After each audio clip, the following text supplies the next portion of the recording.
Huh, it's not gonna... Oh, there we go. Oh, weird. Mic needed to be rebooted. And we should be good. So, let's get going today. What's up, everybody? I'm by myself, but whatever. Let's tear into some... No, don't want to drop that. That is a very good mouse. Alright. Enough fooling around. So, I hope everybody had a good sleep last night, because I sure did not. I'm a little late this morning. But, late to rise, late to stream, so here we are. Alright, so today we do have some switches that we're going to get to. First things first, though, I do have a little bit more work I got to do on this Game Gear. We're trying to track down the noise that I'm hearing when I power on, and I was asked to disconnect the 5 volts from the clean screen and do a power on. And I probably should track down an original power board here in a minute. And my DC power supply, and see about getting that hooked up, just so I could kind of maybe beat him to the punch on asking to test an OEM. So I determined yesterday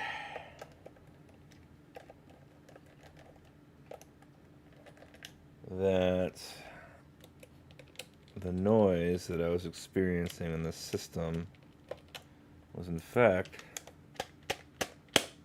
not coming from the soundboard as I originally thought.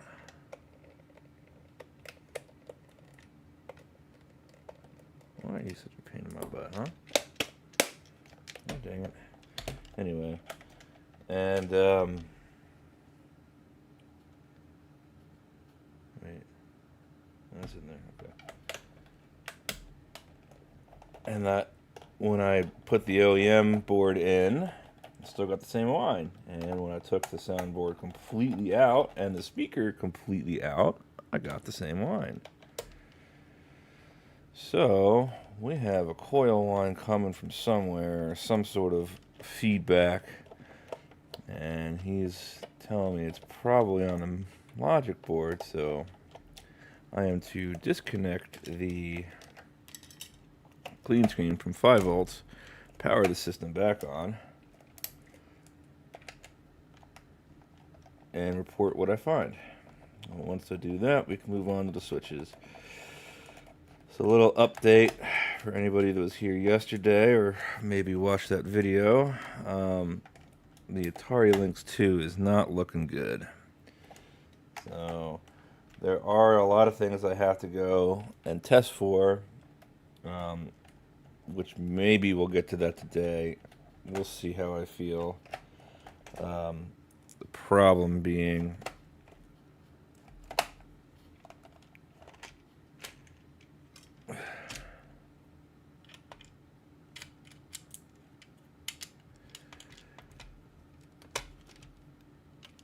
that power circuit is so bad on those Lynxes, apparently, that if one or two of these specific parts goes, it generally takes the ASICs out, and the ASICs basically are the CPU and the GPU.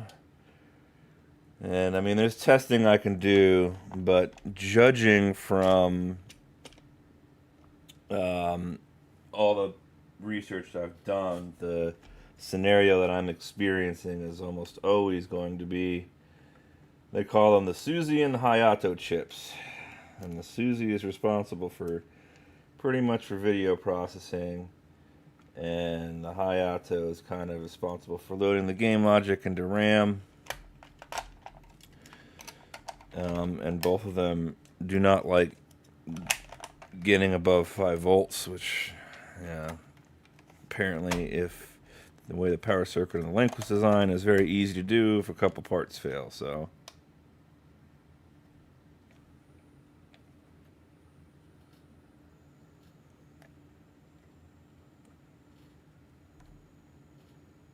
And the one, it's still there.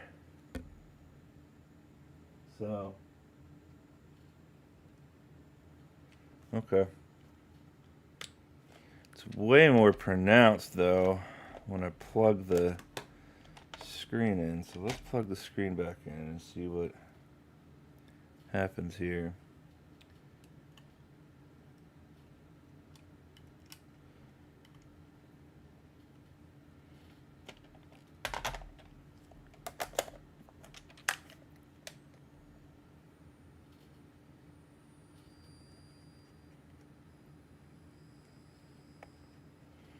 So, yeah, so it's on the board. So it's not the clean screen.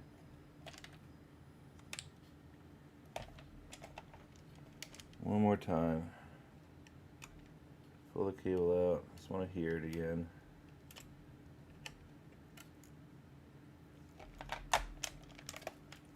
One more time, just for posterity's sake.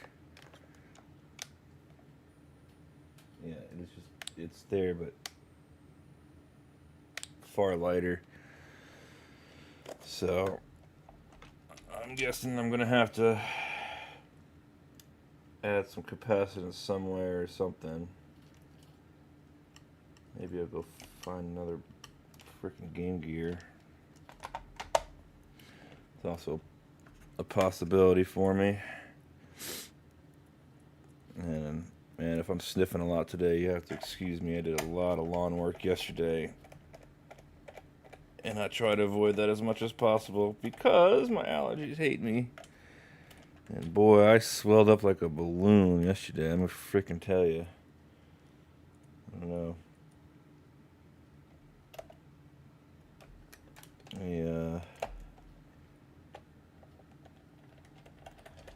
Chopping down a veritable forest of crap in my yard and got some cuts in my hands, and I could barely make a fist the other night. On my right hand, and my nose has been non-stop dripping ever since. But, you know, it is what it is. I guess I'm going to have to suck it up and start wearing a mask when I cut my lawn now, because I can't do this anymore. I am miserable today. Part of the reason why I slept like crap last night. Part of the reason why I let my lawn get so long is because I dread freaking doing it for this exact reason.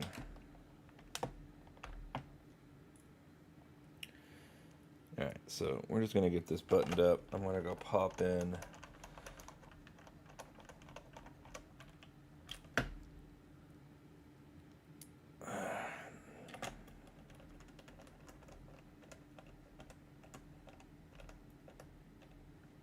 okay. I'm going to go leave him a message because they're in the UK, so it takes them forever.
Alrighty, so let's get working on these switches. Yeah, it's gonna. This one's got a kind of a cool story to it, so let's start with it. I was thinking I'd start with the other one today, but given how I'm feeling, I'm not sure how long I'm going to last today. I don't know if it's going to be a normal size stream or a truncated stream, because I might just want to go chill out today, quite honest. So I bought this guy off of eBay, and I noticed, yeah, it's been opened before, that the shipping address was from Arkansas. I also noticed there's some images in the photograph that look very familiar to me. We're part of a retro gaming community on Facebook, and a member had recently posted about getting a Switch that wasn't in a trade that wasn't powering on.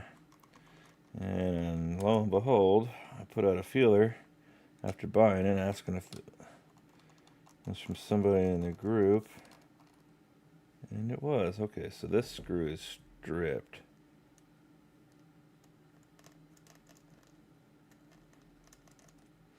Someone's definitely been in this before, so now when I got it, he was sold to me as no power, no charge. And so I did some basic looks. The USB port looks a little weird, but the pins are okay. However, when I tested using my breakout board, I noticed that V-bus was shorted directly to ground, which is not a good thing to have happen. So I'm really curious as to what happened here. I don't have much confidence in getting this one to work again. It could be something very easy. You know, maybe somebody tried to repair it and they messed up the repair. You know, it's, who knows. So now to get this strip screw out, what I like to do is I usually just, hold on now.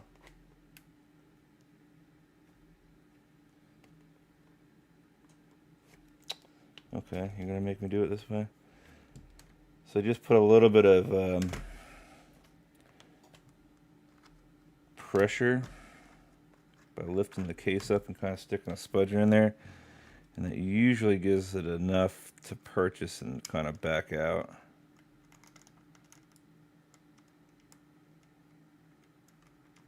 There we go. So that's stripped, which is not uncommon because these little plastic tabs in here, yeah, it's cracked. And once that happens, it's dead. I mean, you can, it works, but it's it'll never screw in and unscrew properly again. Now, let's see here. Potential signs of slight liquid damage, but that could be a lot of things. I do have all of my screws. That's a good sign. Okay. So, you know, things are looking not so bad right now. So, I'll get you put away. Now, set you aside. We're going to get to these metal screws. Usually when you start to see like missing screws, it's kind of the sign of someone that's not paying attention to detail.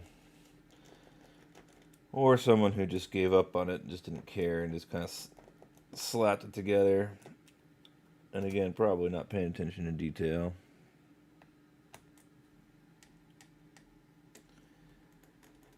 But the way these screws feel, it definitely feels like someone's been in here before.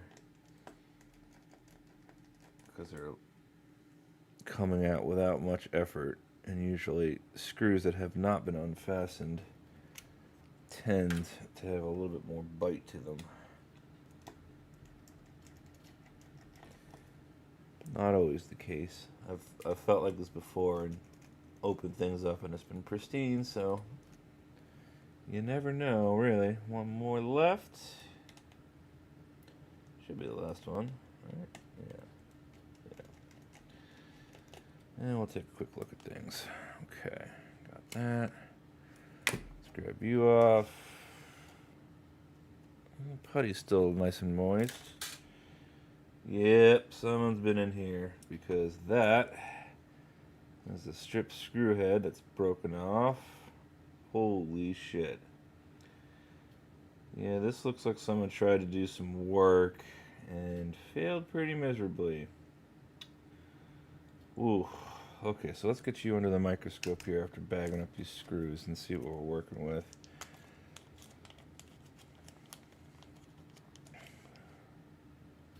Oh, this is... No, that would explain why the port looked kind of funky. I guess they tried to swap the... I'm seeing potential missing components around M92.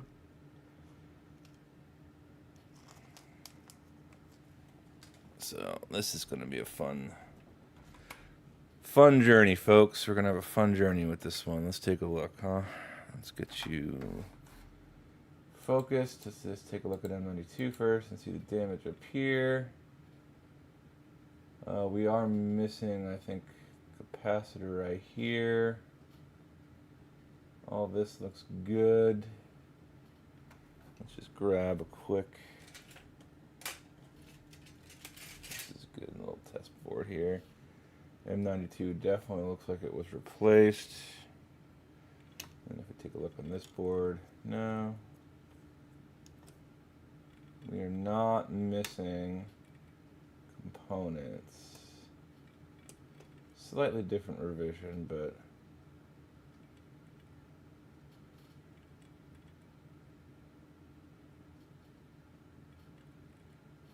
might have to go find a V2. But yeah, there's a lot of signs of rework in this board. I think I've got a V2 line around here somewhere, but I think this is also a V1, but we'll take a look. Yeah, well, I'm not sure on this one, actually. No, this is also...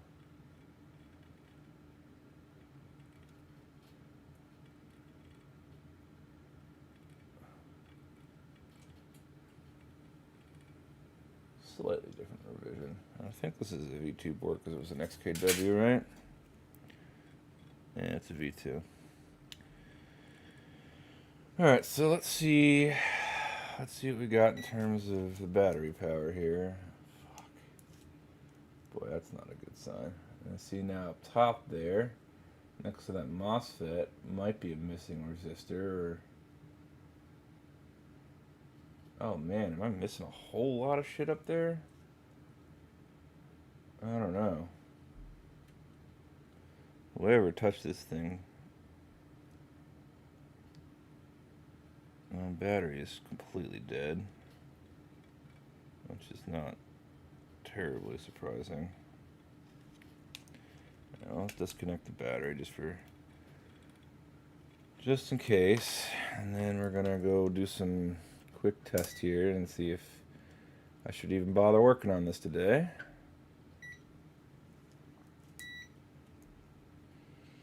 Did you fry my 1.8 line? No. Did you fry pie? No.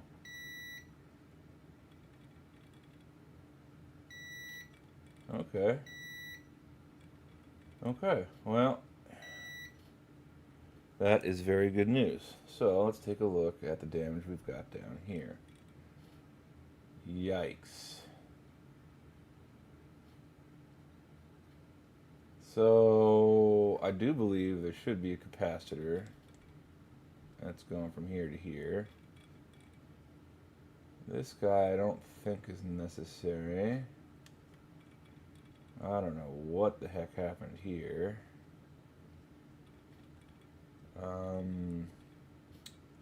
Let's check this fuse real quick.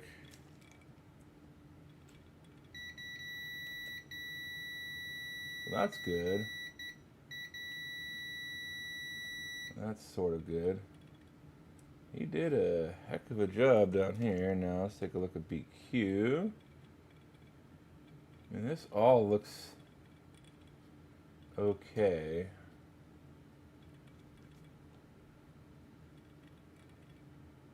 So the port's gonna need to come off. First things first and get redone.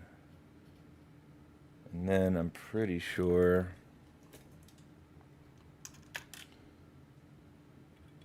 maybe not. Okay. So we just have the one capacitor. So that's good.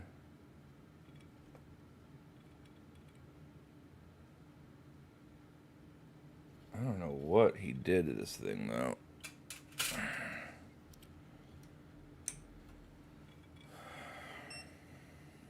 How are the...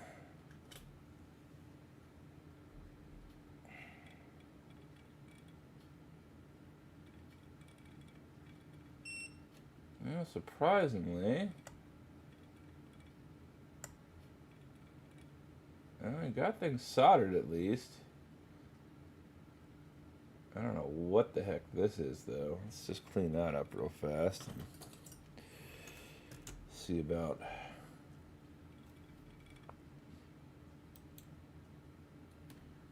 I'll have to get the rest of the board out, but I don't know if that would be shorting anything. It might.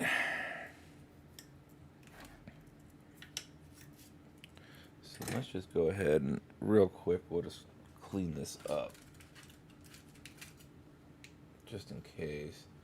I mean that port's destroyed. It's got to get replaced, which is not a huge deal, but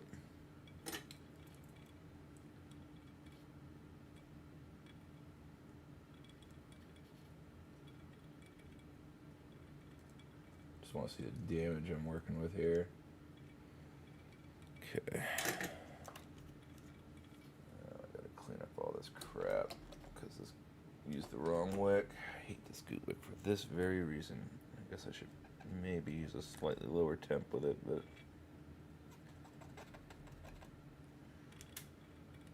okay. So yeah, I don't know what he did there, but that's not ground. It should be 15 volt in, but in this case, I think it is. Yeah, shorted directly to ground. So we still have a dead short to ground. So okay, so we're gonna have to just get this board out and just pull off the USB port. That's first things first. See if that clears our short. Then I'll do a boot test on it and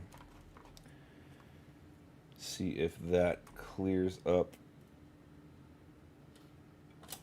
and lets me get into the system. Now what did I do? This and this are all good parts. Let's move that right there. There's my tweezers. One of these days I'll get actual bench organization going in. So yeah, this was slightly mangled. Although, you know, all said and done, it's not the worst I've seen, surprisingly. You know, obviously I've got to pull the rest of the board apart here, but I have seen worse. And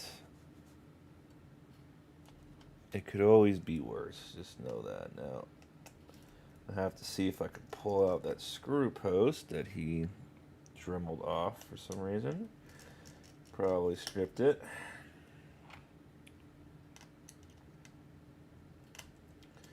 Now, to be clear, the person that I bought this from did not do this work. Told me he was going to try and see if he could get it to power on, and if he couldn't, he was just going to sell it, and sure as shit, he couldn't get the power on, because it's a fucking mess. Alright.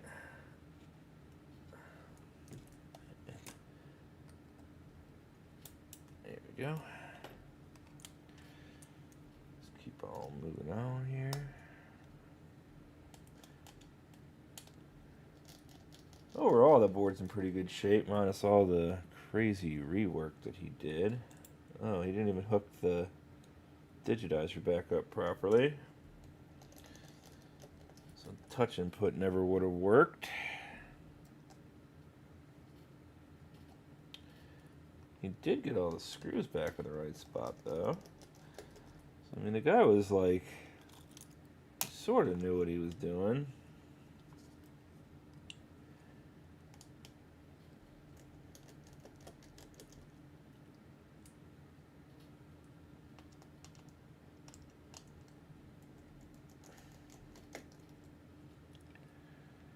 Okay. Down here. That should be it for the screws.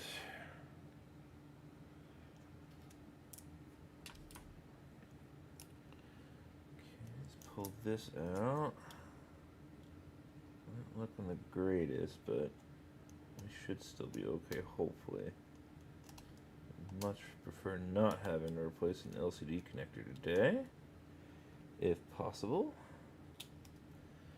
And because I've been doing this lately, I'm going to continue the trend of removing the fan as well. Just makes getting the board in and out way easier in my opinion.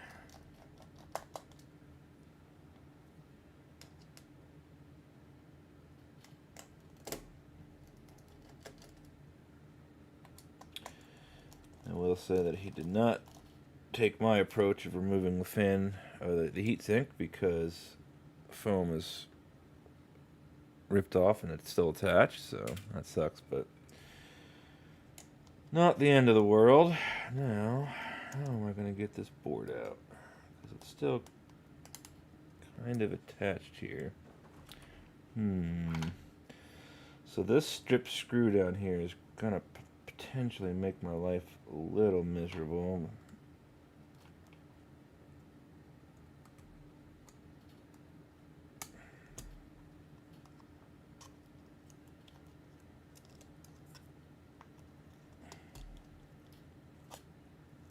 Oh shit.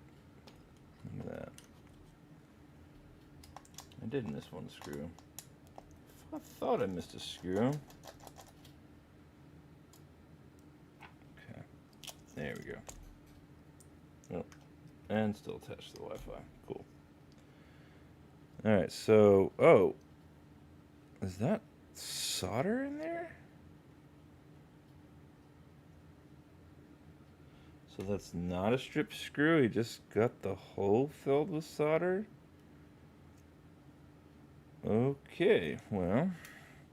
The good thing is the display looks like it's in really good shape.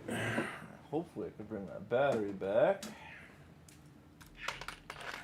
Now let's take a look under the microscope at the back of the board. Yeah, hey, what's up, babe? Sorry, I hope you're still here. Yeah, the guy who touched this before you, yeah, he tried. We'll see if we can get it working again. I gotta pull this USB port off first, because I can't. I really, if I apply power to the board, it's not going to be good. So.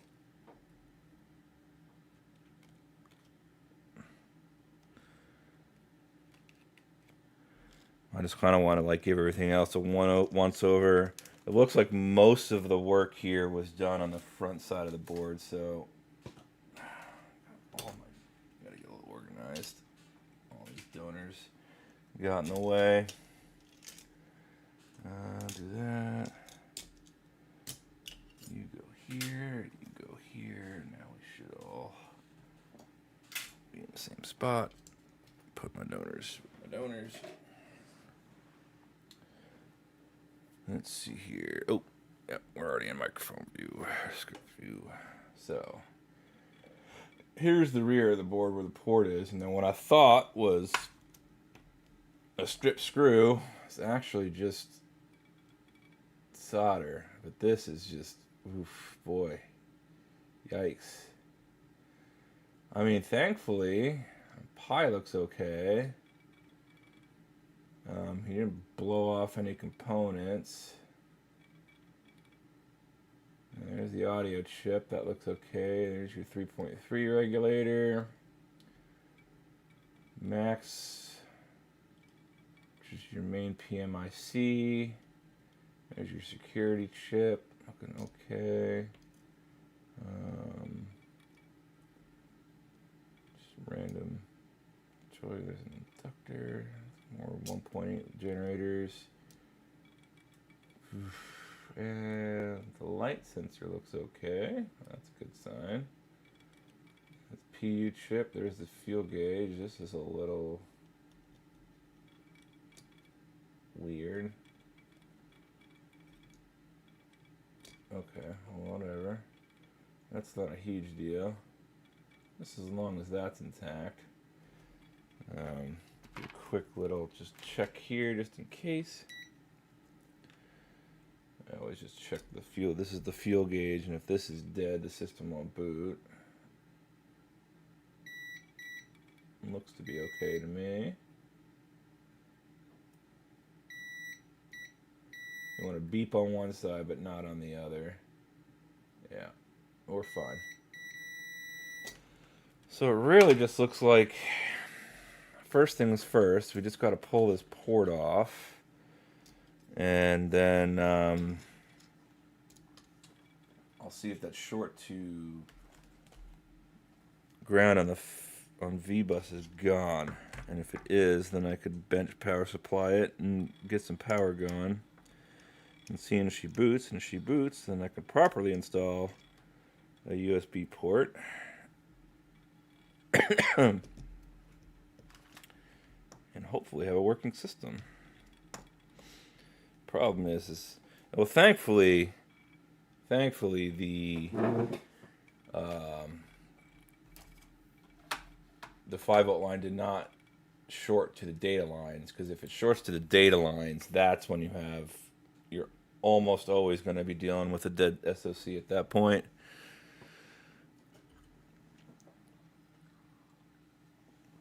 Because you'll send 15 volts directly to the CPU where it's maybe expecting like 1.8.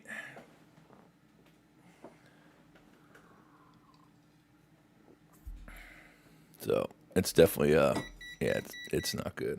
Yeah, multimeter right now. Okay. So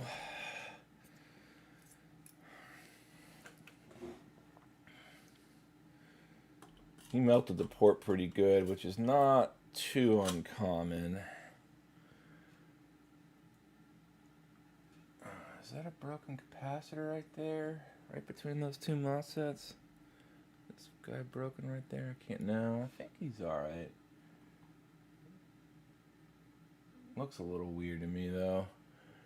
Probably not a huge deal. It's probably just a bypass cap, so probably like 100 nanofarad, 0.01 microfarad, something like that.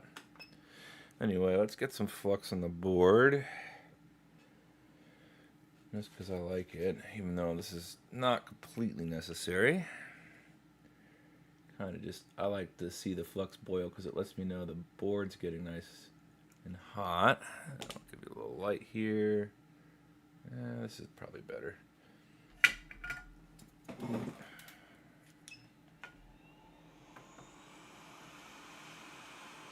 I'm going to get this positioned better. Not really a huge fan of how this is set up. And I just got thermal paste all over me because I didn't clean it off like I normally do. So wash my hands real quick.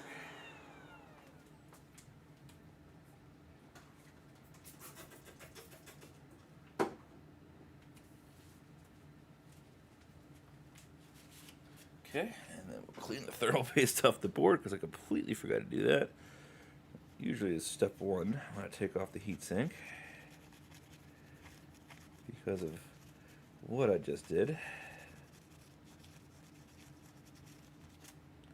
Didn't look like he applied any new thermal paste to the board too, so I'm guessing he just kind of gave up on this pretty quick.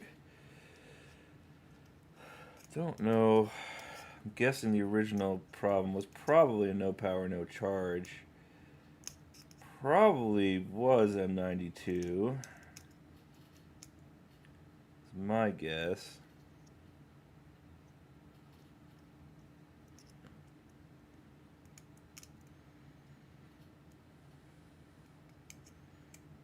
Sorry, I'm getting this thing into a vise and it's just not wanting to cooperate with me. I gotta buy a better vise.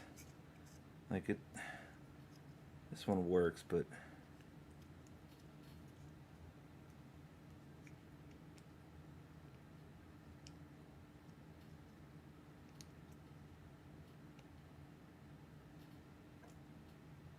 yeah, it's not gonna work. Come on. Go back to our original thought here.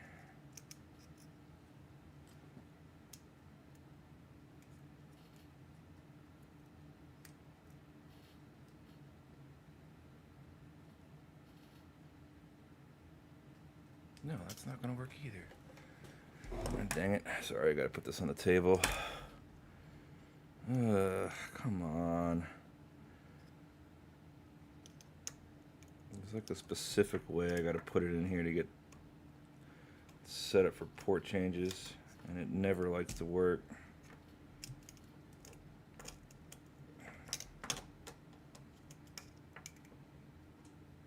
There we go.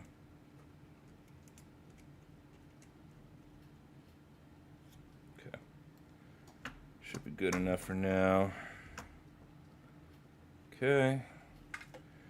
That doesn't look much different, but it's positioned way better for me here. Alright, let's try this again here.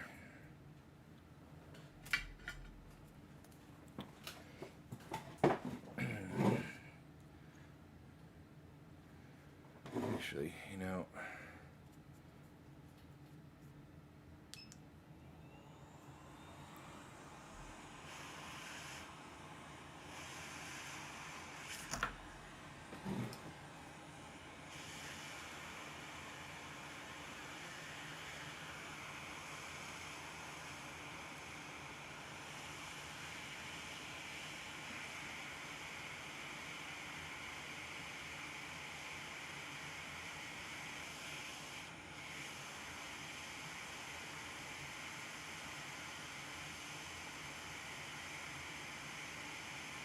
I'll use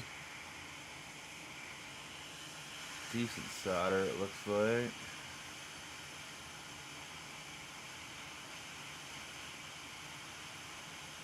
Really flooded those ground holes. They're not wanting to wet.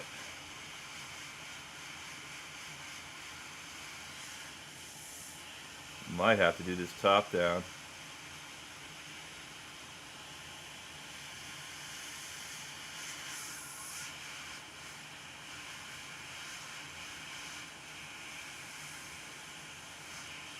Wow. Yeah, he really screwed the pooch on this one.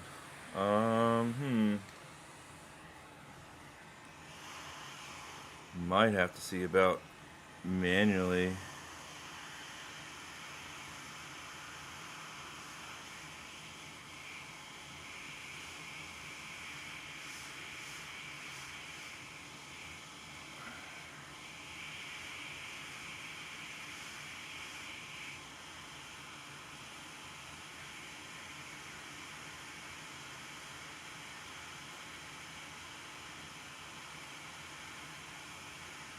Oof.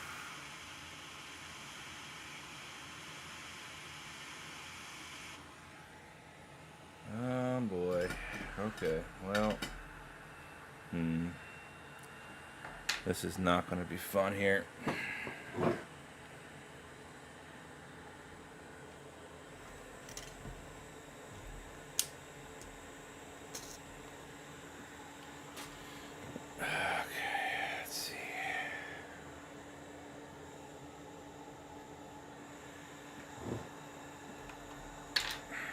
So, the problem we have right now is that solder right there is being a real pain in the ass.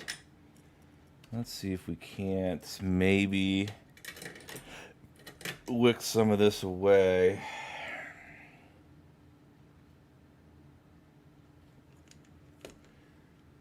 because it is not wanting to wet down for me, which is not good. You want everything to be nice and liquidy when you go to pull these off, because otherwise you're just going to rip the pads.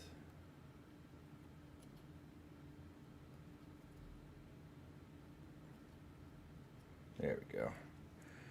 Now that side, let's go do this side too, just to make my life a little easier here.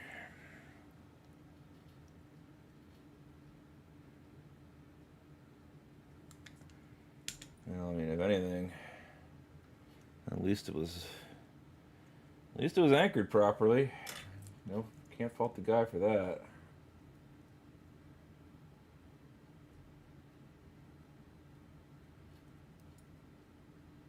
Okay. Now, I don't know, but we're going to probably try here.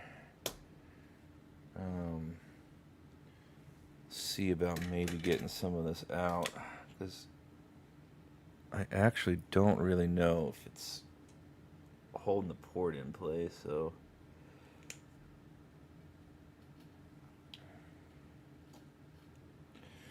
good glob of solder on there, the wick going.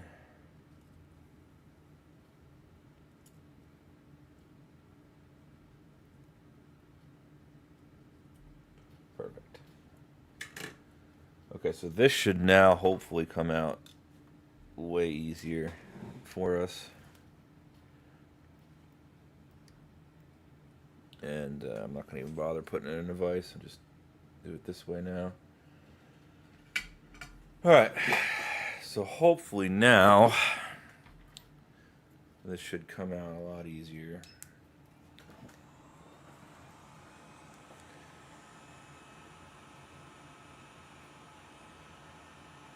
Just bump up the air to like 60%. Might make things a little bit quicker.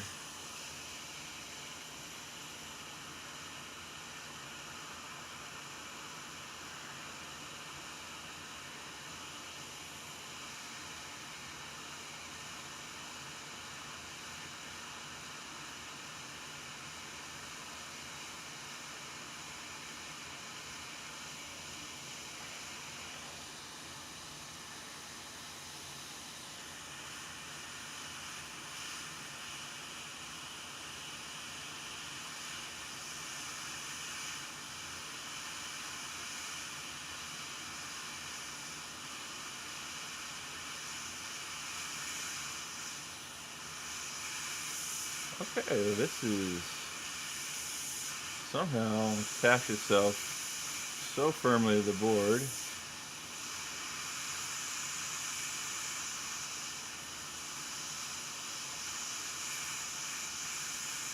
I don't know. It is just like hot glued on there, man.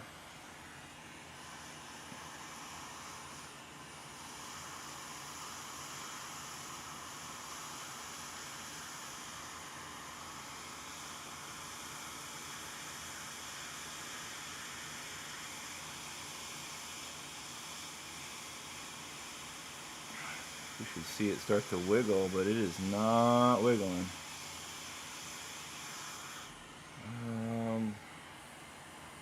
Wow. I've legitimately never had this much issue with a port removal on a switch before. What the hell did you do to this thing, buddy?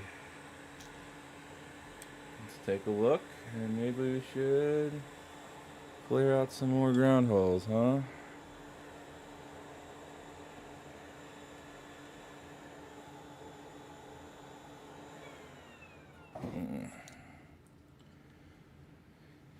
Okay, let's clear these out, I guess, because something is not happy here.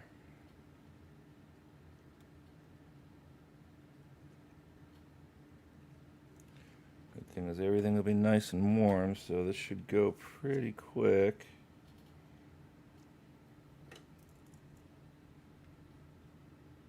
Just gotta be careful of those chokes. I'm gonna trim this wick because it's a little frayed, so Now we should be able to get in there a little bit easier without worrying too much about knocking any of those filters off.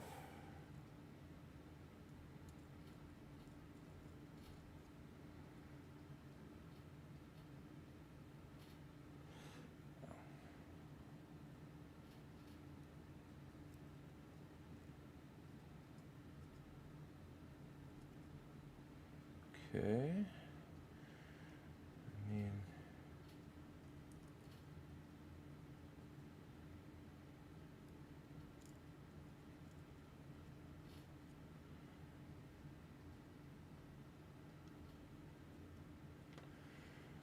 Might help a little, but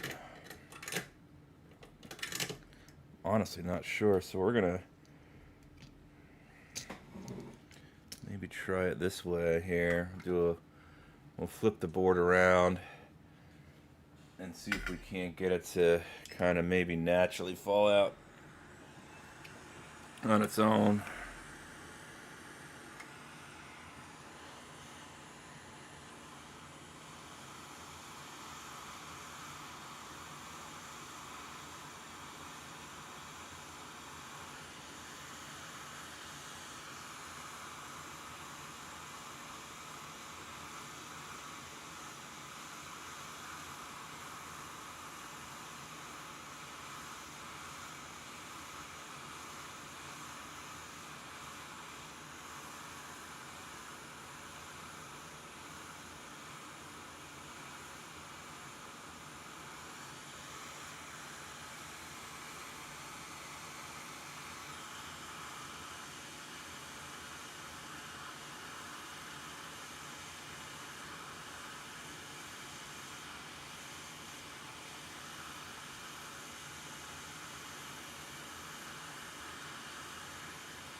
Alright, well that pulled off finally.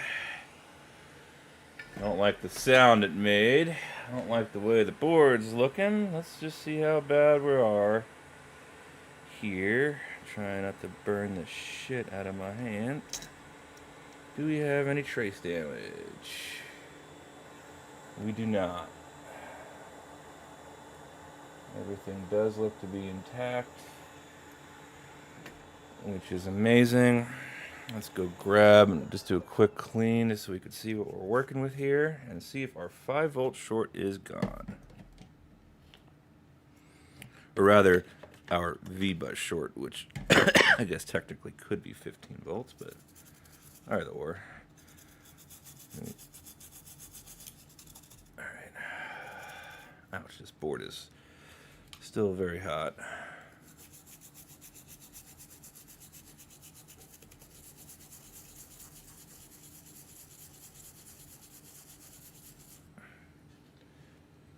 Okay.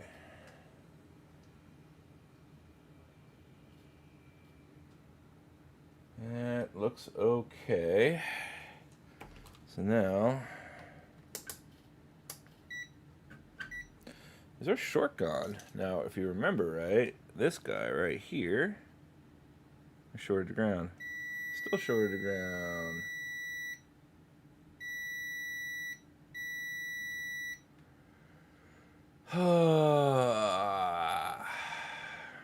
Yeah, that should not be the case. That fuse, just to prove you, that fuse should not be shorted to ground. That's an OLED switch. Let's just grab our donor. This is a working donor. And you can see this is V-bus right here. Right? Definitely not supposed to be shorted to ground. Okay. So now I have to figure out what the heck is going on. Why is 5 volts shorted to ground?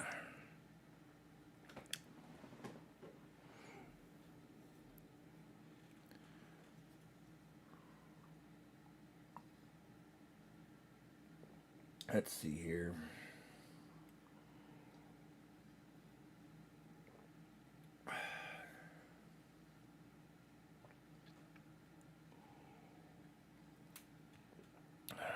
Did he have some shitty work on M92 that I gotta pay attention for? Let's see. Well, I mean, M92 in particular is not soldered very well.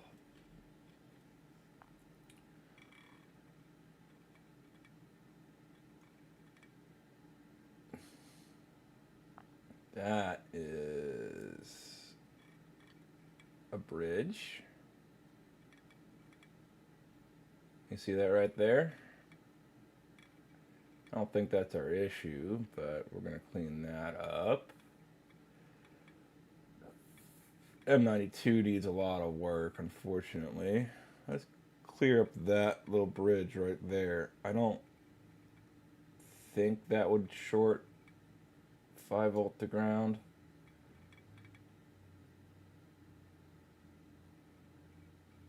I don't even think that's on the main rail because the power in comes on top up here. Just take a quick look at that. That actually doesn't look too bad from the top view. No bridges on this side. Capacitors are fine.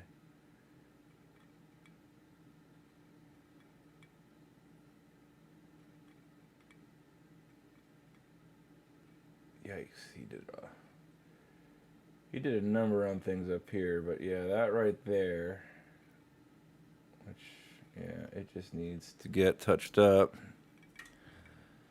I don't think I can fit this tip in there, so I'm going to have to swap her out here.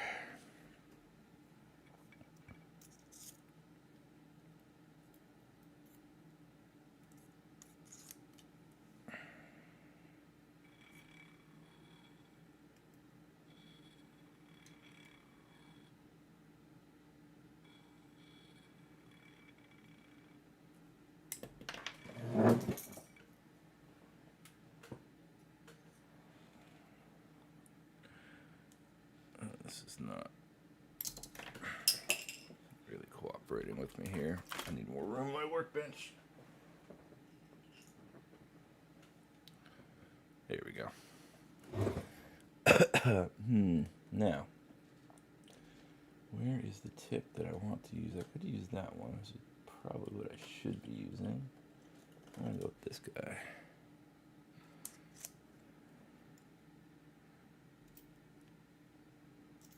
Okay. Now, again, I don't think this is going to be the issue here, but it doesn't hurt to at least fix it. There's another potential short, but that would be the 1.8 to the SCL line. We'll dab at that too, just to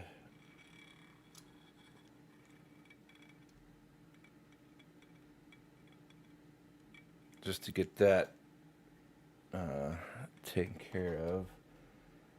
Put you back in the non-seizure mode here. All right, and then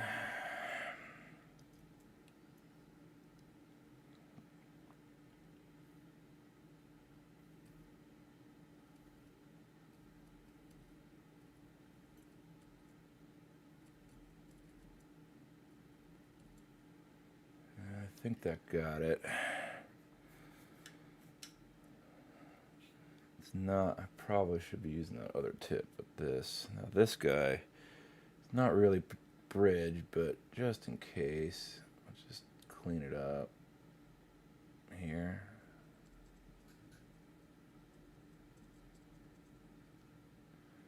Add a little bit more solder to those pads. Should be good now.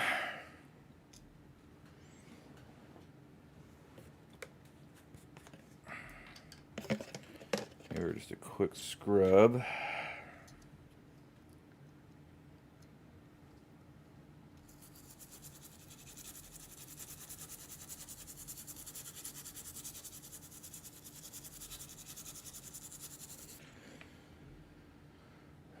Just check real fast. Should be good.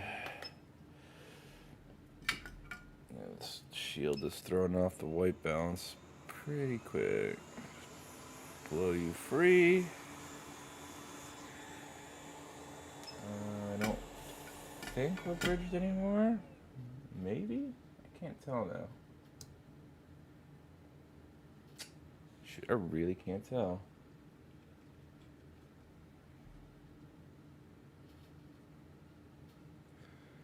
Oh, that's right. I gotta autofocus back on. Yeah, that is a micro bridge, man.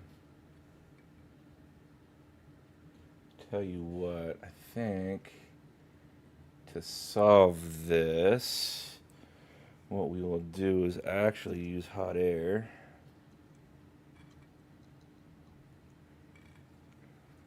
So we'll basically reflow these joints with hot air.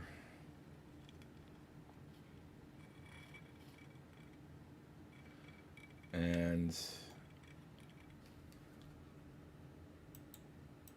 it should kind of like clear that bridge up for us.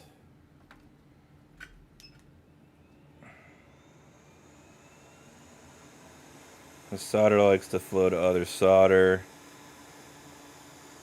Add some flux to kind of encourage it to flow. Kind of would help if I would actually put the temp up to the right temp.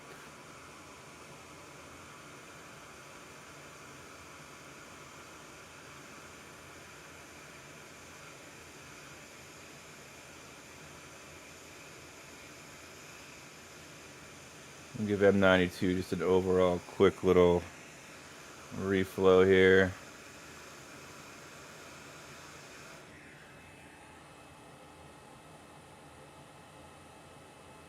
Okay, I think that should have cleared her up, honestly. Maybe even help us out and kind of reflow M92 for us, you know?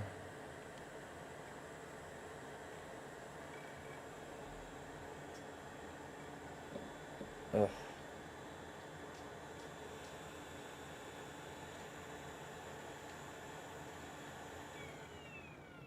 Oh, you're blind. Alright, yeah, there we go. Now that bridge is completely cleared up. Not really seeing anything else around this chip concerning me. So let's go ahead and maybe try one more time. I don't think that was the problem, but you know, gotta clear that. You gotta clear the crap out first, and then start looking at other things. So this guy right here, yeah, he's still 100% shorted to ground.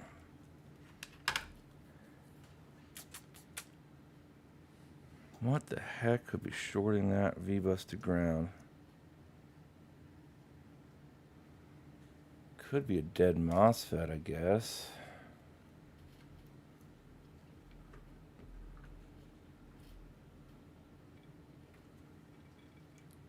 This is actually kind of an interesting one.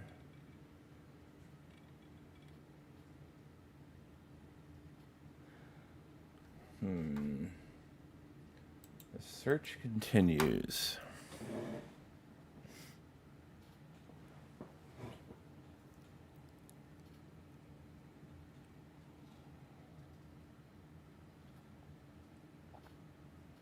You don't think this is for you, Abe? It's kind of fun, man. I mean, you know, there is a certain level of frustration to it for sure.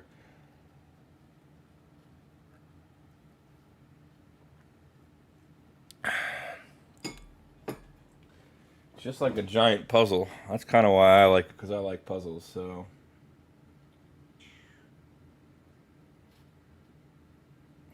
Let's see here. So, we've got 5 volts shorted to ground somehow.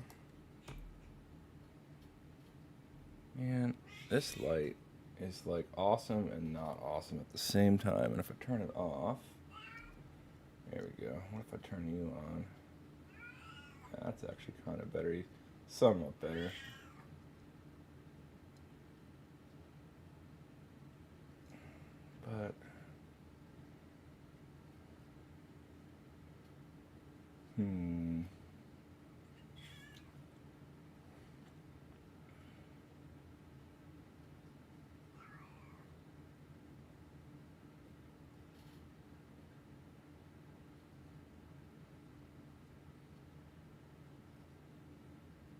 What the heck could it be? I mean, one of those MOSFETs could be dead, I guess, but...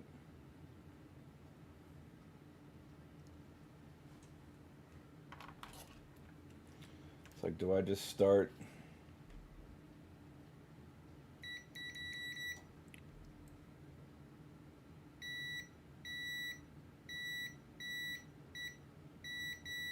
I could just start pulling pieces.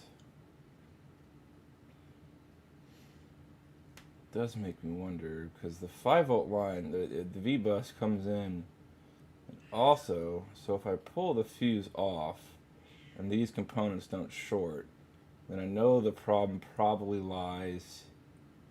I'd have to trace where this goes. Maybe over, I mean, it could go direct to the CPU, but I doubt it. Or the RAM, I doubt that too. But these are the data lines, and at least they're not shorted to ground, and they're not shorted to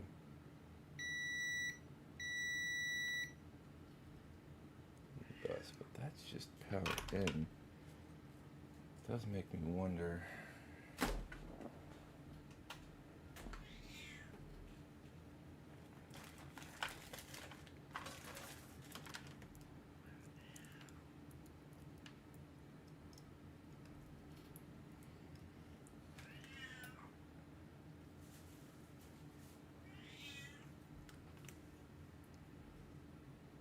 Okay, if I come in here.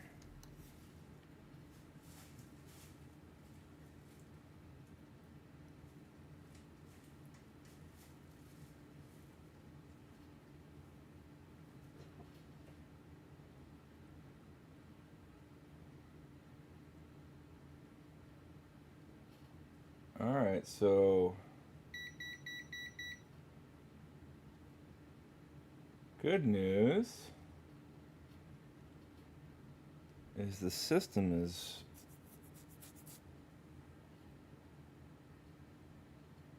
not fried. Okay, so I just did a quick bench PSU test. I think I probably, obviously, judging from the soldering, definitely have an issue with M92 still, but the short did not fry the CPU. Now I'm down here. Let's take a look. We'll take a look at BQ2 here in a second. We'll just probe around, but I think the problem is until I get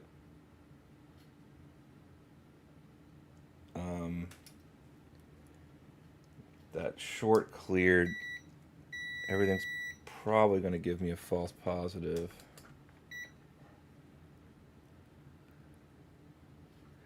Well, yeah, Abe, it's definitely, patience is definitely needed.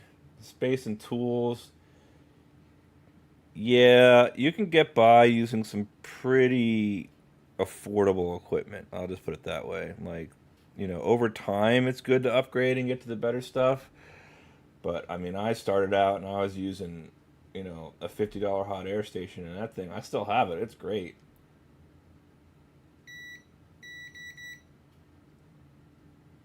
Okay, so that's good. So, I mean, I think the short's going to lie. I think it's going to lie on M92, is my guess. So my first order of business here is I'm going to pull off this fuse. And if removing that fuse, I don't have a short on any component after that fuse, then I know the problem's somewhere else. And I'm just going to have to start kind of removing pieces one by one, because I don't really have a very good way of testing these MOSFETs. But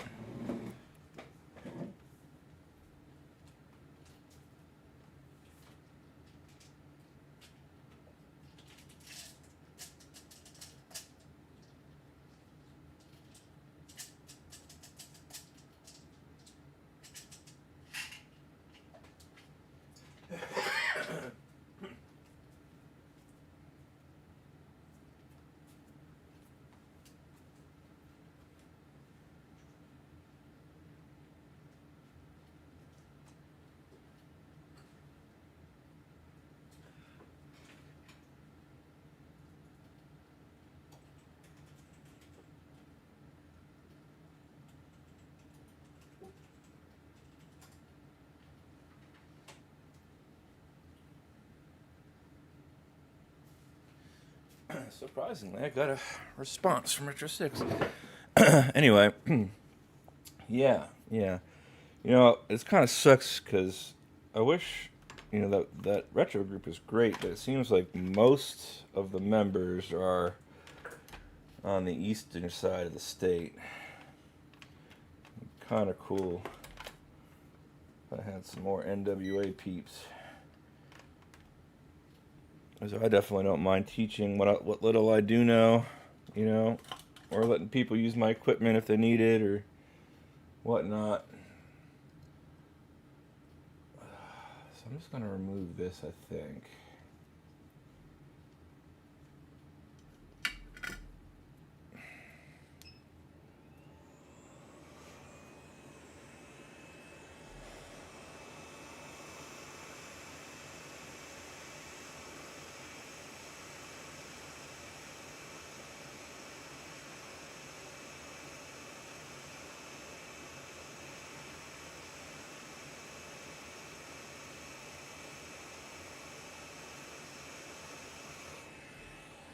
Okay. So now with that fuse removed, the cool thing is we no longer have a connection from the USB port to the charging circuit. So, you know, if your power comes in through here or through here, travels through this plane through this fuse, and then goes up through those MOSFETs into the M92, and M92 comes back down and comes through here to the inductor to BQ. So everything kind of works in tandem. So do we still have a short? Look at that. We don't have a short. So it's something up in here.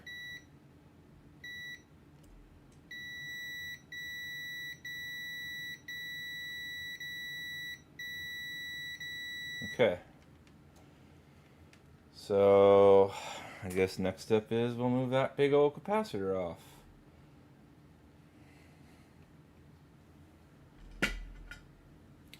I'm guessing, I mean, it could be just M92. Do I just pull M92? No, because if M92 is short, that's a good call, actually. So it's definitely something down in these MOSFETs. Because I did test these, and 1.8 was fine. That's the Pi 13 cap. That's fine. That's fine.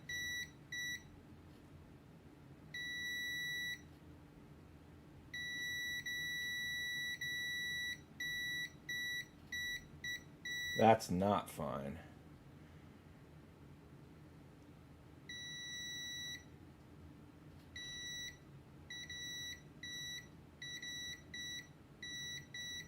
Alright, so we're pulling M92. Because it really wasn't installed very well, as you can see. So let's pull this off. See if our short's cleared, and then we'll reinstall M92.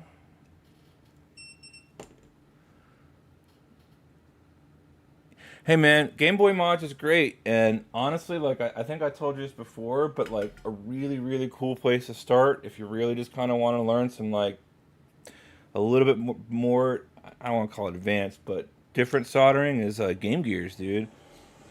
They're cheap, and the recap kits are also cheap. And 9 times out of 10, all you really need to do to get them working again is just replace the capacitors. But you can get a broken Game Gear for like $30, and I can even just send you the capacitor list, and you can get your own for real cheap. And start replacing them.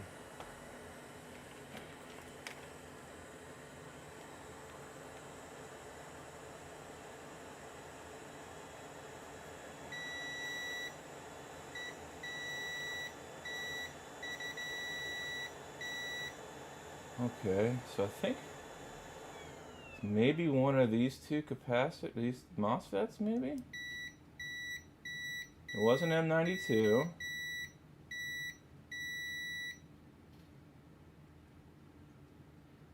This guy's still shorted. could try pulling that off, but it's very rare. Well, I mean, I guess it could have been that, but what's this guy reading that? This is.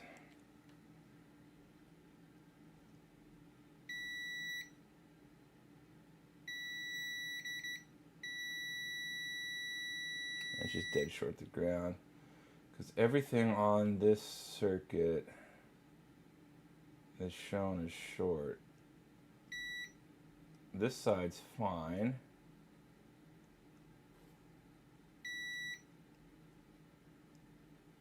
Alright, so I'm going to pull this cap and see what happens.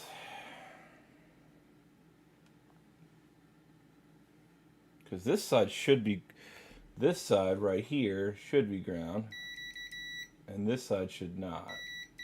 So let's pull this cap and see what happens. But yeah, I mean, dude, Game Boy mods are awesome, and there's a couple of them that definitely require some soldering work. Like if you want to get into replacing like Game Boy Color powers and upgrading the power circuitry, that's a pretty cool and easy mod to do and cheap as well. And I think the guy who owns HelderTech is actually based out of Rogers, Arkansas. So yeah, man, there's all different types of levels that you can get into. I kind of got into component level stuff just because of I just love puzzles, and to be quite honest, it's just like a puzzle for me.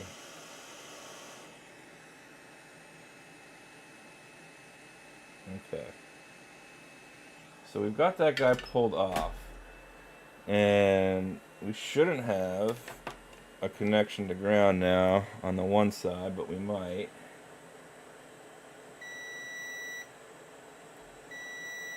Yeah, so see, it's still short of the ground. Not down there.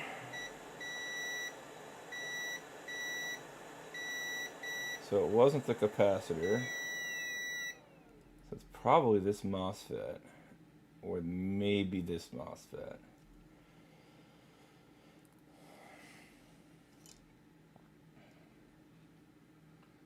Okay, so there's the dot on it. Let's just pull this MOSFET off.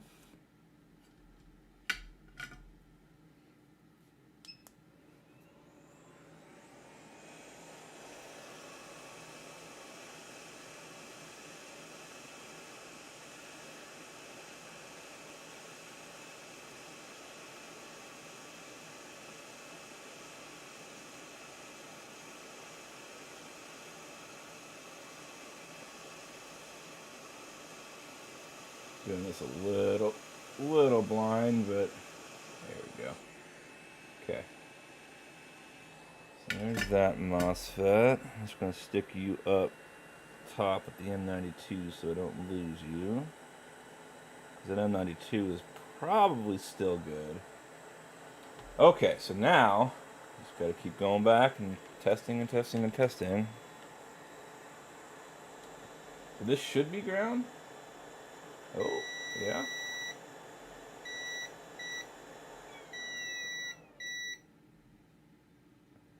See, this side's not. But this side is still shorted to ground. So it wasn't that MOSFET. Is it this MOSFET? Or is it neither of the MOSFETs? Alright, let's pull it off and find out.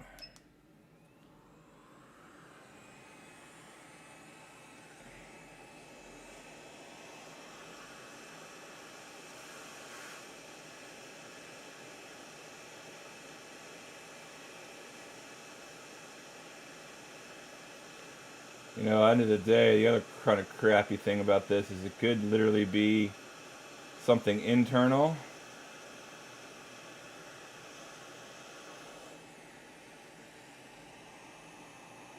Okay, so we got that MOSFET off now.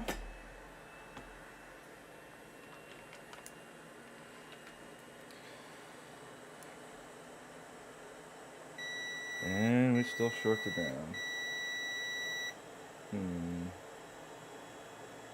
I kind of running out of components here.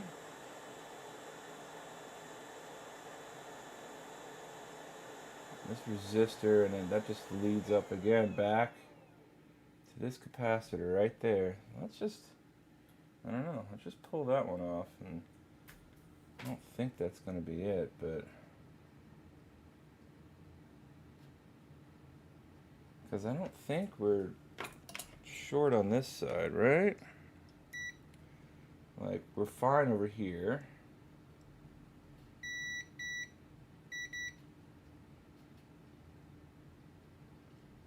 It's just this side. Well, that's ground, so that doesn't count. So this comes up into here. We've got this resistor, which the left side's not shorted to ground. So maybe it is this capacitor. I don't know. I mean, does that go up any further? I mean, I was saying that this side was...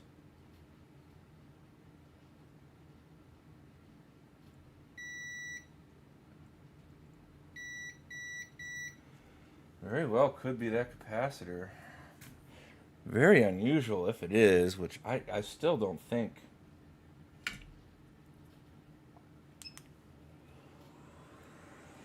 It's going to be the case here, but...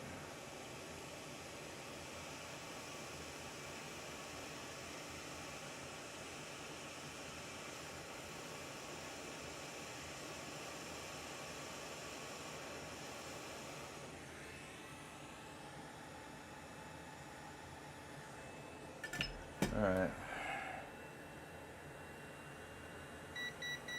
I'll try to leave this cap here in the ground pad. I mean, I've got plenty of replacements, but in case that's still good. Okay, so we pull that cap off, and I still think we're going to have a short. We do not. It was the capacitor. Holy shit. Holy shit. It was the capacitor. Wow. I did all that for that tiny cap. God dang. All right, let's see what you got here. Do I ever do the voltage injection route where trying to find shorter components? Yes, Nathan, I will do voltage injection when I'm 100% sure I know what I'm doing and the voltages I'm going to inject aren't going to do further damage.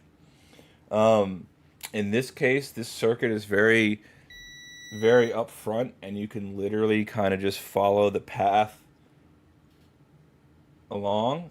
And the other problem with voltage injection and temperature coefficients is that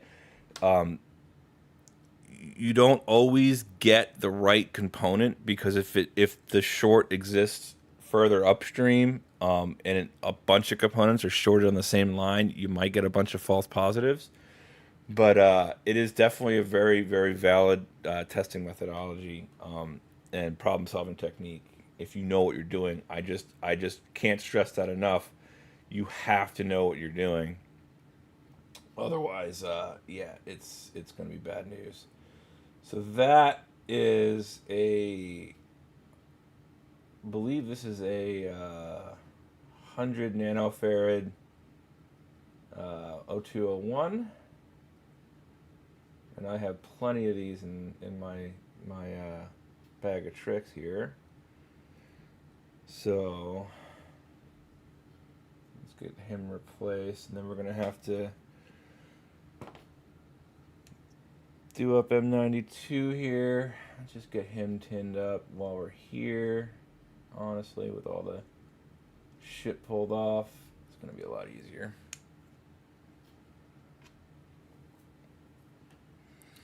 Crazy though, crazy. Usually, in most cases, capacitor. Well, you know, given the fact that that thing was bridged, so I mean that could be very well what happened there. It's very odd to see caps like that fail though. Like, you just don't really see it that often. So I'm just gonna blob on some solder here real quick.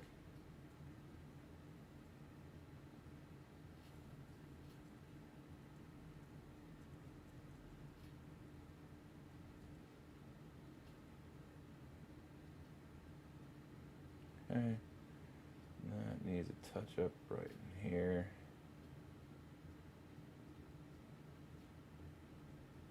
Probably need to get some more solder on that. Should be good though. Man, that is the case for so many repairs, Nathan. A little literal. I think those things cost me less than a penny in the amounts that I buy them, and it's all it takes. And it's you know, the funny thing is I think that the system would have been fine running on battery power, and I don't think you would have really fried anything. It just would never have charged the battery for you, which is the case here because the battery in this was completely flat. So,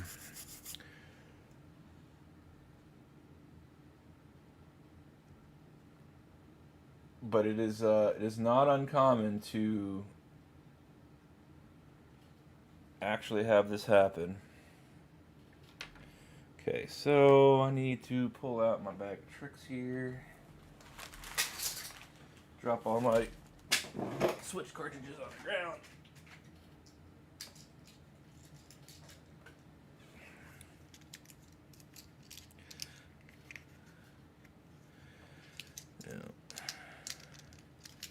Actually, I'm going to have to step.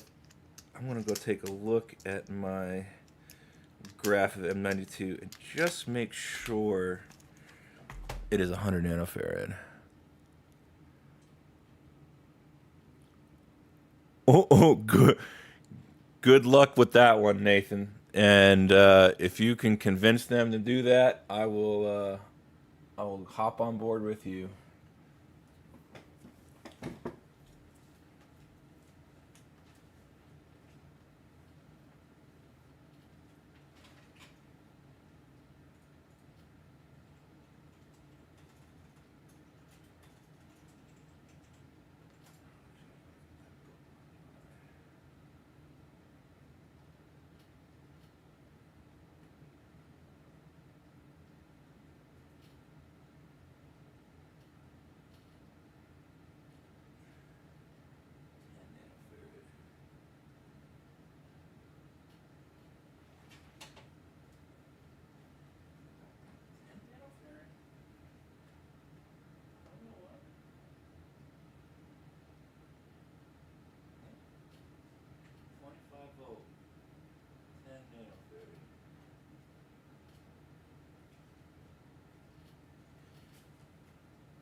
Okay, so that is a 25 volt, 10 nanofarad capacitor. Yeah, Apple has admittedly become slightly better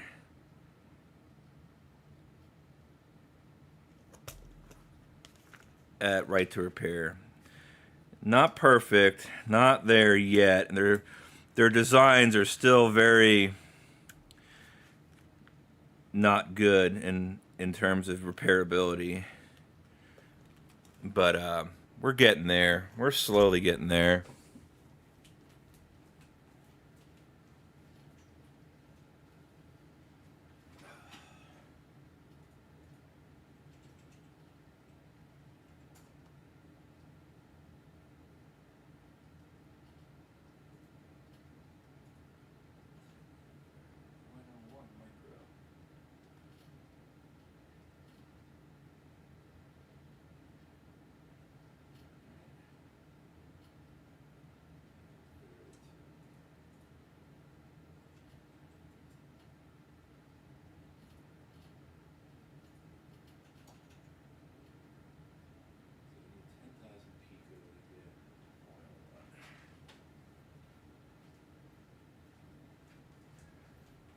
So this is a 10,000 picofarad.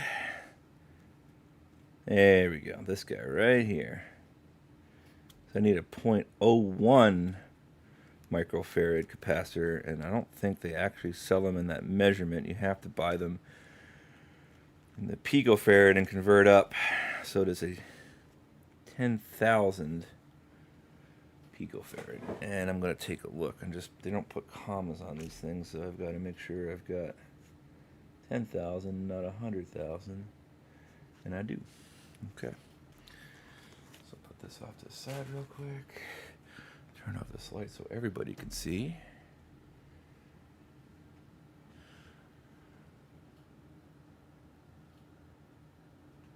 You know, hilariously,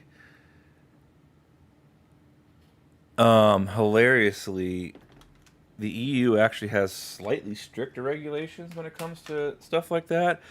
Like in America, you no longer can put a, you know, warranty is void if this is open, you know, the seal's broken. But in the EU, that still is a thing. So it needs to be worldwide, is what it really needs to be. And companies just need to kind of start. Did I just drop that out? Yep, right there. That's, just to show you how small these things are. That's the tip of my tweezer right there. And there's my fingernail, my dirty fingernail. This is an 0201 size capacitor, aka literally microscopic. But I definitely agree with you. We're gonna actually do that real quick. I'm gonna put a little bit of flux in here and preheat. Might end up dabbing a little bit of extra solder on those pads, but we'll see. I might have to.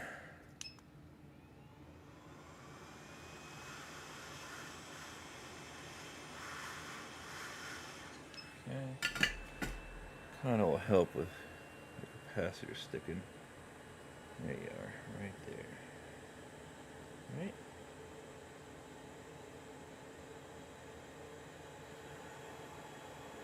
No, that is not you. Shit, did I lose it?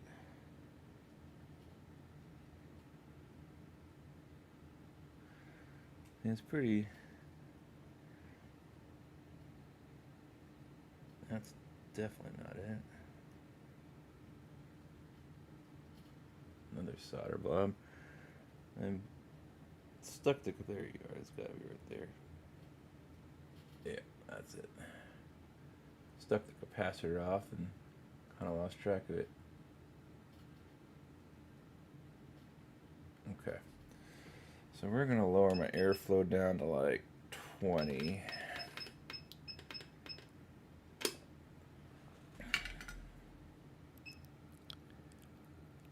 I have a digital microscope to a 1080p monitor right now. Um, and I don't know if I want to change that. I've honestly thought about it.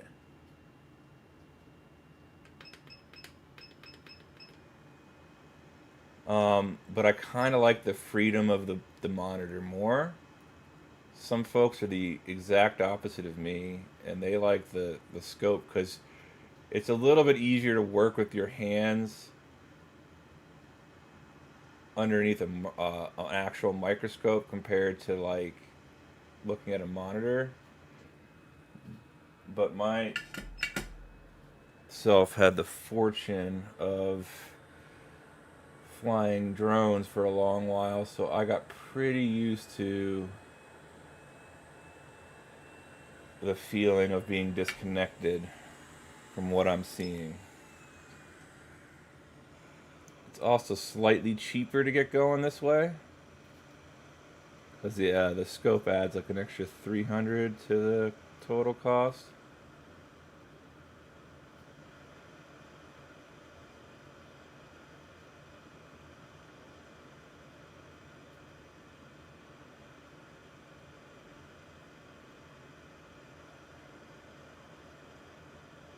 Just kind of trying to tap this. You know what? Fuck it. I'm just gonna leave that be for now. Some of those pads are gonna require to get soldered again, but I guess we'll try getting M92 on.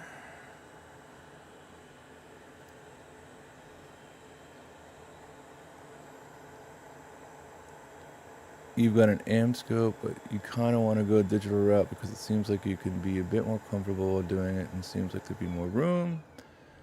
Also seems like digital will be easy on the eyes. Both are very true. The problem I will like to point out is that you gotta like measure your desk space first, right? Because if you don't have enough room on your desk, the monitor is going to be really cramping your style. Like right now, I've got my monitor, personally got my monitor sitting on top of my hot air station. And so I'm kind of like able to do that, but there's so many days where I just feel so cramped in this setup. People like Northridge Fix and the Coder and all them have their monitors like mounted on the walls or shoved off in the corners because they've got really, a lot of generous desk space that I just don't have. So that is one thing to keep in mind. Now, of course, if you've already got your Trinoc, you should just be able to add a digital scope to it, and you can do both. And that way, you're not really locked into a specific method, which is what a lot of people do. A lot of the YouTubers do that because they want the digital for the stream, and then the Trinoc for their actual work. So right now we're at 420 degrees C, 50% airflow. Just going to kind of tack this into place. I suck at QFNs, I'm warning you right now. It'll probably take me a few tries to get this on right.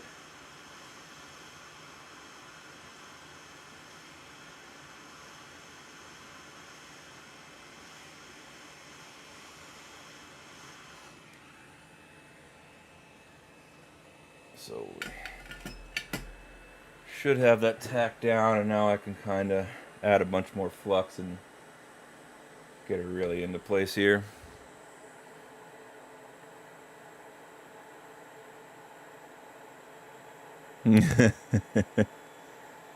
Oh, your amps goes to Binoc, not Trinoc. I got you. Yeah, Abe. So this capacitor right here was dead.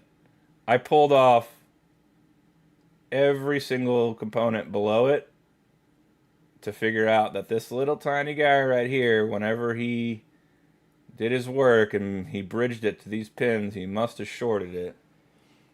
So that little, I think I paid like 0.003 cents for it, or maybe it was even less than that. It was dead. So oh shit. Now I say that, and let's test. Shit, I completely forgot. I just wanted. I was so confident in myself that I just.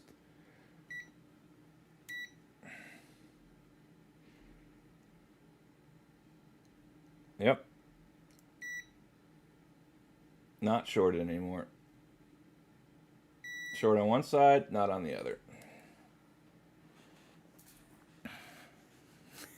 Yeah, this is. That's a tweezer tip, right? And just to get even better, that's my fingernail.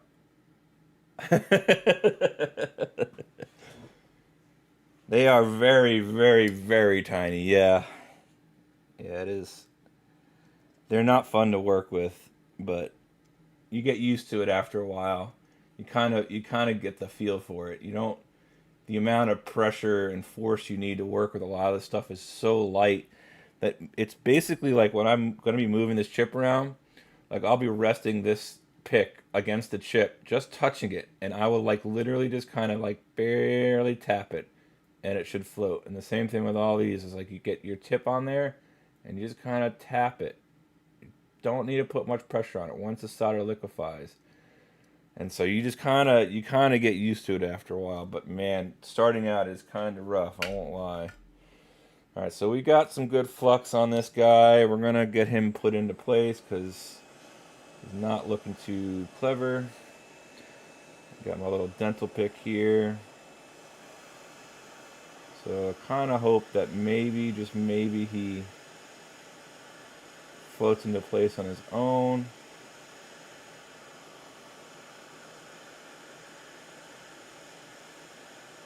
Not really seeing that happen. Oh, no. Maybe? Let's take a look. The less mucking I have to do with these things, the better. I'll get a little extra light going just so I can see some. Autofocus back on. I think it's still off, but that side. I need solder. I need to add solder. And this side, same thing. And that's off. I believe that's potentially off there. Yeah, it's off. Maybe? Is it off? Too much flux on the board right now. Oh yeah, that's definitely off.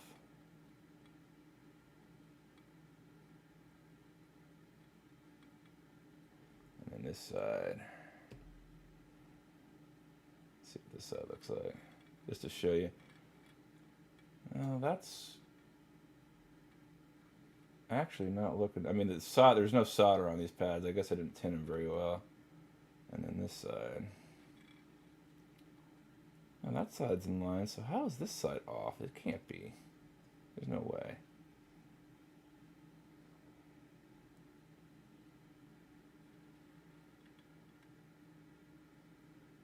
It definitely feels off though.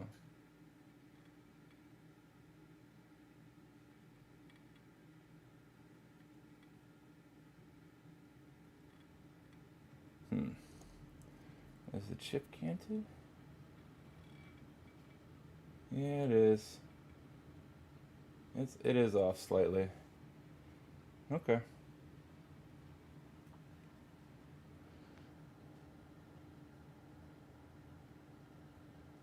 Yeah, yeah. You do sacrifice some bits and pieces here and there, man. And it's kind of like the just the rub of the land there, so to speak.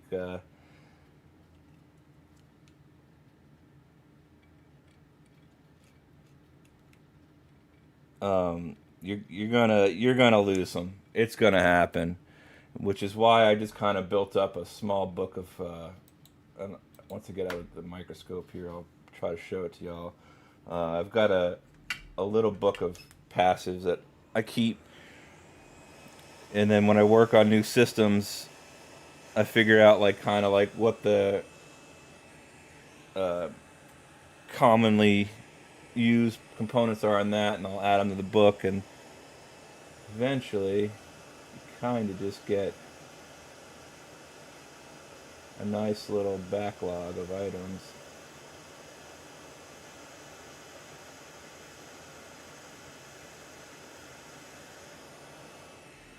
Okay. That looks a lot better. I still think it's off, but it looks a lot better. Definitely need to add some solder here and there, but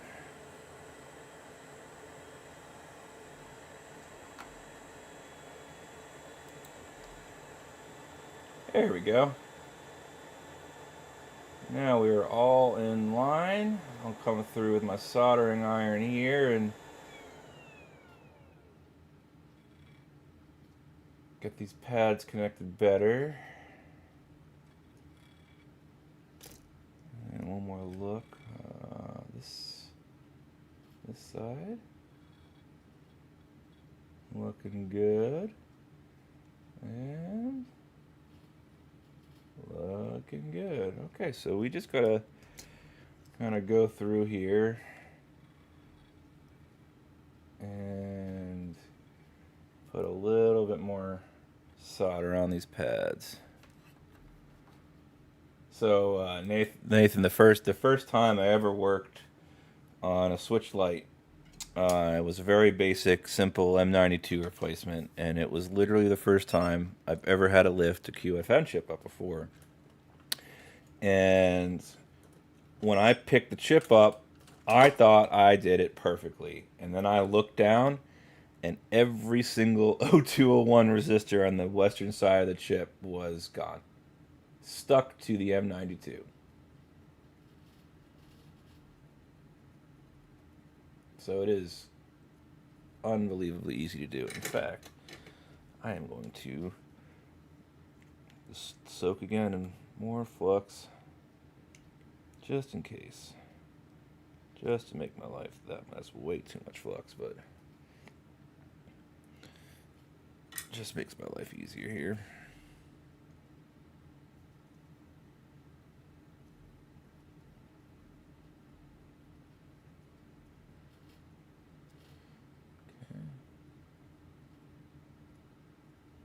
Okay. Same thing for this side.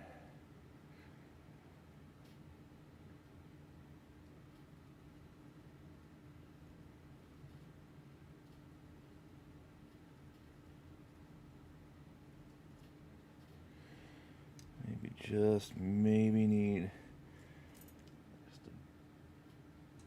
a dab of solder on there.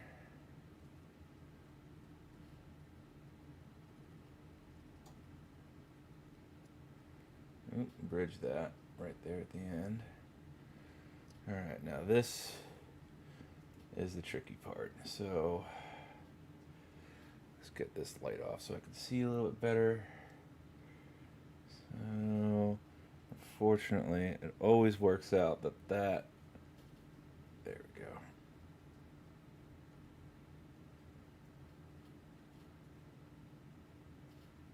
Okay. I think we got it.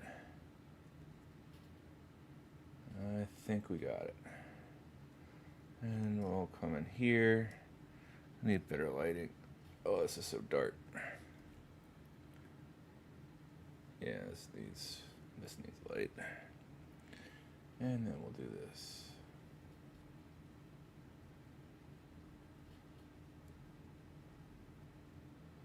Okay, that should be nice and touched up now. So let us zoom out and clean. Alright. Turn that light off so I can see.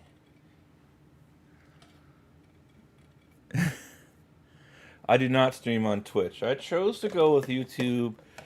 I'm not a very big fan of Twitch as a company. And the other thing is that I figured if I had any sort of shot at maybe making it, which I'm really doing this more for myself. Like, I've got no aspirations of being a streamer, content creator, or whatever.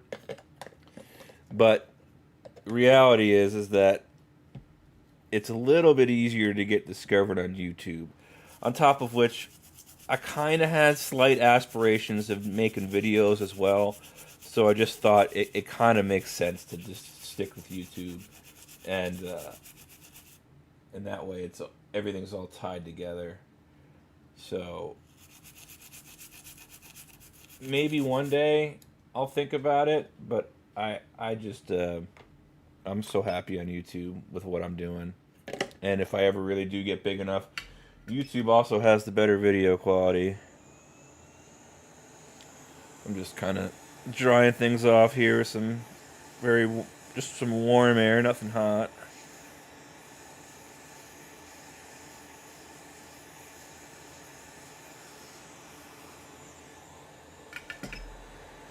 Because we do need to go and double check M92 again. Can't move too quick on M92. If any of these pads get mixed, it'll cause the whole thing not to work. Yeah, it's looking good.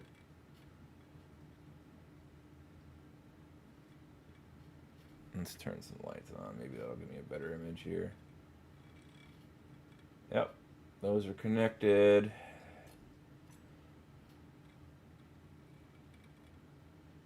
I'm not too happy about those two on the end there. maybe one in the middle. Okay, I'm gonna have to do that up again. And the one in the middle there as well. Looking like it could just use a tiny bit more solder, so. And then just take a look at this side just to triple check ourselves. Yeah, that could use some more solder as well. Okay, so it needs more work. Just like I thought. I always struggle with these things. I don't know why, but I do. It looked good too. That's so weird. It looks good from that side, but then when we look at it,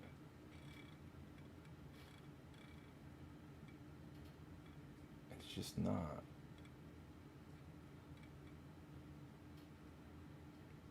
All right, so we'll just go ahead and we'll do it again.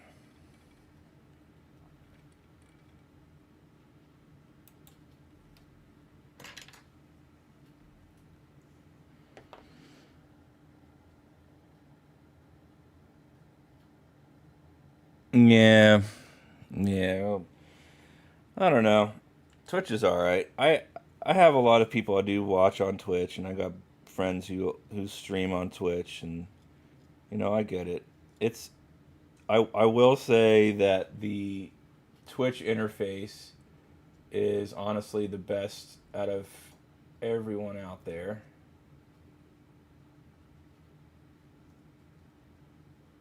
So there's that. Come on.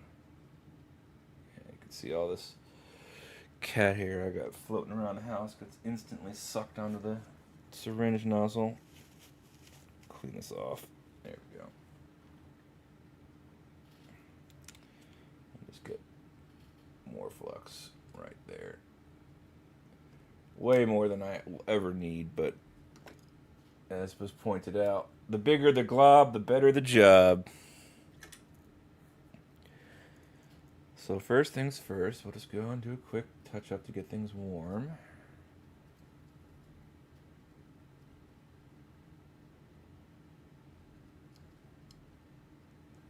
I'm just struggling to get that tip. Might need to do that last one on the other side. And we'll put a little extra solder on the tip here. Don't need much, just a little dab will do, yeah.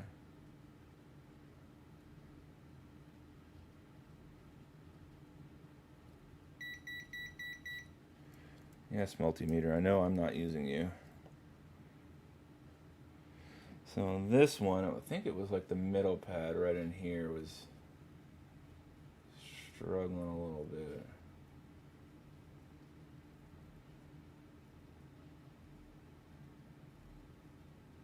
It's looking okay. Now this one was right up near that capacitor that I replaced. I'm going to turn the light off so I can see better on this one.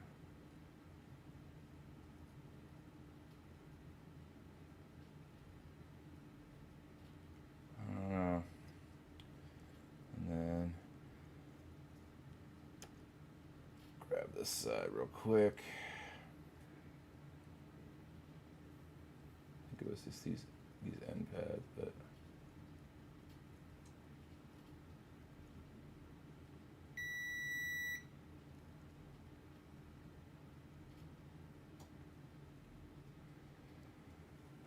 boy, I hope that does it. I could sit here for an hour on these stupid chips, because try as I might, I can just not have the same luck that all the other people do, where they just drop it on and tap it once, and holy crap, it just floats perfectly into place. Look at that. Never works that way for me.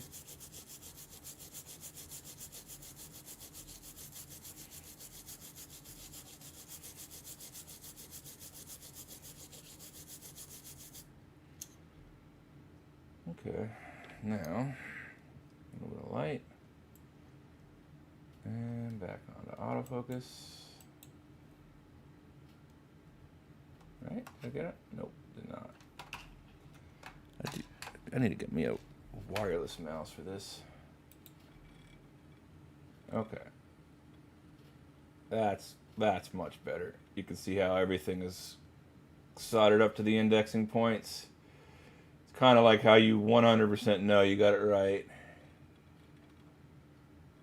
Yeah, those are soldered. They're not perfect, but those are down. Those are soldered. Those are soldered now. And those are soldered. Okay, so you know what? Actually, not too bad. Not too bad for me in my history of M92. So now we got to put the rest of this stuff back. So first things first, let's get you a little bit zoomed out here so I can see better. And I'm going to flick you like this because I think it's easier for me to work this way. And go to manual focus. So what did I miss? Okay. Get some coffee going in me now. Probably cold, but...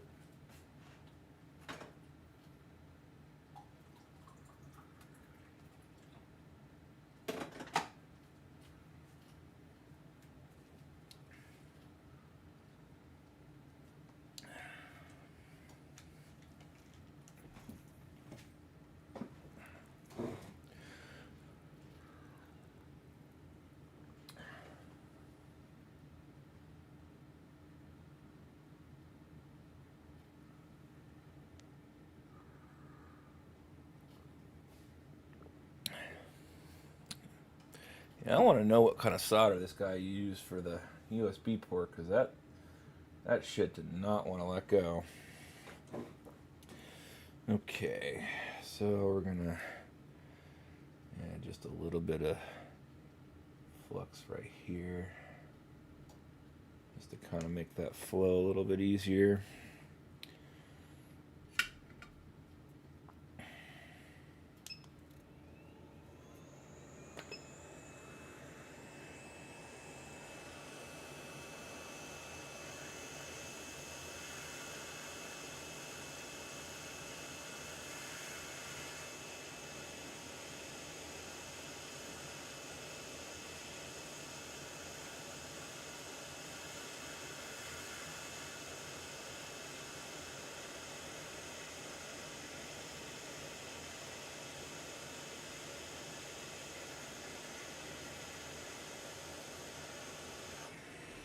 Okay, you can see how that kind of just let surface tension take that back to place. And now I'm going to see if we can maybe, just maybe, have the same luck with the fuse here.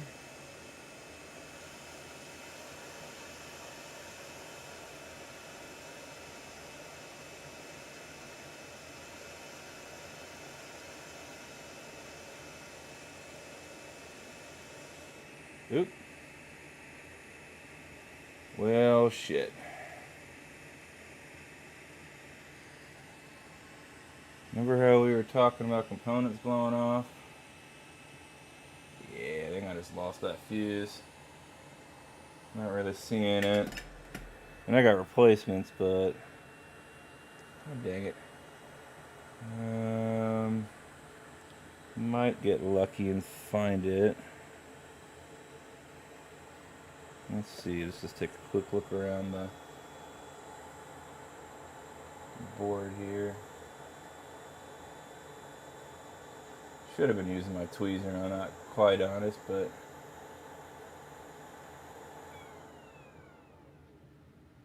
maybe sometimes it just hits the mat and stops. I don't think I'm gonna get that lucky with this though. And thankfully I've got a whole... oh, wait, is that it right there? That might actually be it right there.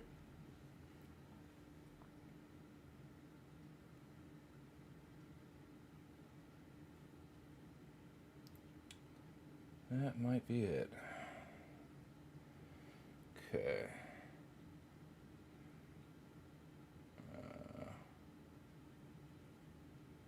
Curious if this is it or if this is just a random resistor that was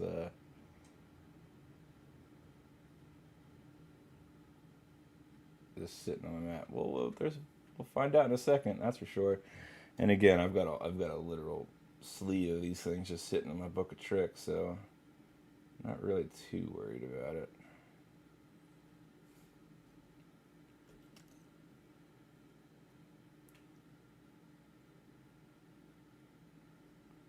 Yeah, everything's all fluxy right now.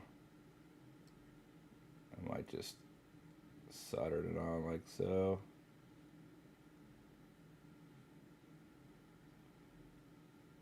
I don't really have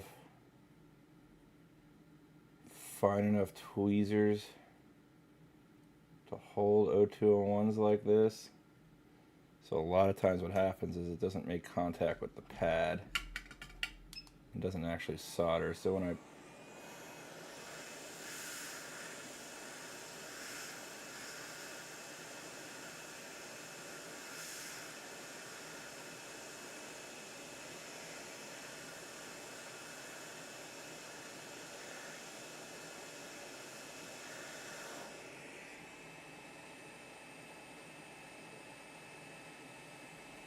Okay. Alright, now, is this a fuse or is this a resistor? Let's find out.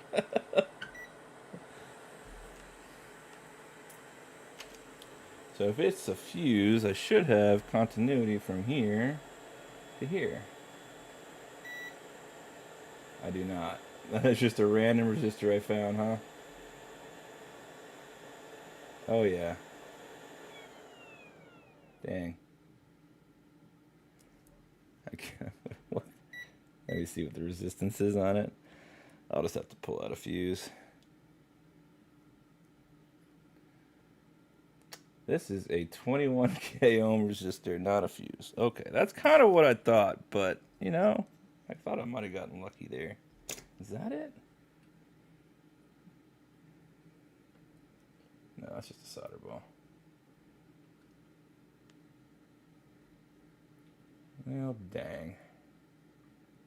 I thought I got lucky. There's no point in me honestly looking for this thing.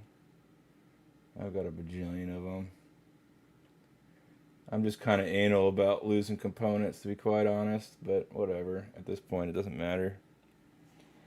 Just grab one.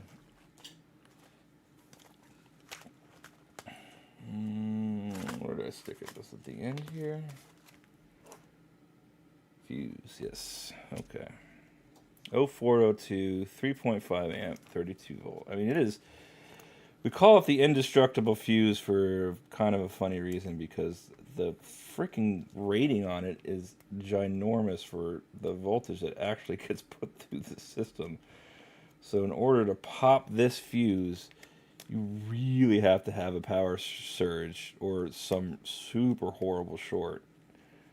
Maybe it's more to do with plugging the wrong charger in, but I think in all the boards that I've worked on, I've only had one with an actual blown fuse. It does happen, just the rarity of it, though.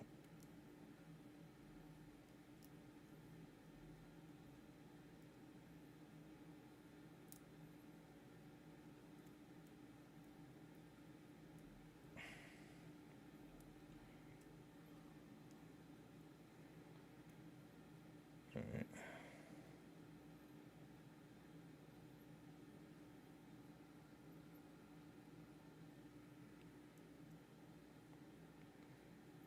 Okay. That one's stuck to my thumb right now.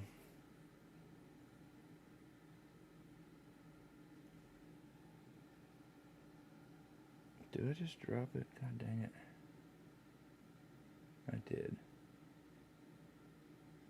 Man, why am I struggling with this? No, it's right there, huh? Let's just get this back into focus here so I can see what I'm doing. Well, first things first. I'll set this off. Hopefully I won't lose that. Put you with the rest, so I don't lose the rest of you.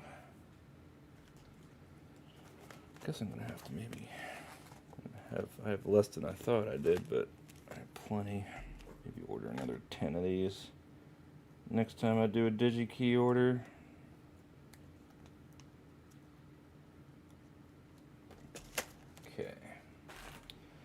So let's get this guy off.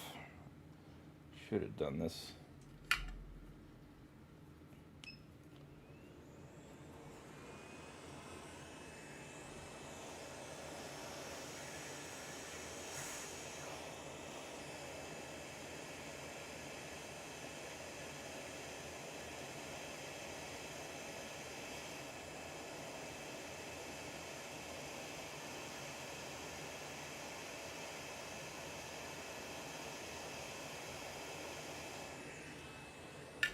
Okay.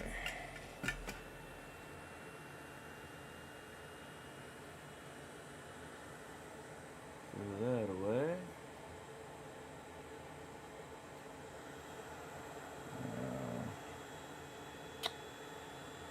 I just lost it, didn't I?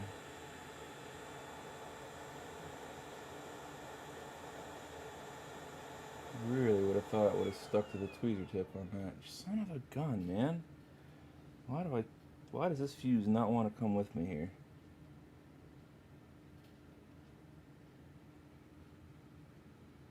That's just a solder blow. Okay. So I keep losing this component. I'm gonna have to pull out another one, I think. So I'll see if maybe it just dropped on the board and I didn't see it. This is another thing I don't want to have. Some loose SMD component floating around to short many things out. God dang it, though.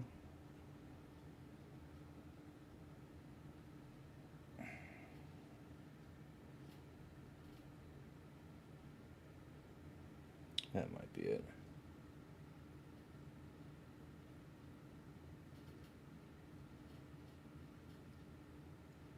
It's like, do I want to test this? I probably should. Alright. Just a quick beep test is really all I need.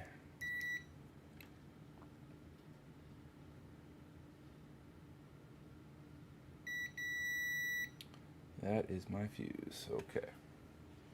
Found it. So let's just go ahead and put you there.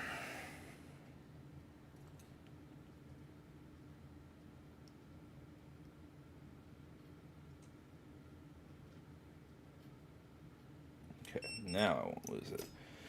I just want to add in a little bit of solder right here.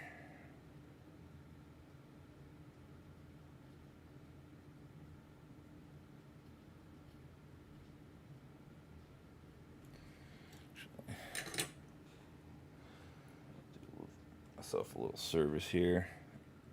Things look like that. They're a little. These are a little bit of flux.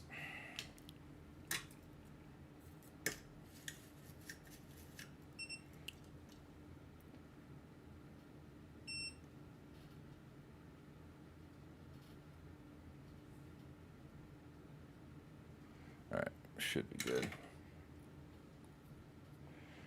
Now I should be able to take that fuse and just plop it right on there.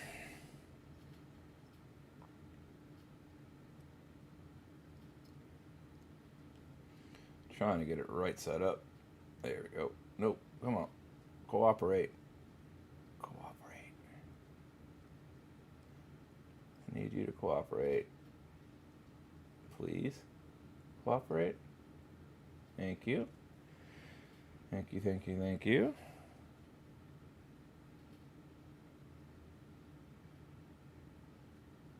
Okay.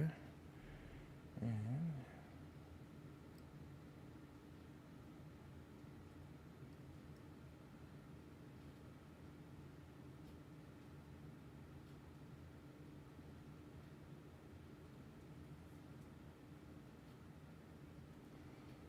that should be.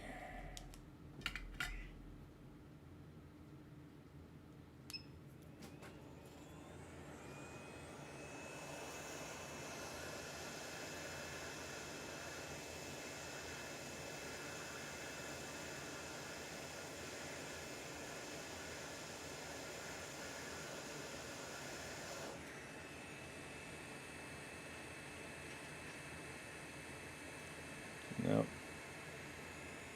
You see it still moving. Let's do this. This is why I don't like these tweezers for this type of work, because it doesn't...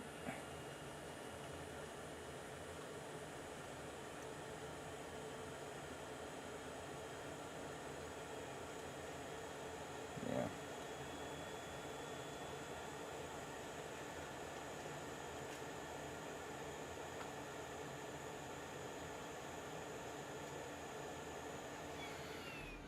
Alright, we'll try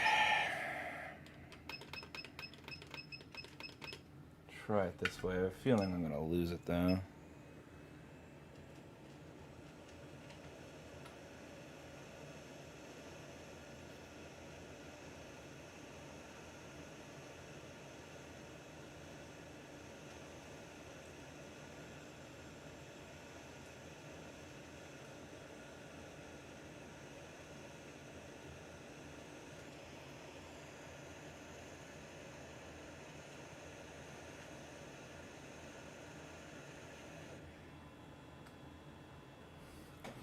Don't think that did it.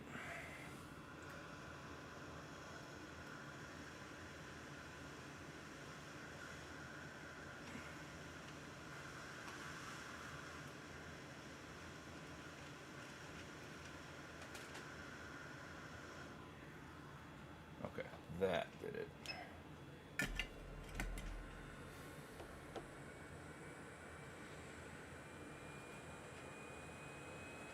No, that did not do it. What the heck? Why the heck? Why are you being such a pain in the butt?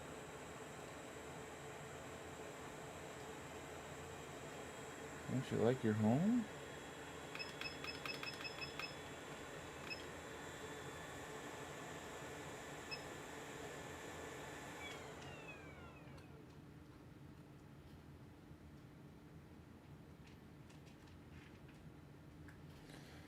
Try maybe?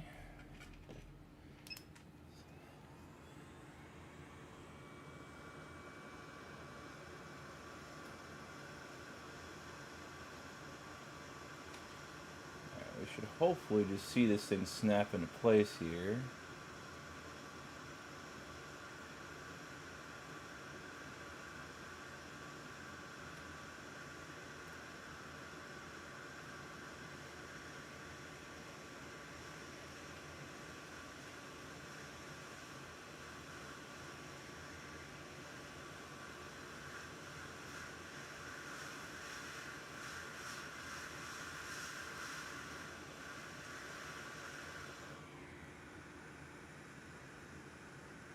I'm watching like the rest of the board wet down and solidify again, but this little guy does not want to listen to me.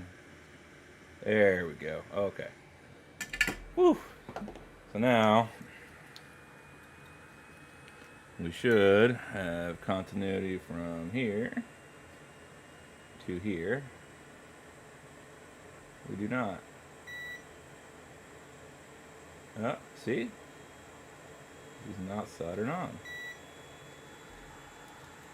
Alright. What we're gonna do. What the heck is going on with you? You are just being... You're being a little pain for no reason. So we're back to 50% airflow.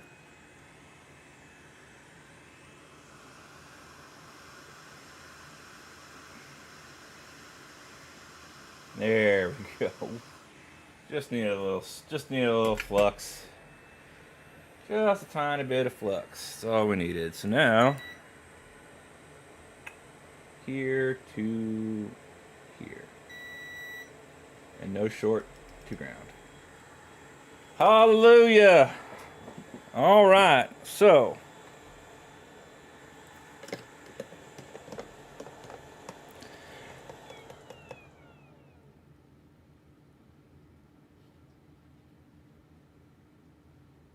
Oh, I did. I did. I re-tinned them, which is the weird thing. Which is why I was like kind of confused as to why it was fighting me so much. But sometimes it just be fighting you, you know, like.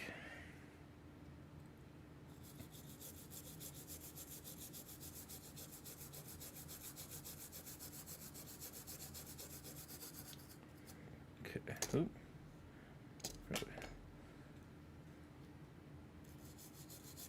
Alright, so I'm cleaning all this, completely forgetting that I've got to reinstall those MOSFETs. Now the good thing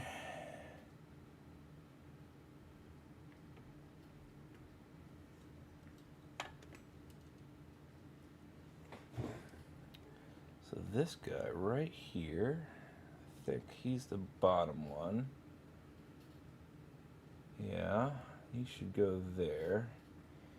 And this guy, yep, he goes there. So this one I know is going to only go one way, but he's got a dot in the bottom lower. Alright, so actually what we're going to do real quick, take a little bit of,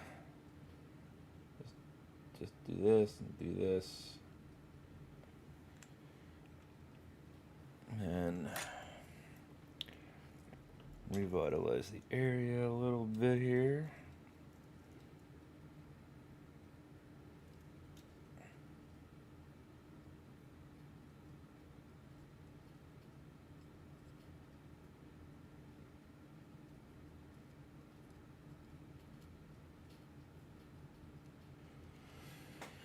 Okay.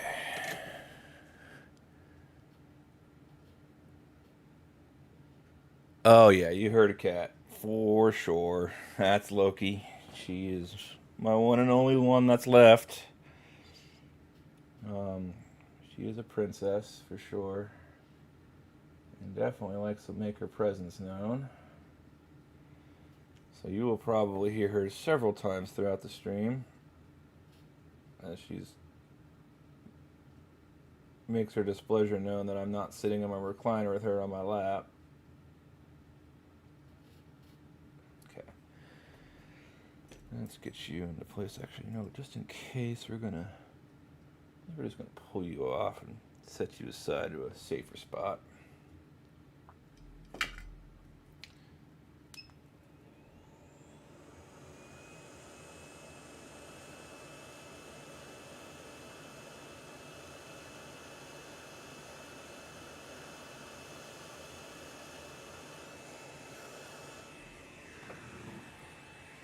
Definitely not ready yet, but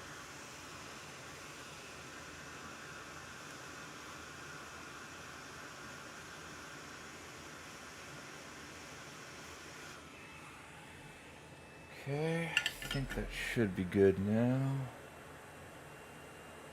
Okay, that one's good. Now the dot on this one should be top left, so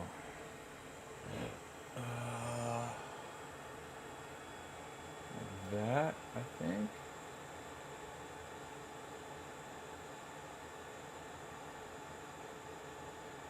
Just like that.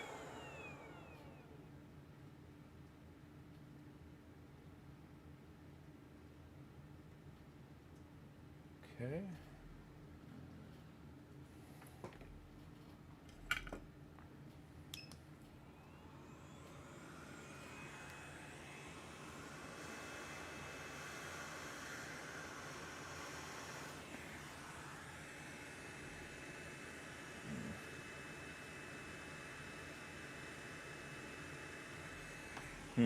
Alright, well. Add a little bit more flux. That's soldered on, but I don't like the way that looks, to be quite honest, so I'll just reflux and reflow.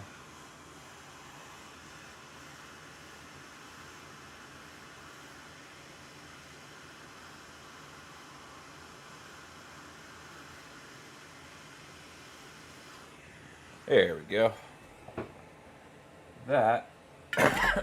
Okay, I think that should do it. We got the circuit put back together.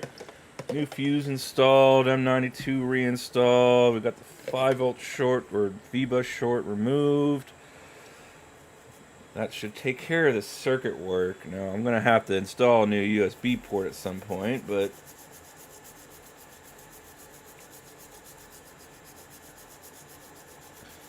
want to let this cool and then do some testing before I get that port installed. You know, I'm pretty sure it's a fully functional board. Just judging from the quick little test that I did on it. But again, you know, there's no point in me installing a perfectly good USB port on this thing if it's a blue screen or something like that. So we're going to let the board cool here.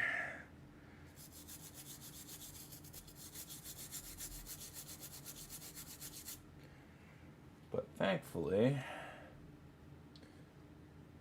we got her all put back together with no shorts. M92 looking pretty good. New capacitor up in there. I mean, you know, looking pretty good. And we'll just do some quick testing around just to make sure. So, once again, no short to V-bus. V-bus goes through. And then no short to ground. And of course, you're going to do this to me. This. And then we're going to go check. I don't know if we tested BQ or not before, but let's just. Oh, I think we did, but just in case. Looking good. Looking good. This concerned me before. Am I missing a and I think I looked and I wasn't missing anything up there. No. Just a non-pop. No kitty cam, no. I barely have enough room for the gear that I got. I really wish I could show you my stream. Maybe I will.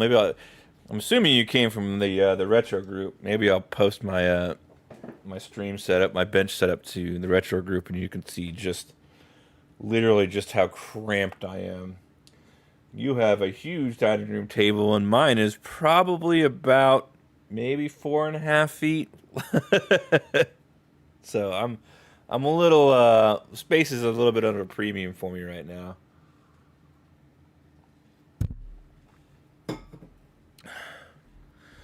But I've been upgrading things bit by bit. So we got that going for us. This is still too hot for me to do anything. Let's just get out of the microscope for a second.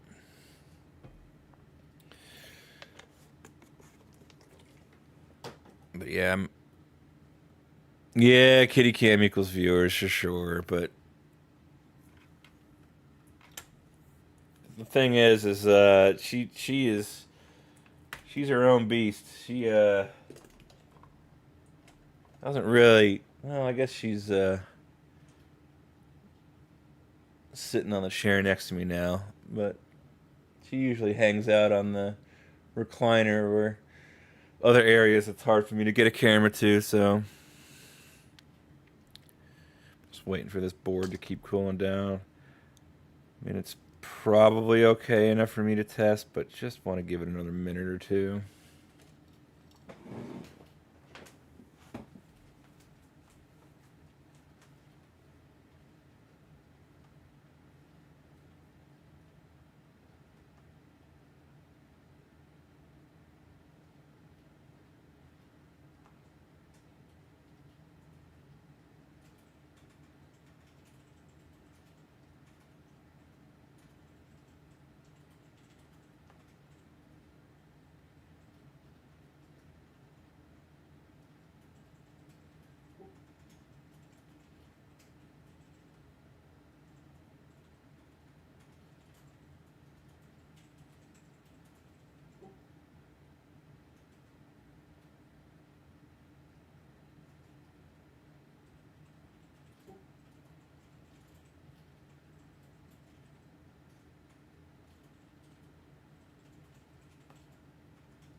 Sorry about that. Retro 6 got back to me again. They want me to test with an original power board. Okay, that's cool enough for me to test this out. So, if you all are unfamiliar,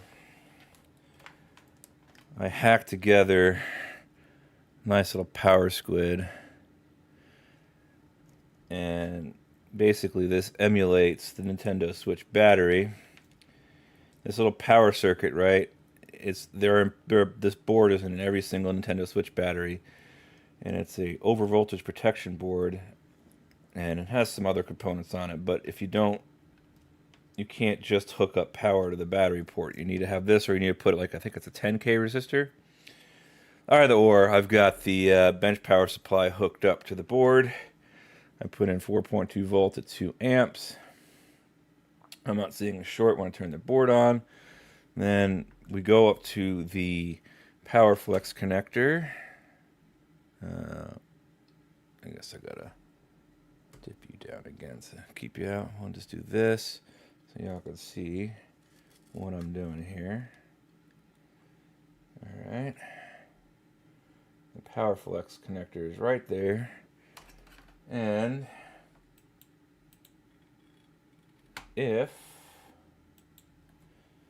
we short out these two pins at the top here, it's like you're simulating the power button being pressed. Uh-oh.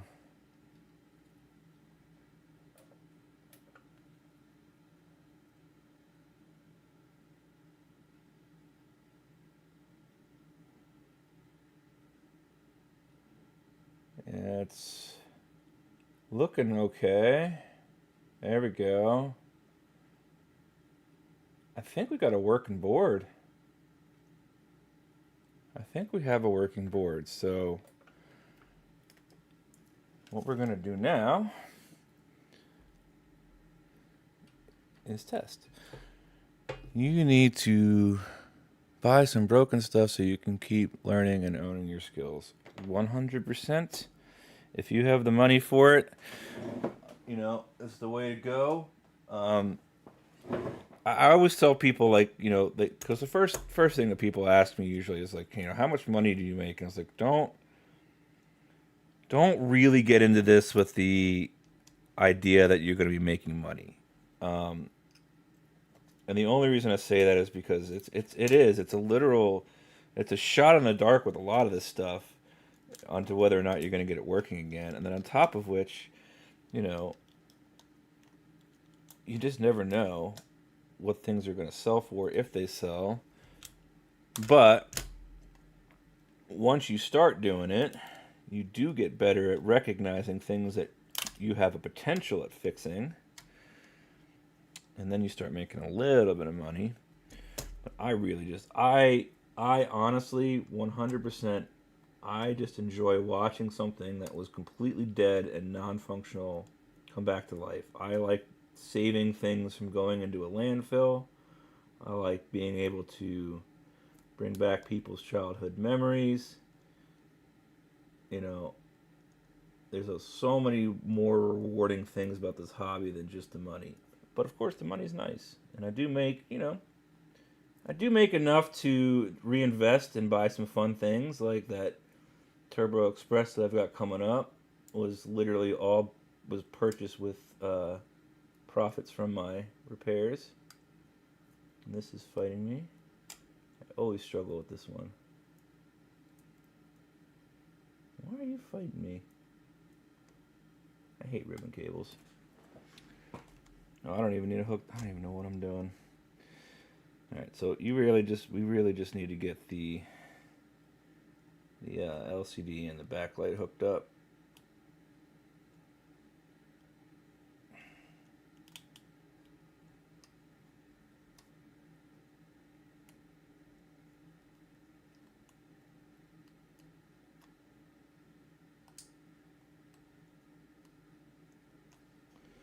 That one went in a little funky.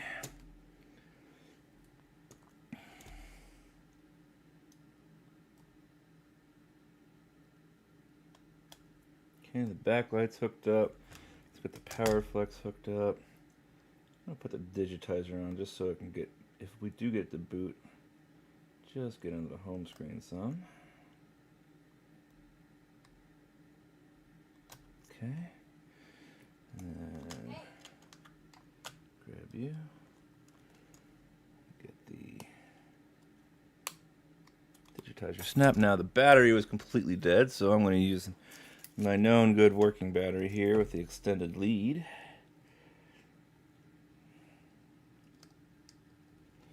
Makes these tests a lot easier. So let's get that sticker off.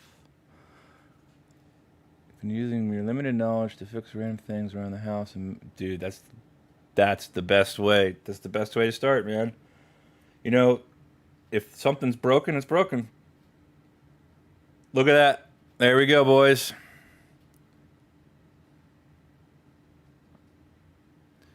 Here we go. All right, well, I don't have my digitizer's not working, so that's not a good sign.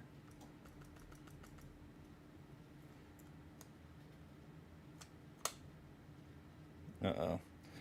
So the game card reader might be dead.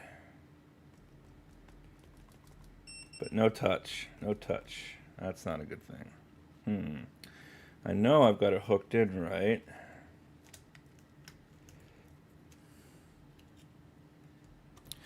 She is alive. 100%. We have an issue with touch, but she is alive.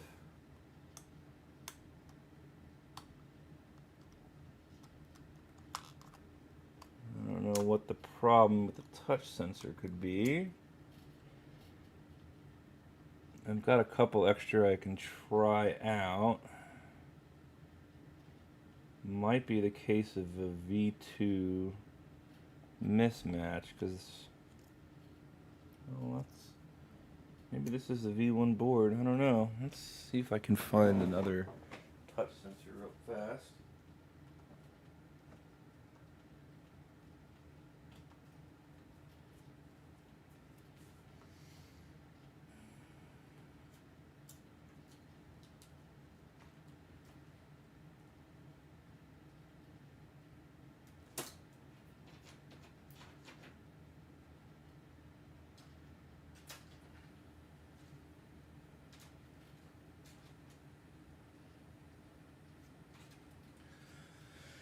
Man, I've had so many of these floating around, and now I can't find any of them.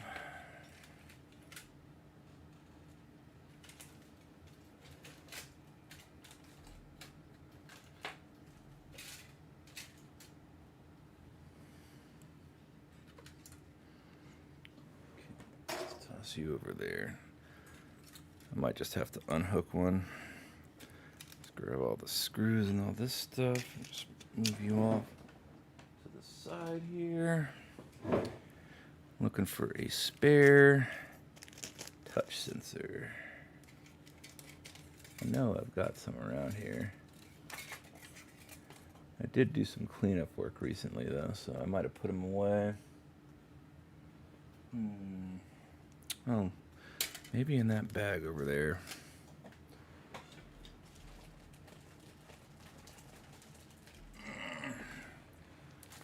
This is a whole graveyard of screens.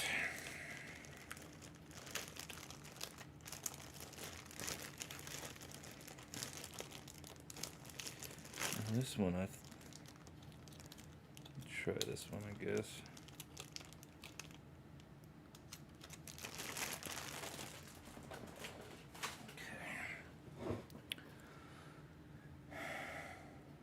Okay, so this is the original. Let's put you back with the rest of the equipment. Okay.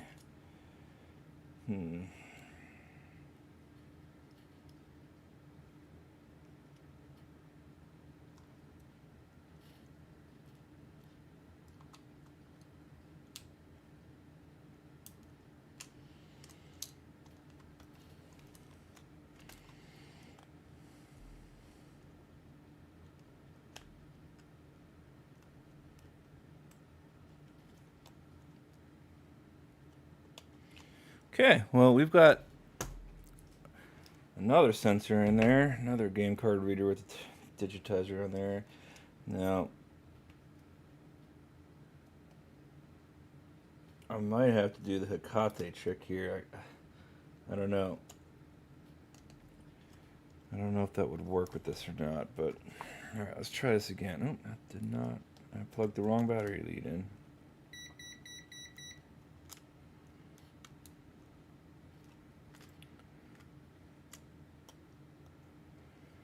Okay.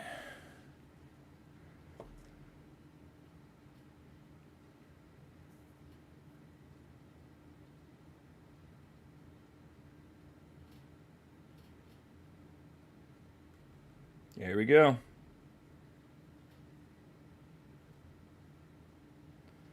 Look at that. Bam. Oh. Okay.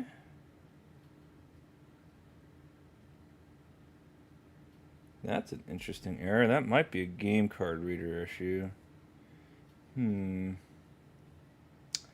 Okay. Well, good enough for me. I think what we're going to do, and that was not really attached very well. So let's get the USB port back on, and then we'll work on this game card issue.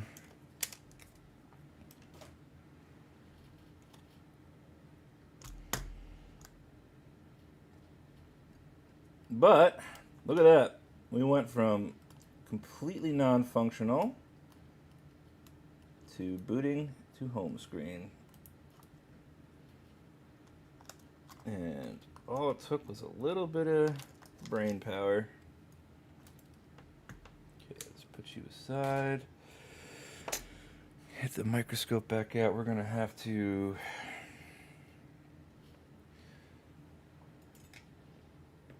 tin up some pads, suck up some solder.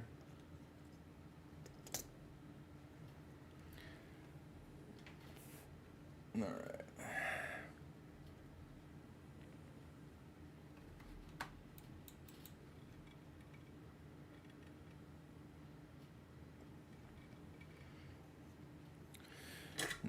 Switch the tips here, I think. Just a tip.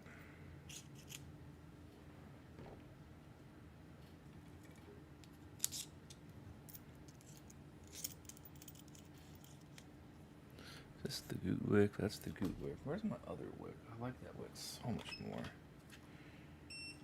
Oof, man, this thing really got chewed up somehow.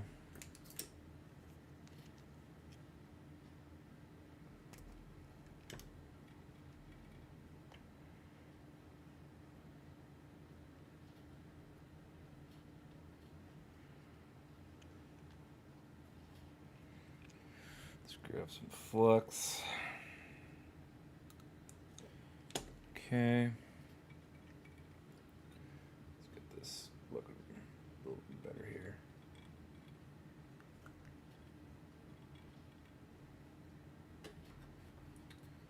Yeah, it feels good though. I was a little worried about this one. But gladly take a win like that. So we're gonna just suck up all the existing solder on these pads. I'm gonna do a nice vertical movement to avoid tearing any of the pads. Okay. And then add some fresh solder to my tip there and just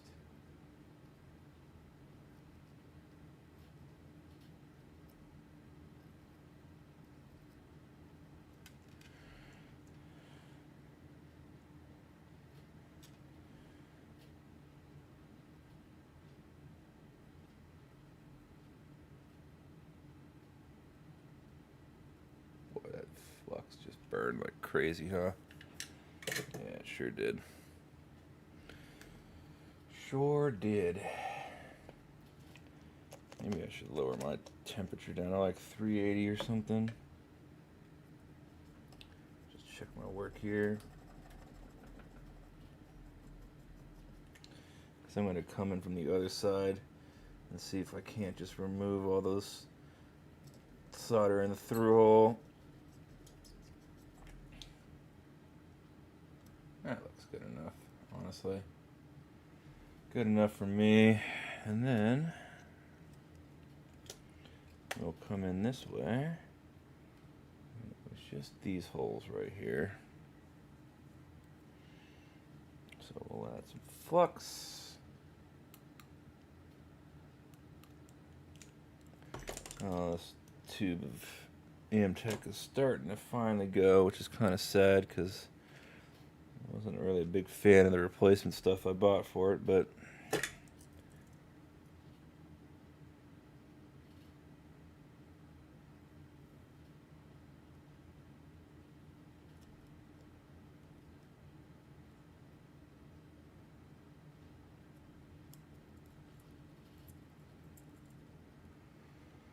might have to use a solder sucker.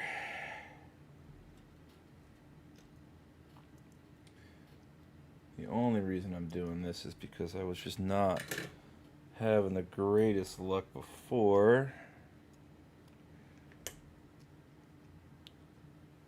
I might just flood and pull again too. This stuff did not want to wet for me for some reason.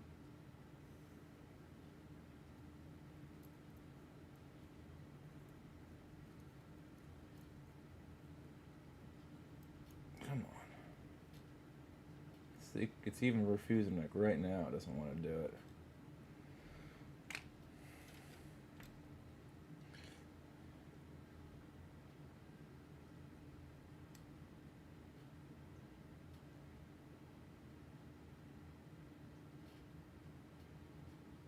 Let's see if maybe kind of flooding with some fresh, and then we'll come back in and see about, that might be enough to kind of mix in with the current stuff and lower the melting point some.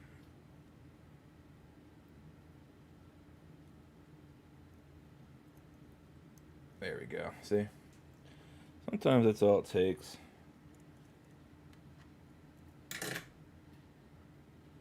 Yeah, we're gonna get rid of that. That was a nice chunk that I pulled up. And then we'll go to the other side, clean up.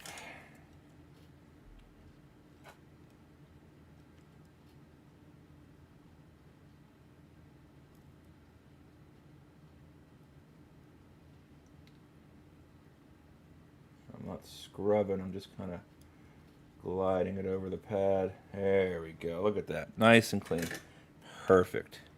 Just how I like it. And that way, when I do my hot drop, it will go on a lot easier. And I will just manually flow the solder on the legs. I prefer doing it that way. I know some folks don't mind, but I think the port goes on a lot easier with less stress to the board doing it this way. And since the ground holes or the mounting holes aren't too important, getting that solder flowing to the bottom and the top is really just kind of just so you can jerk yourself off your soldering skills. It's not that important. As long as there's contact and it's soldered in, it ain't going anywhere. And I'll take less stress to the board or anything else. It's kind of dirty up there, huh? Took a lot of heat and a lot of flux before to get this original port off. And you can see how it's all kind of just gunked up here. Not a huge deal, but that was the, I think, the hole that actually had all the solder in it, which is mind-blowing to me, but not possible to do, I guess. But we should be good now. So let's clean this off though.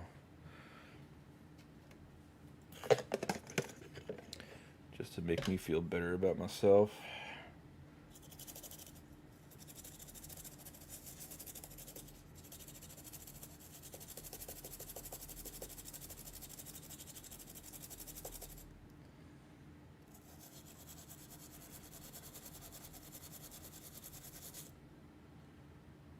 Alright, we should be good there. A little bit of warm air to help.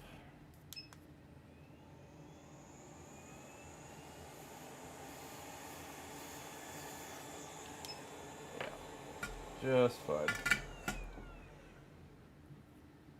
Okay, I think we're good.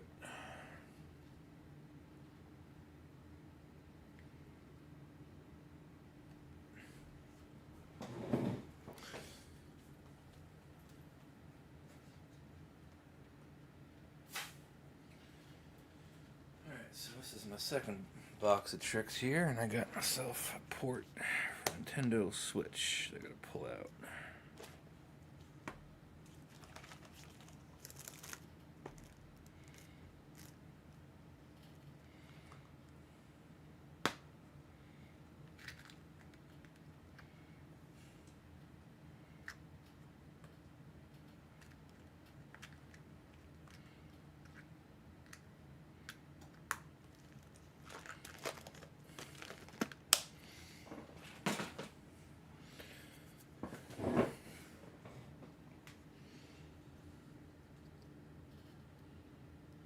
Good enough, and then here's the fresh port, which, yes, this is definitely a Nintendo Switch port. So we are going to tin the legs on this.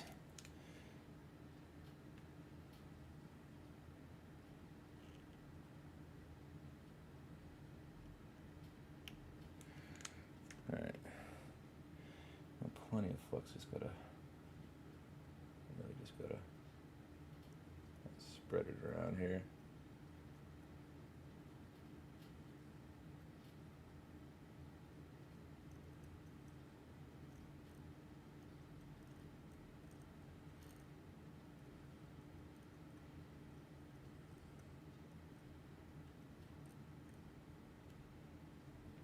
You know what?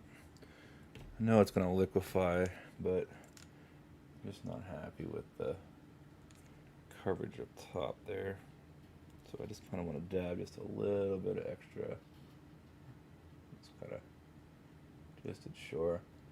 I know you don't want to get a lot of flux on the inside of your ports, but they're not that hard to clean out.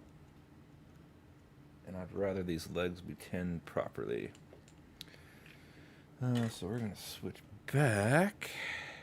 I like the tinier tip for this job.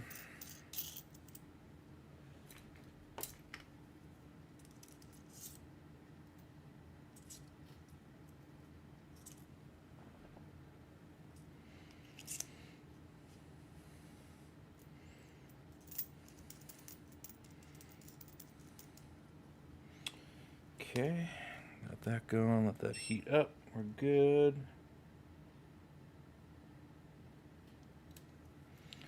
Now all we really gotta do is just kind of hold the port in place and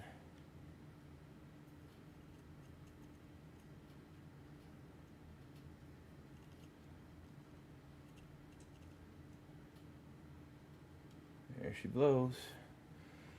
All good and tinned up. Okay, now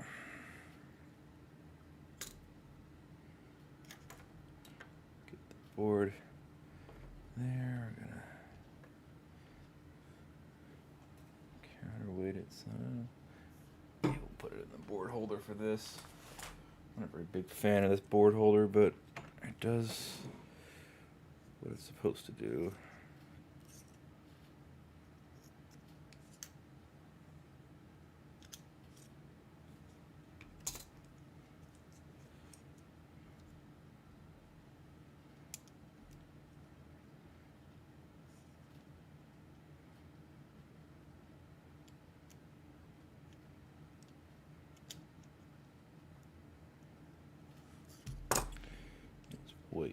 do it this way.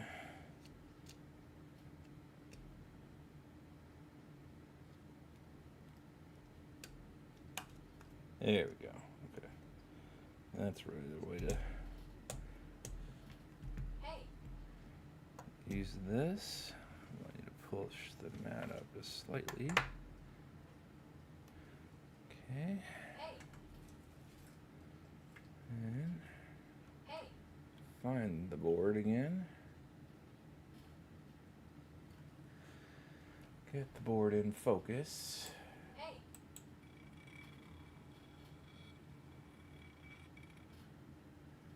And okay, got you. Need my Where'd my straight tweezers go? Oh, there they are. Straight tweezers are a little bit easier on this one for me.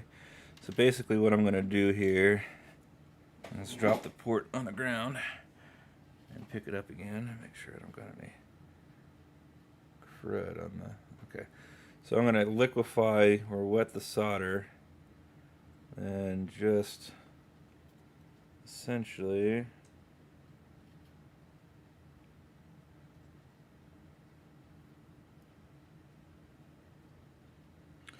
take the port and drop it on. It should be fitting flush, right?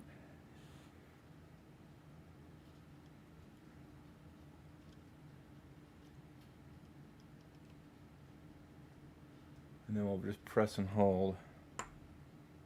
Don't need too much force, but... And then if I need a...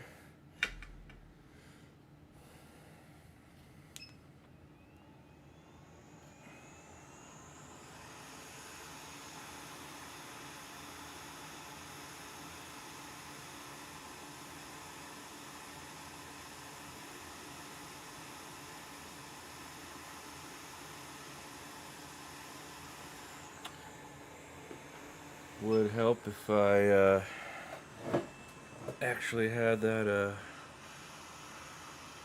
on 420 degrees Celsius instead of 115.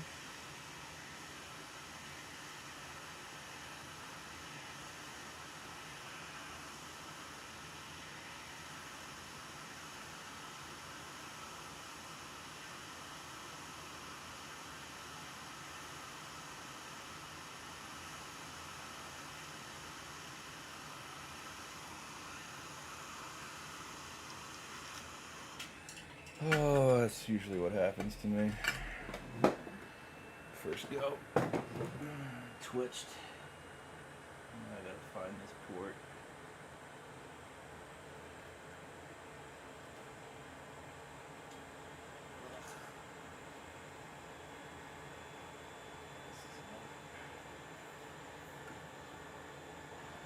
Another reason why I need more room on my workbench, because this is so awkward the way I have to do this. And I can't find the port now. What the heck? Hit the ground and disappeared.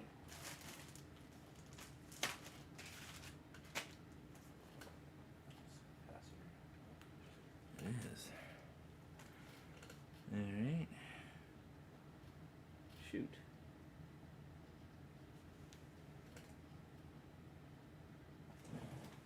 There you are. Okay. Hide it on me, that's all. Alright, just make sure I've got no gunk on them. Alright.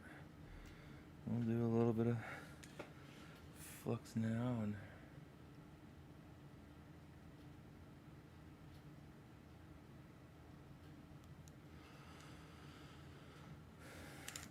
it should help.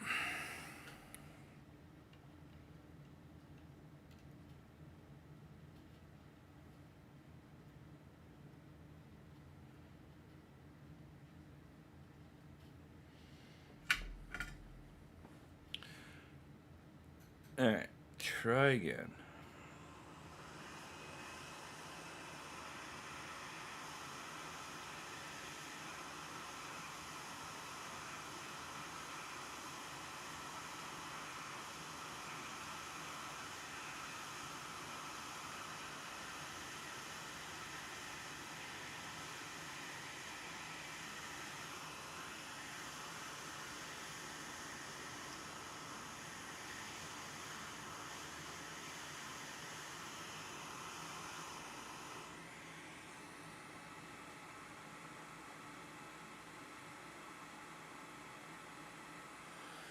I have a feeling that's going to need to get reflowed, but that's fine. It should be on. Okay, now we'll just do a quick little poke test just to see. Soldered.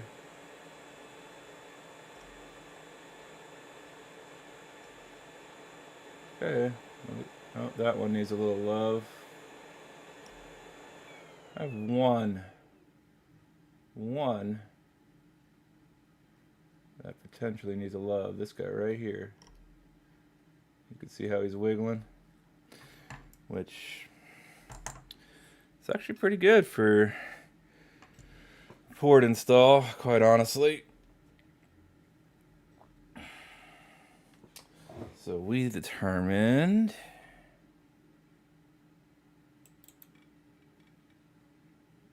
that this guy right to the right of that big old solder blob puddle, that's loose. No, these are all looking loose. Yeah. Okay, that's fine. That's kind of what I was expecting to have happen. But the good thing is now that it's kind of on there, I can get this in a little bit more of a stable spot.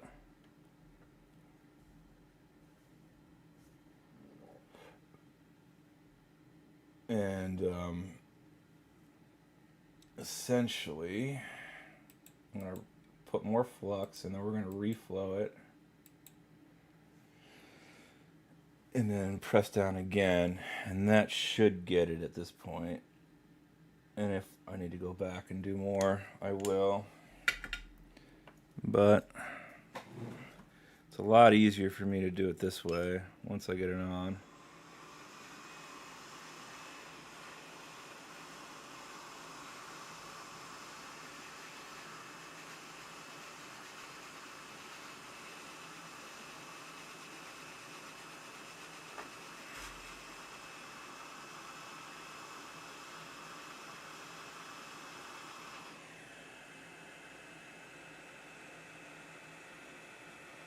Might have done it. Just letting it sit for a minute or two just to make sure. Okay. And now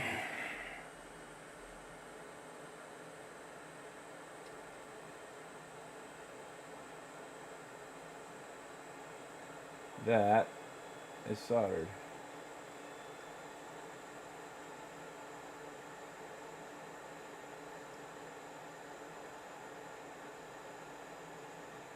Okay, so we just gotta let her cool down, and then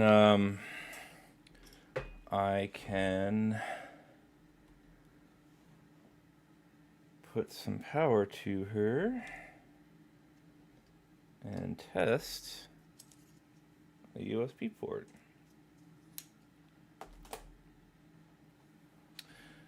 And it's been a long repair on this, been about 3 hours.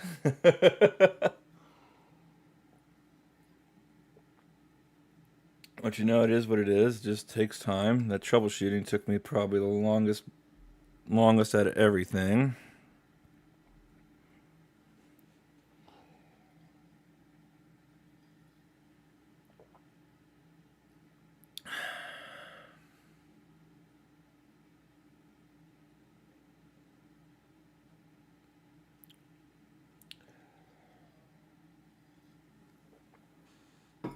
Oh man, still pretty warm. I'll bring this into a little bit more view because we're going to be looking at that in a second.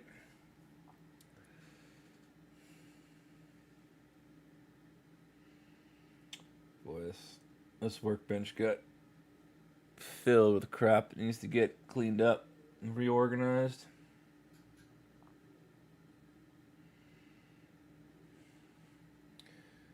Jeez. Okay, I feel good enough to at least just do USB power, no battery. And see if that's working. So, we should see 15 volts come through, and we should see charge on both sides. And we've got nothing. On that, Oh, wait.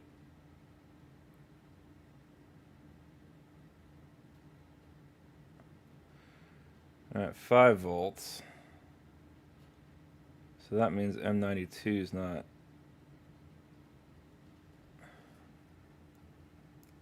properly working. All right, so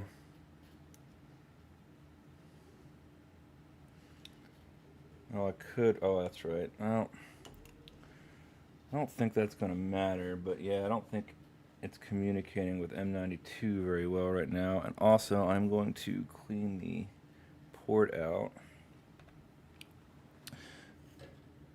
So we're going to take that out real quick. And we're just going to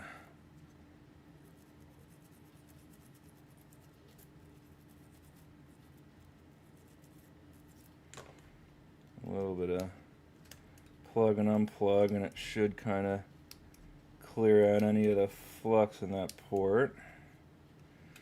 And we're going to have to solder the ground holes, which I didn't do. I moved a little too quick, but again, I don't think that's going to really matter.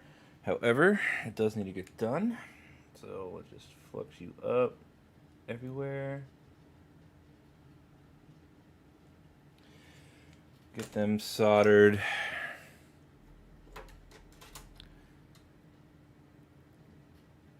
Oh, what would I charge? I mean, I don't know. I mean, a repair shop would charge you over $100 for this. I'd probably charge between 25 and 50 plus parts.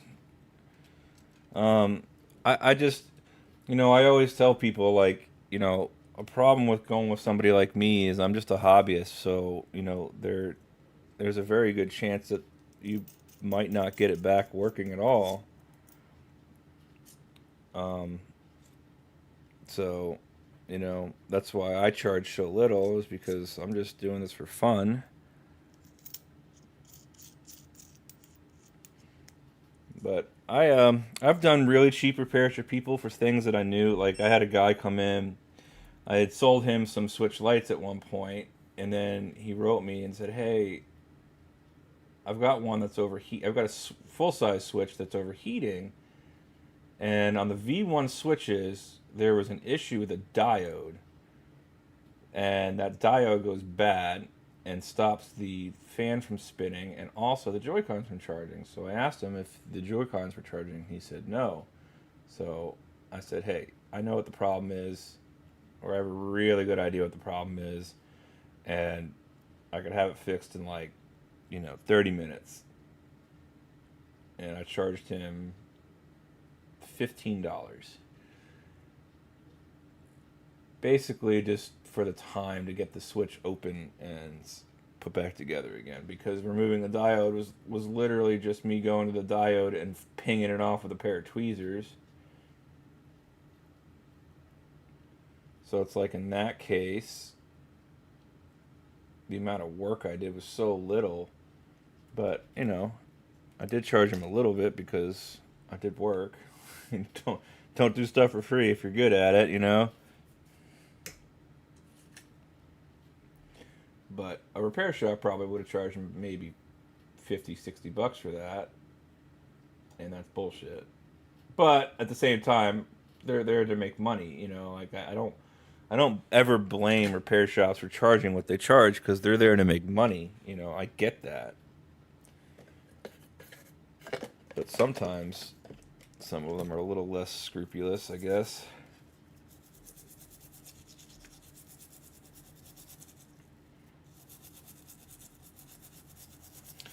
All right. So M92 might be completely dead too, unfortunately. Although I'd say that, and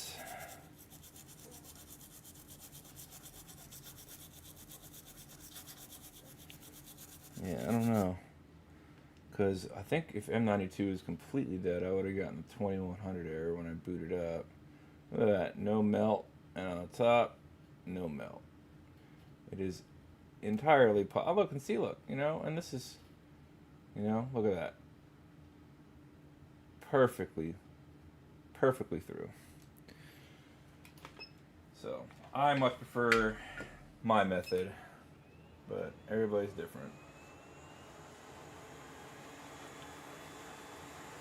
So we're still potentially having an issue here with M92.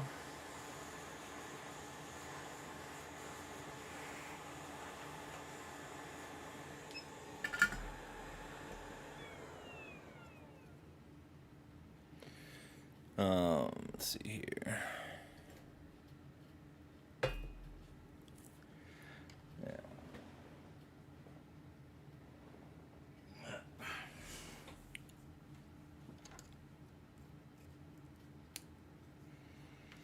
Okay, we're hoping to see 15 volts on this. There we go. 15 volts. And the other side, 5 volts. Okay. Might need to reflow the port. No, now it's... Wait, what the heck?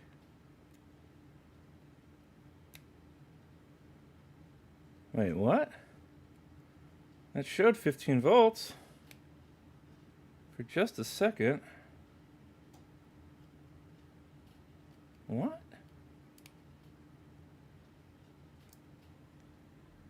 Wait, what? Huh. Well, maybe M92 needs more soldering, but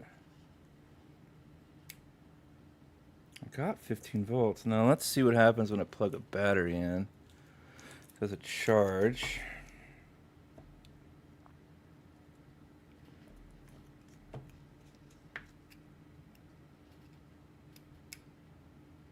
No charging current on that. And then, all right, so we still have an issue. M92 possibly.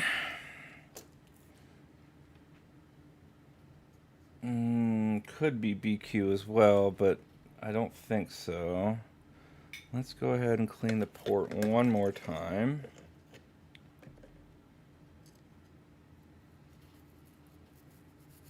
I'll reflow M92, and then if not, just outright replace it.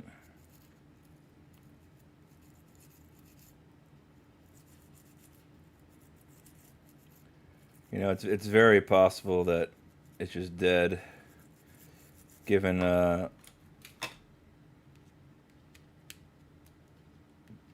I had to do to get this to work. It is quite a sensitive chip. Okay. Okay, that's cleaned out now.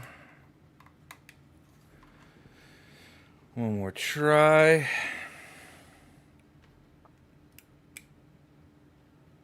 $15 volts. Okay.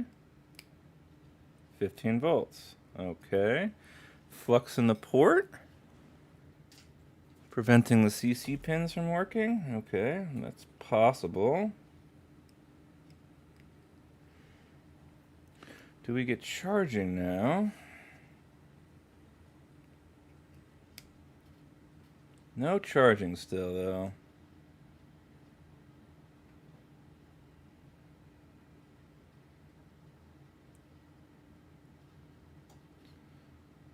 Huh. 15 volts, no amps. It's also not turning the system on. I guess it could be BQ. I could replace BQ.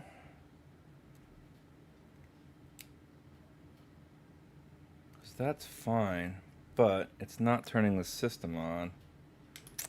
Shit. Is it BQ or is it M92?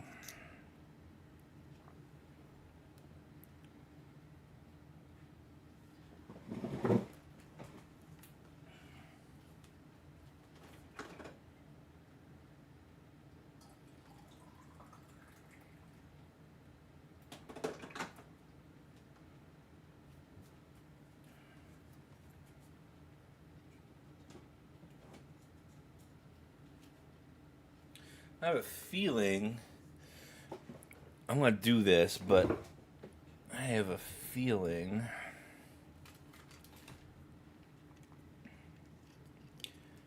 I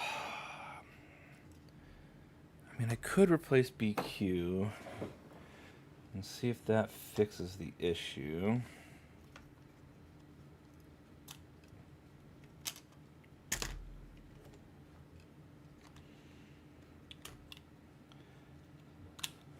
I think it's going to be M92 though.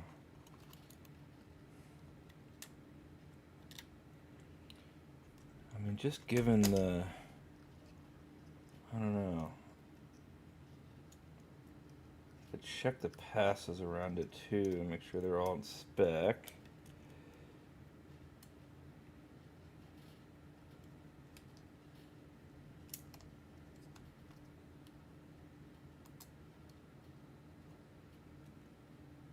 What are you hung up on now? Nothing? I feel like you're hung up on something though.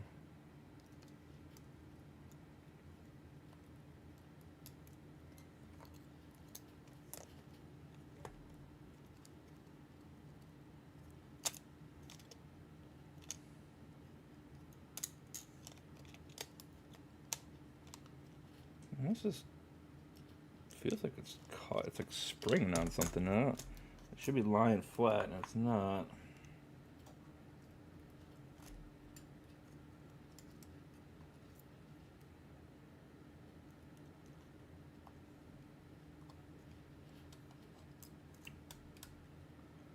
Oh, that's in there just fine. That's fine. No cables being caught. It's just whatever. Not a big deal. Just annoying.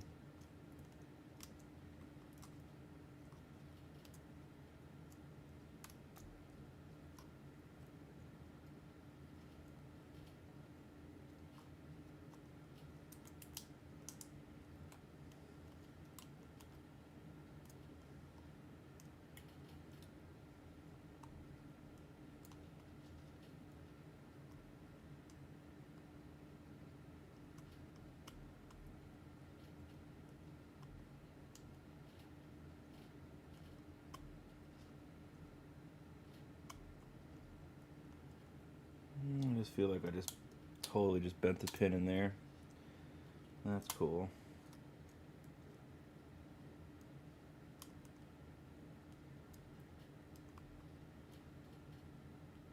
Well, this thing was just the worst.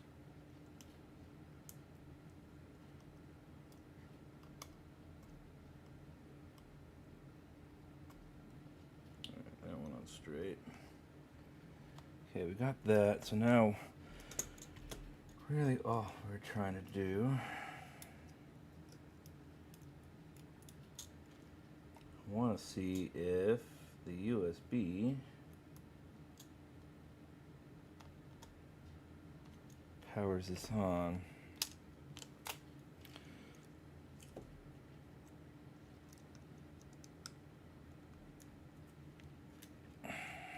Okay. So it should, but no.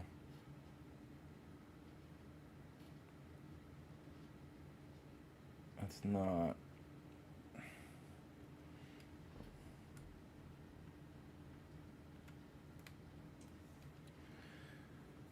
Well, I guess I could replace BQ and then just see what happens. I am kind of curious though. We did have that really weird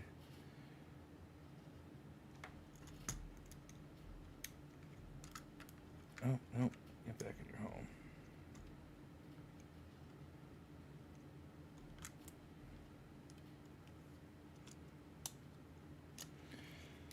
Let's see here. I want to boot this. I don't want to hook up the touchscreen because the touchscreen reader might be funky.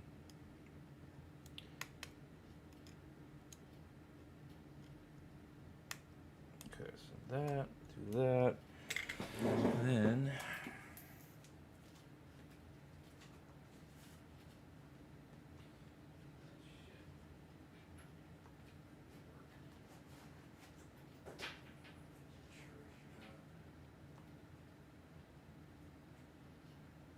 might work off the battery.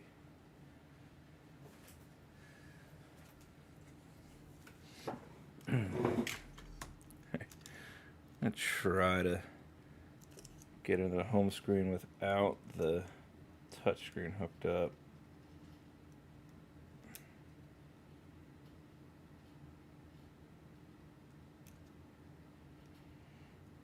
Okay.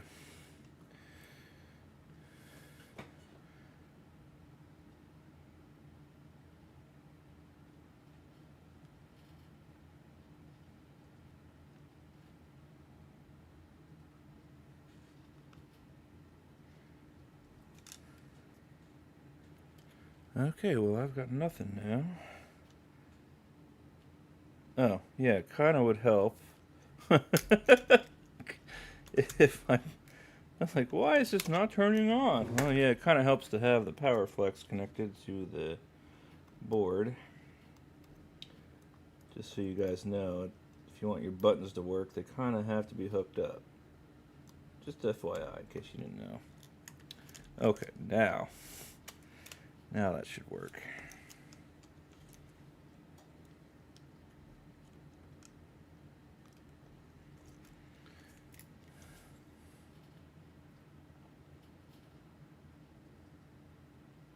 Or not.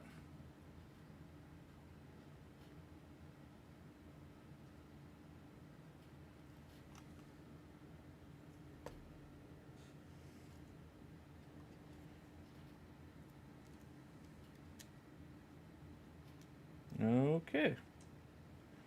So it went from working to... Oh, there we go.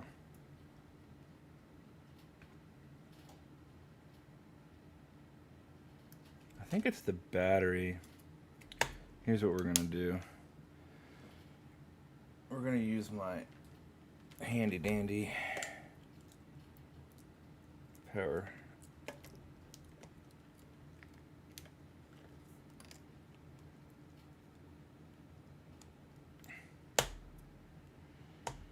Okay. Turn you on.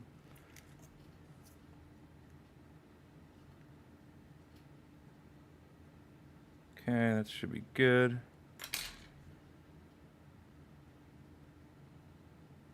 Second Nintendo's freaking me out there still. Okay, so let's see if this works now.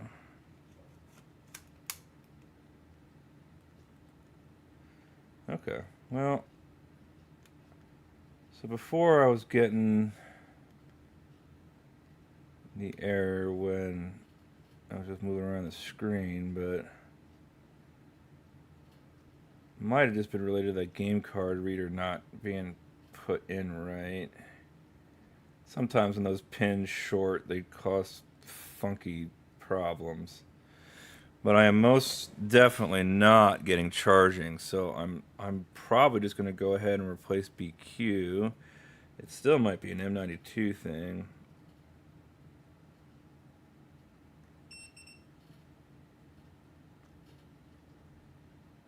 Oh, it recognizes the charger is plugged in.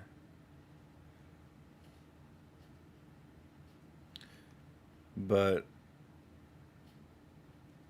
okay, it's not actually charging. Okay. So yeah, let's just go ahead and replace BQ. Just fun. It's another QFN I gotta deal with.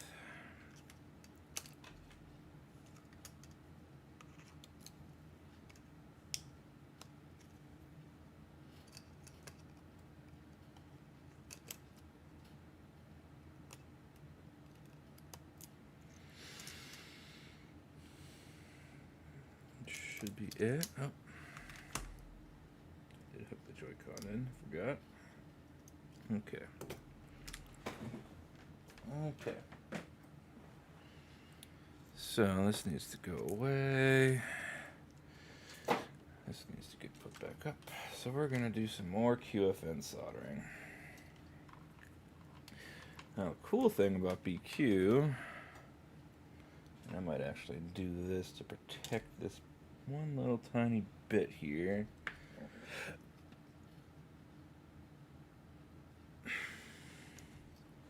The cool thing about BQ is I can do it from the underside. I think it's a little bit easier. Now, what I want to do though is there is a light sensor that is on the bottom side of this board. And I want to put a little bit of a little thermal pad over it.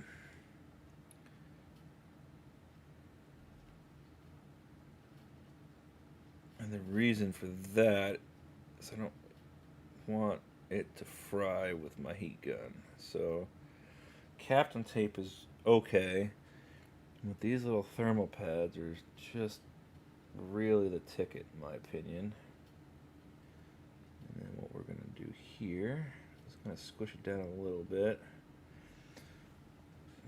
So that's the light sensor right there underneath that blue thermal pad. I'll just take a little bit of Kapton now, double dip so to speak.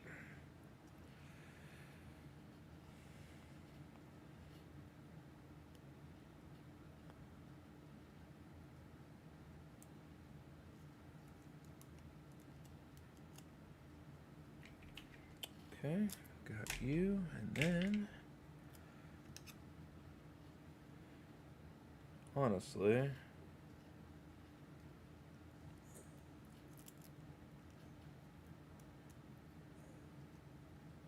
as long as I'm not wrapping it around the fuel gauge IC,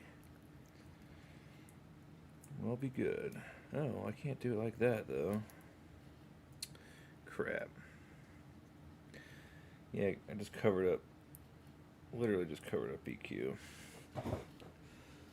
Yeah. This needs to wrap like that. This needs to wrap.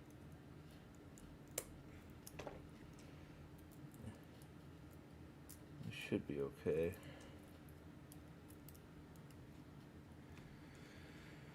We should be okay. Now I can just get you into a board holder here.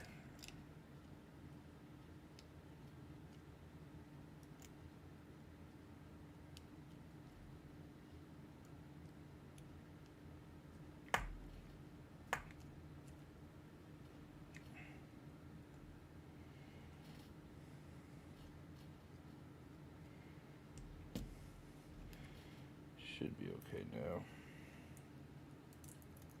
Oh crap.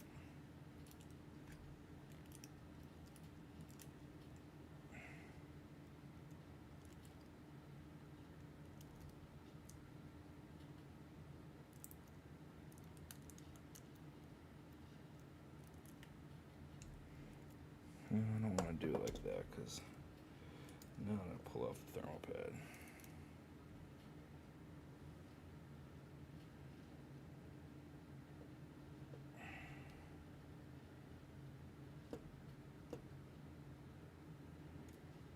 Really,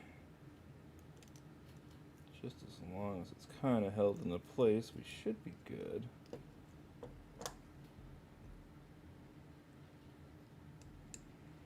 Okay.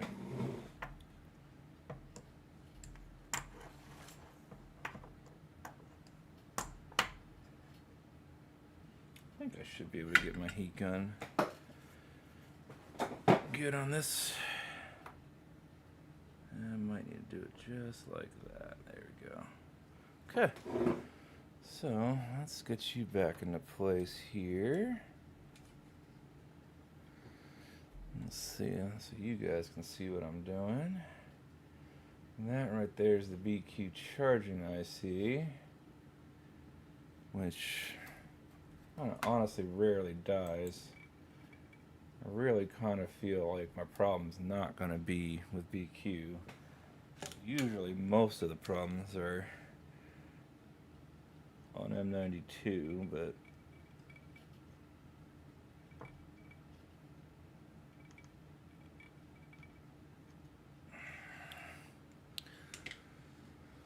let's go ahead and try. Okay, I need my curved tweezers instead. And make sure we're on 420.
Boy, you are just stuck on there, huh?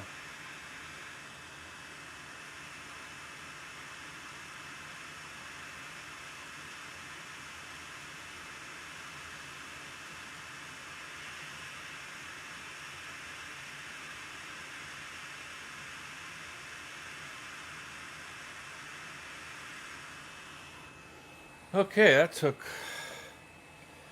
longer than it should have. My lord. My lord, that took forever. But the good thing is, I can set this off to the side because we could reuse this.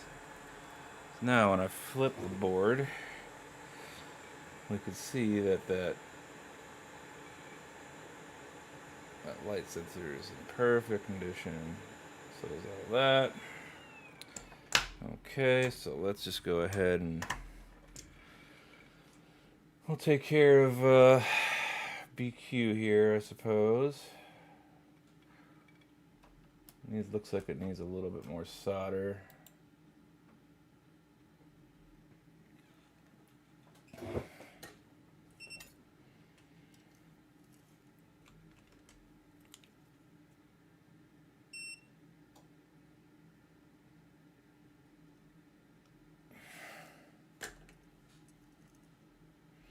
I think we'll do it like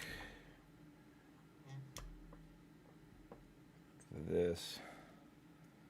Oh, crap. And that would be a spam caller. Love my anti-spam protection on Google. So nice.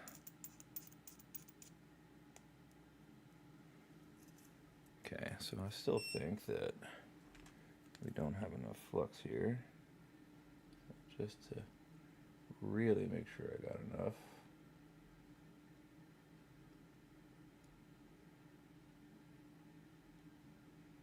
There we go. Just so I'm happy. Now, first things first, we'll just go ahead and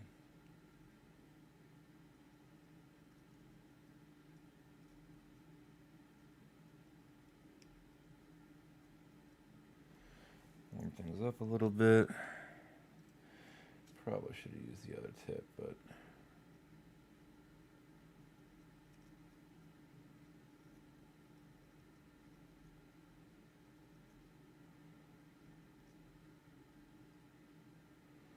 okay, I'll come in here. Save.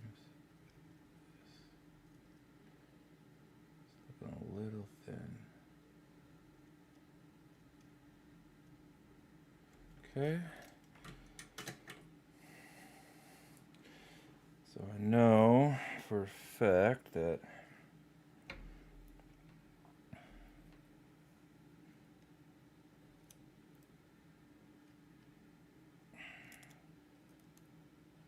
let's just do this real quick, because I know that that's bridge, but if I just use some hot air, it kind of, because this plane right here is real thick.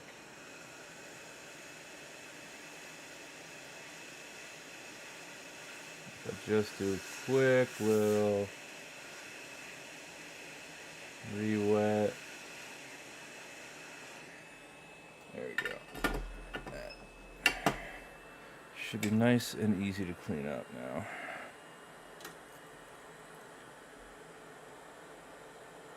So tap, little tap, little tap, again, little tap. Might need some more flux in there. I think the other thing too is those two pads that are bridged are actually okay to be bridged.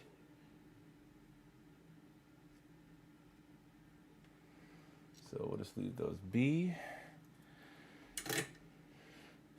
And then we will go ahead and do the same thing. We're gonna just get some fresh Captain. And we'll just, just do fresh thermal pad too.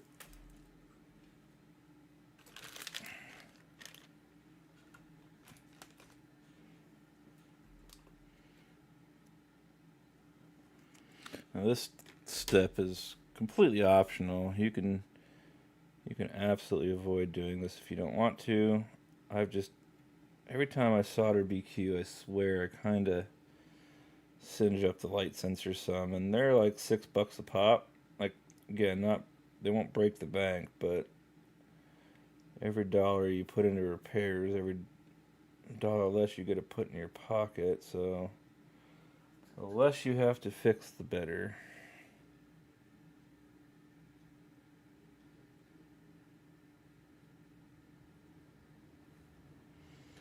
Now, the good thing about BQ is it is available domestically on DigiKey.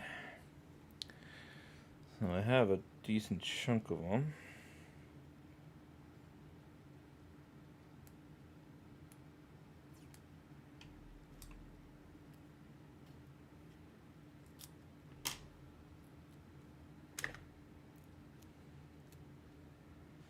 So I got that going for me at the very least. Alright. Like that. Perfect. It should be fine just like that. Now, it's not the greatest prep job in the world down here, but it will work. I'm gonna probably need to re-add some solder and clean up some stuff, but oof.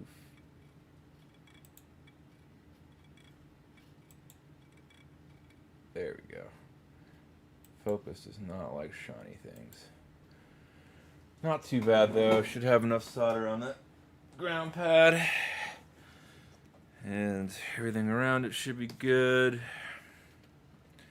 So now I just gotta grab a brand new BQ.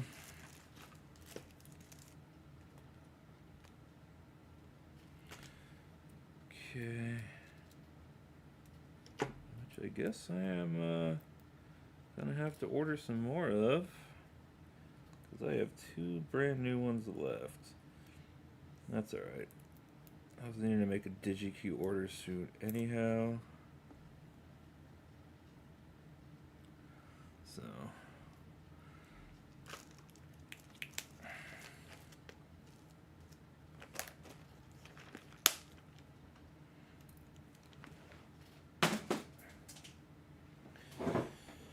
okay, so now with this BQ,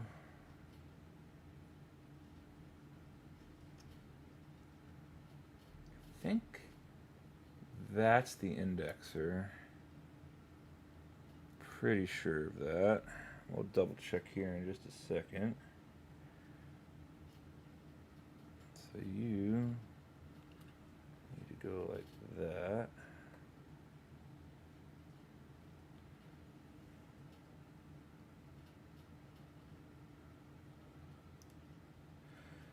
And I need to not drop it on my lap and just lose all my work now. Okay.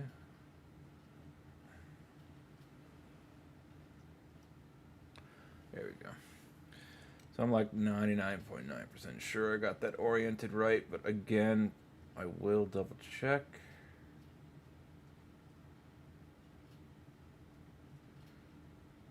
It's the only thing I wish they did with QFNs like they do with BGAs and give you a little kind of hash mark on the board to let you know where your lineups are. I just kind of eyeball at the start and then nudge it.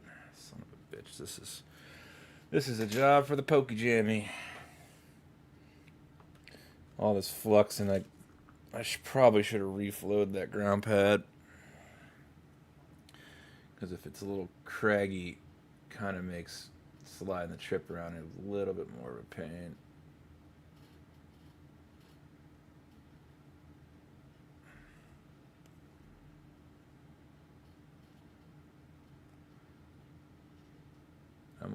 I'm admittedly a little bit more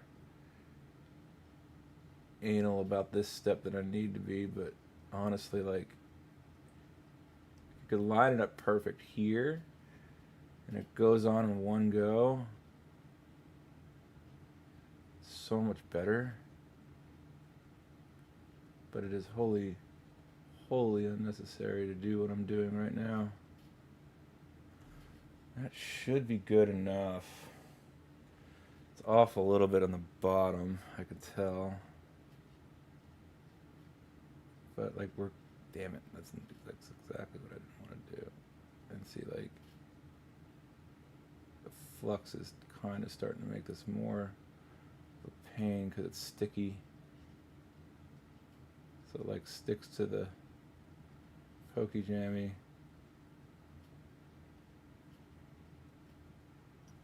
Dang it. I just kind of screwed that up, but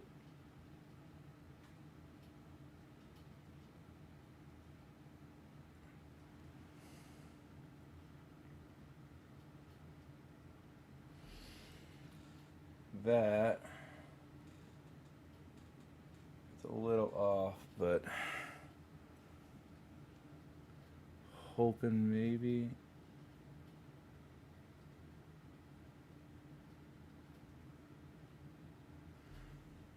That looks pretty good.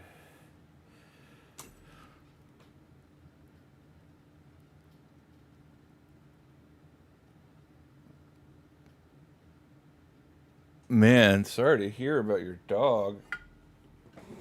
I actually just, shit, I knew that was going to happen. I lost a cat. She had a massive seizure, and then we suspected it caused some sort of brain hemorrhage, and she lost pretty much all of her motor functions. She couldn't walk straight, or it was pretty sad to see.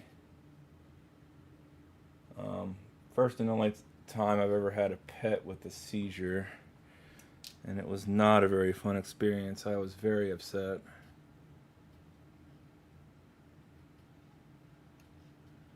But I did give her a very good last 24 hours, and I can take a little comfort in that, you know. But it was definitely not an experience I recommend to anybody.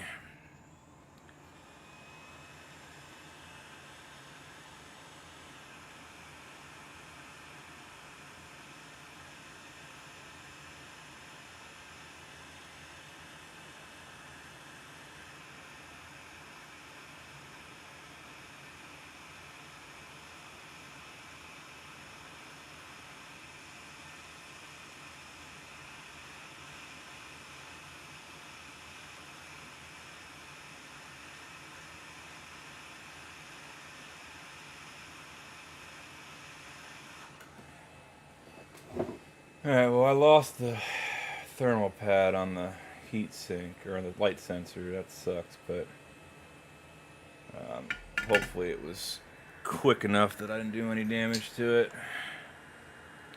Should be fine. That's definitely soldered. And we'll have to give it a look and go.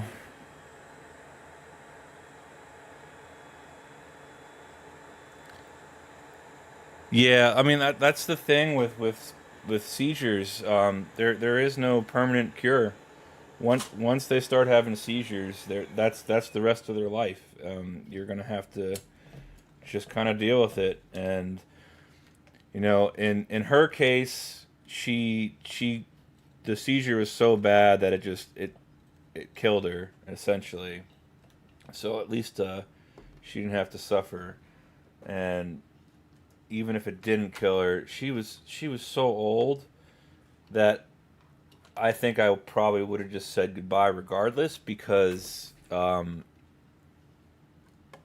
don't think she would be able to survive through many of them.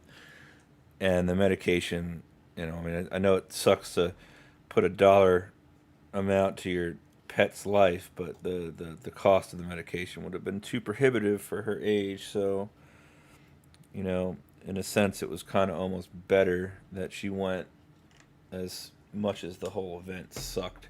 And I felt horrible for her because she was one of the sweetest cats that you could possibly ever meet and did not deserve to die like that. I was kind of just, hoping. I always hope for old age. It's just, just let them go peacefully. I've been raising cats since I don't think there's been a point in my life where I didn't have a cat in my life. So I've kind of been there through all of it, and I can just honestly say that it's so much nicer when they just go peacefully. Okay, this is definitely going to need some work. Zoom in real quick. Yeah, I can already see some gaps there. Let's just get this out of the board holder because we don't need it in here anymore.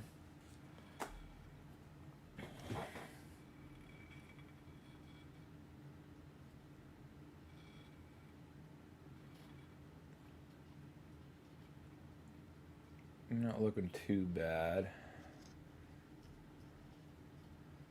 And then this side, we know that I've got. Yeah, but that doesn't care if that's bridged. That doesn't matter if that's bridged. And then this side. I don't think this will be working anyhow. That side definitely needs some solder. For sure. Okay. Let's clean up a little bit here so I can get some room back. All these thermal pads just kind of shut out of my bag. Doo-doo-doo. This guy back. This guy back.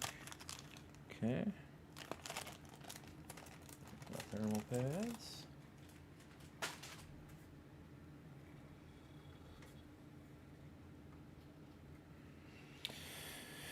And this is potentially dead BQ. I'll set that aside just in case it's fine.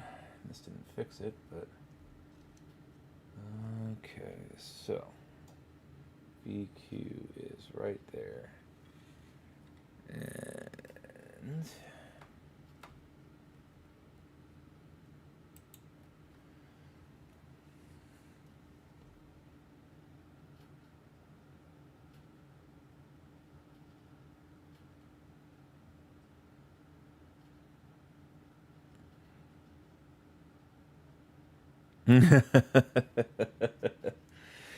yeah, that's the problem with kittens. I can honestly say that um, I've kind of been lucky in that we've always gotten our girls fixed in time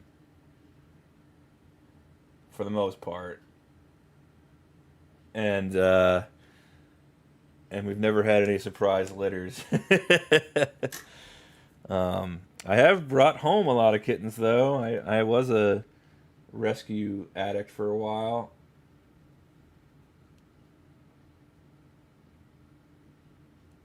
And what the heck is that?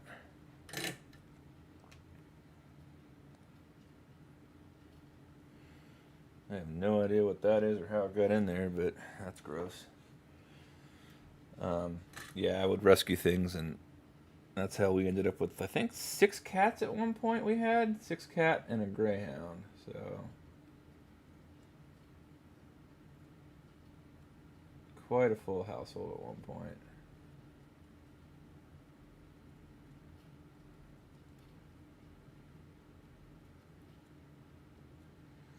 That still needs... just needs a little bit of solder.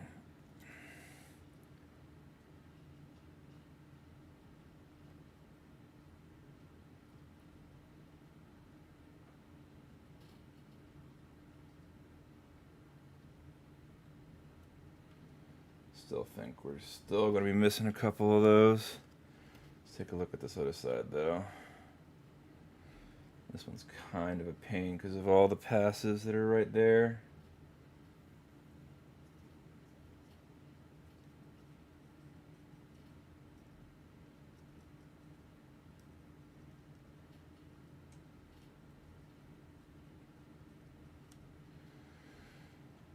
I'm not going to really be worried about that other side. That first one looked good, but wondering if maybe I can kind of...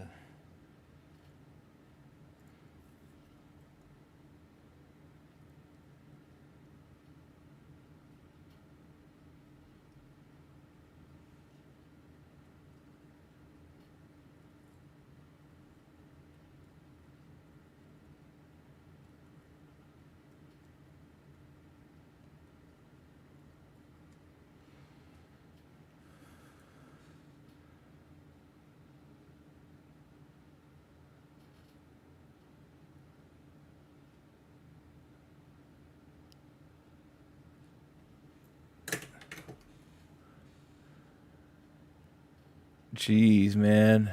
Yeah, people don't dump dog. We have a lot of stray cats in Fayetteville. Don't see too many dump dogs. And yeah, I don't blame you. I'd probably take a dog off the street rather than let him roam. I'm the same way.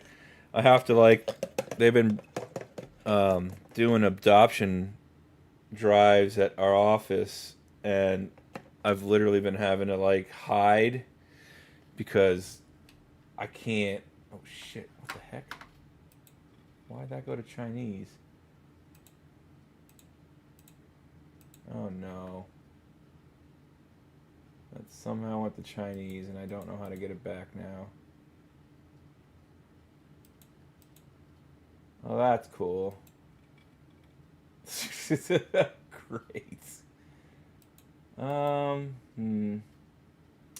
Well, I don't know how I did that. Is it up here? Yeah, there it is. Woo! It's like, how did I do that? Chinese.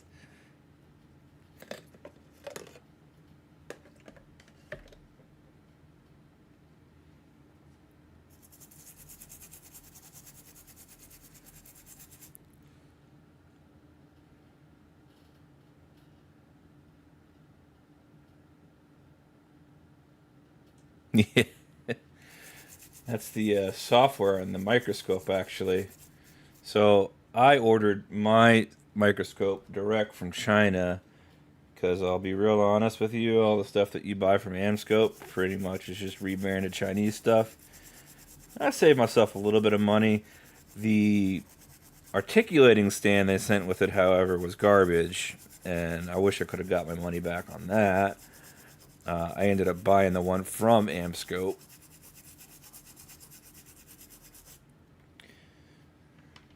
But can't say that I've regretted my purchase. I have a $100 microscope as well. That's pretty awesome for what it was, but this is so much better.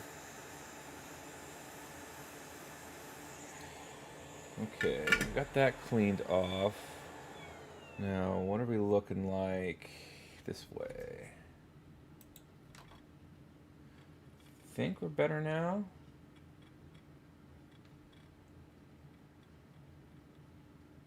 Maybe? Might still need to do some work on that, unfortunately. And you're down here. No. That one right in the middle, I'm not too sure about. It's still looking a little thin. Those are fine now. And then southern side. And still got some flux in there, so I can't really tell, but it looks okay. And I think this side I don't even touch because it was fine when I looked at it before. Alright, let's get this off the screen. Sometimes I gotta manually focus it.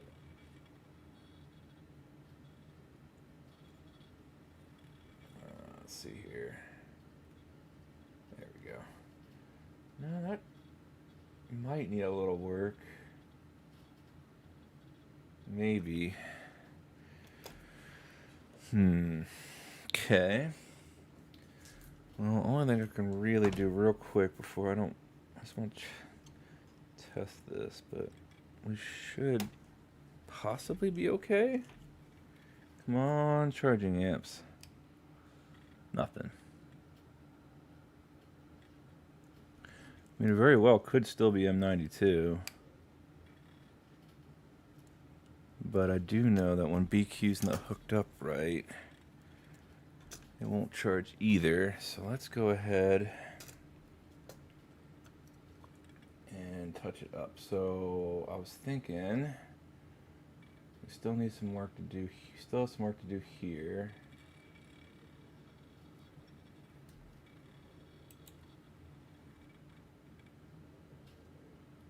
That middle pad's not looking too. Yeah, those guys are not looking the greatest. So let's just go ahead and we'll just redo it. It doesn't hurt to keep trying. So now wait, which one did I say it was? Yeah, the ones in front of those two resistors. Okay, that makes sense because those resistors are kind of a pain in the butt.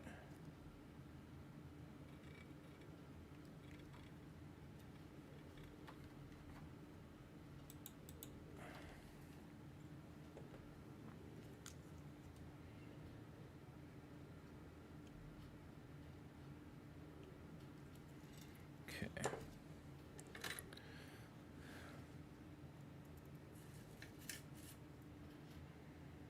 So first things first, we'll just get the solder to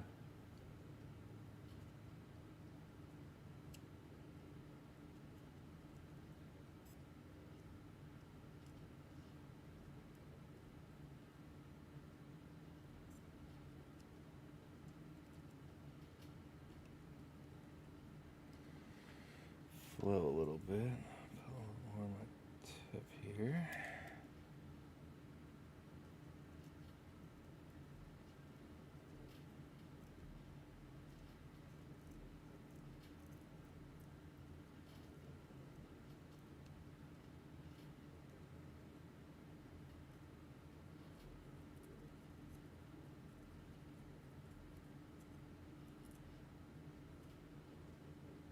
Oop, knocked that resistor, but that's okay. We can use a little warm air to get him back into place. And then we're going to come over this way.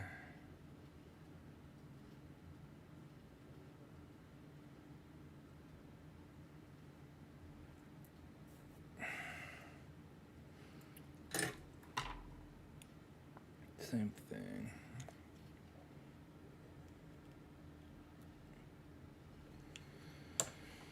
Warm up the pads and then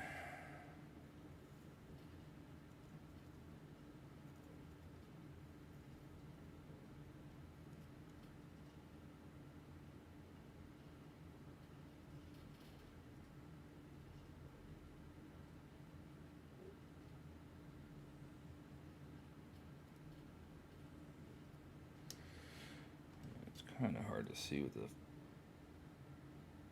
crappy flux, but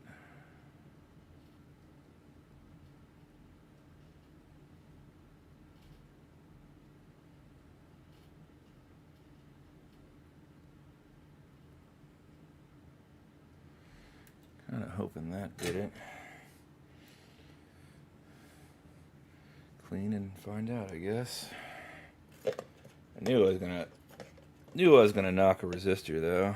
Knew that was gonna happen. Always usually does because they're so tightly packed around these chips. That's not a huge deal.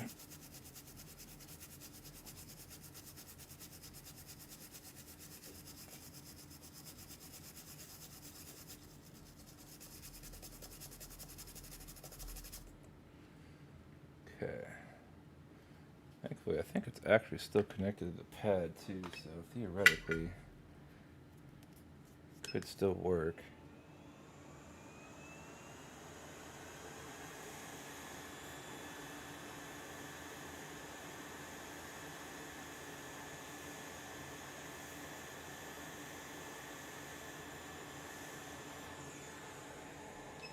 Alright, so did we...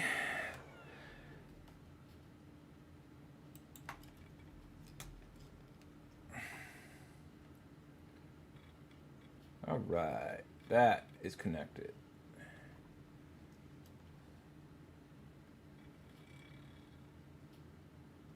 That's connected. Down here, I was pretty sure we had already verified that this was good, but that's definitely connected and not bridge. A little blobby, but whatever. And then finally again on this side, I know we've got the bridge there, but those two, those are definitely connected. Okay, I guess moment of truth time. Not too sure here. Usually BQ is the reason for no amps, but it could be M92. But since the system's booting, it's recognizing M92 is good. No amps. God dang it. What is going on? Could be M92 because it's not. And see, now that says 5 volts on that side. Now that says 5 volts. And now that says 5 volts. So, I don't know. We might have something going wrong with M92. But it's giving me really erratic readings.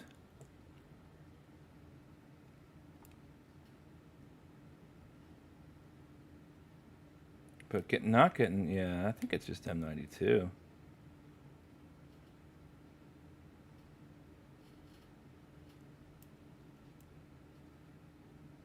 And I could try cleaning the port again, but that's what fixed it last time.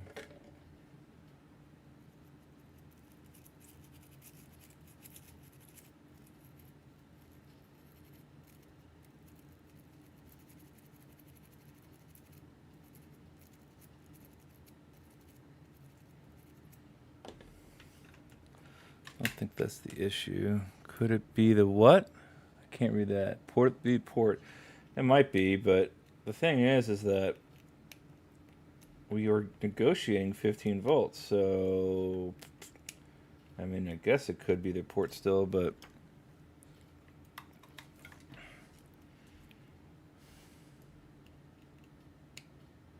yeah, see, back to 15. So either something's gunking up that port or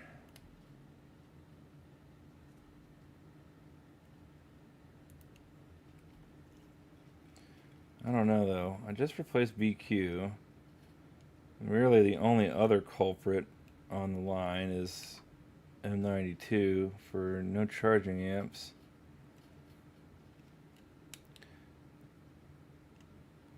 I mean, I guess I can double inspect the M92 area and make sure that we're all connected. But if the system boots, it's seeing...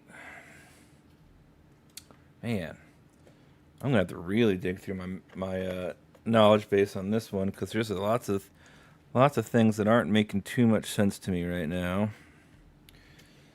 So basically, for Nintendo Switch to boot, it has to be able to see M92, and M92 has to be able to talk to BQ.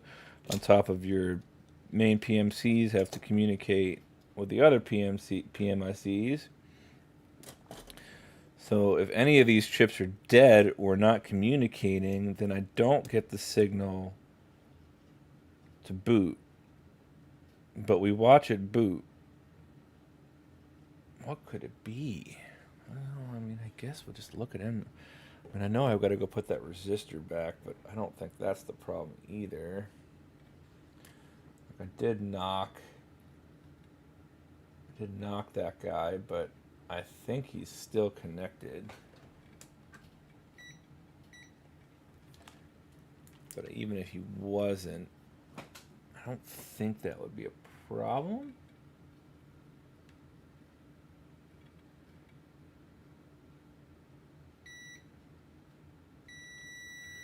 Yeah, he's still connected. It's still connected, so... And it's not shorted. I mean, I need to replace it anyway, but... And I guess it could still... Let's just double check our work on BQ. That one right there. I'm still convinced you are connected, but just in case, let's take a look. Let's get a little light on you here.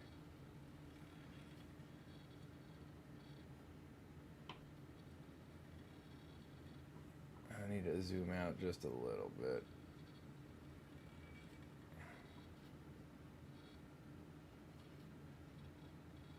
I mean, it looks okay.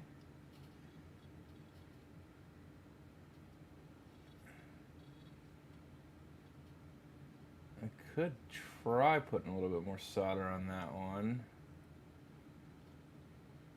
And then that one right there as well. So M92 is right here. And let's just go ahead.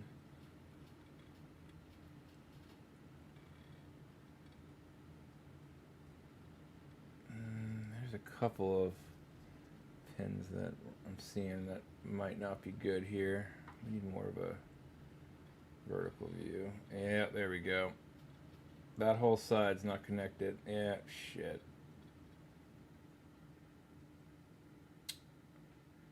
God dang it.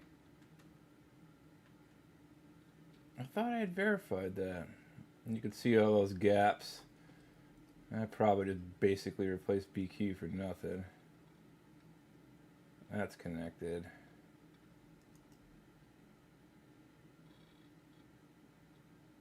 And that's connected. God dang, I swear to God I verified this. The chip's looking a little rough too, but all the silicon gone, it's not a big deal. Well, let's go in for round 3.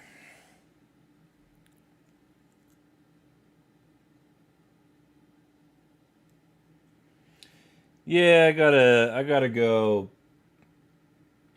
take care of the resistor, but that's not the problem. The problem is M92 has got to be soldered properly before I can really continue testing anything else, and it's not. And this is why I hate QFNs. I'm just so bad at them.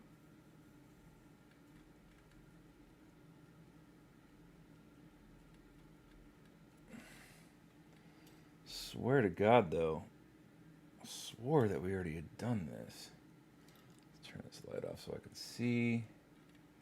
And then we're actually gonna do this so I can doubly see. Okay.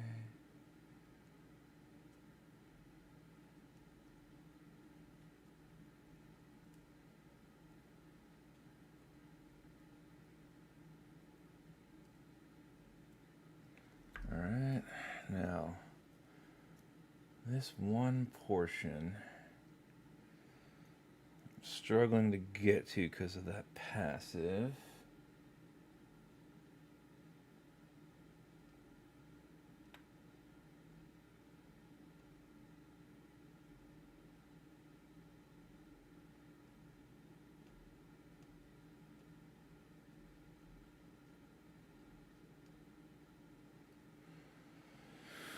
Alright, that's I really wish I could see through flux, because it would make my life so much easier. But the problem is that you can't. And then the moment I turn my light on, it's gonna.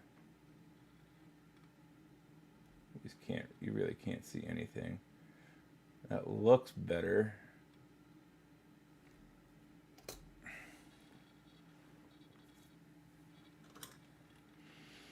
That looks better, but looks can be deceiving.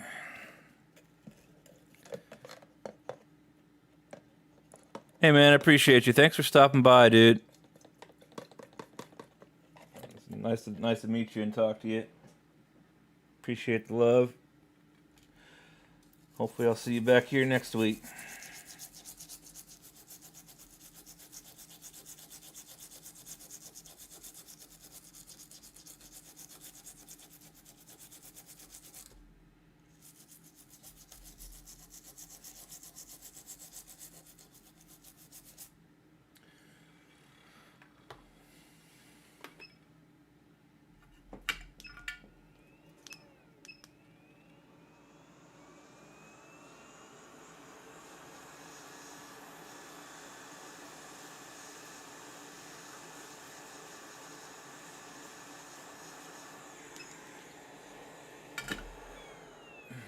Okay, now.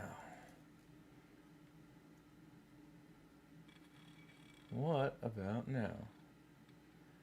Dude, if you're not soldered now, I don't know what else. Well, it's still.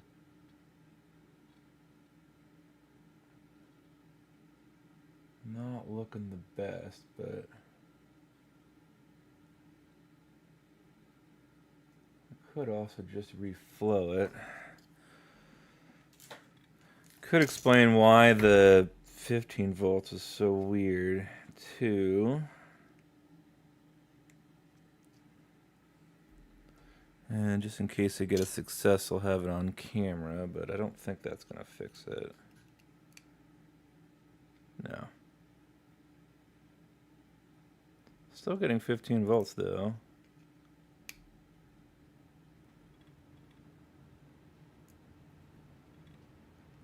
But we're no joy on charging.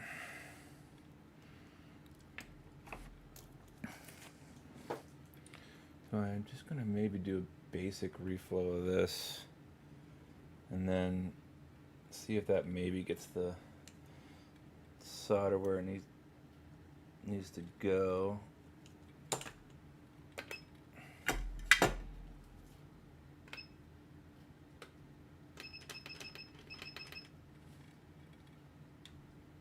Turn the light off so we can see here.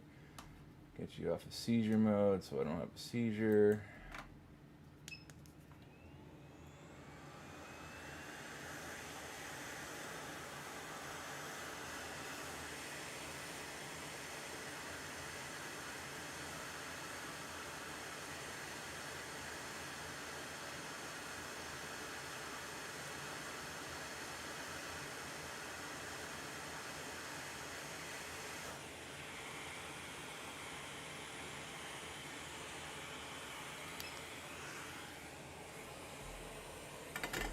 Okay, that reflowed everything. Just on a thought that maybe a little bit of flux would kind of form a better joint between the chip and... Yeah, that's looking so much better. Except for those middle two.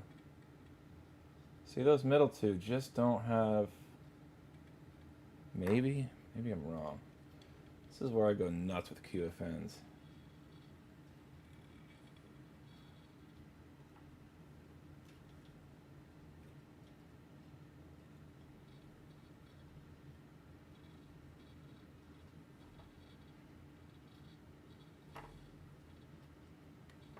Yeah, so you could see those two in the middle right there just don't have enough solder on them. And so to speak, the one on the end is still not right either. That guy right there is off just a tad.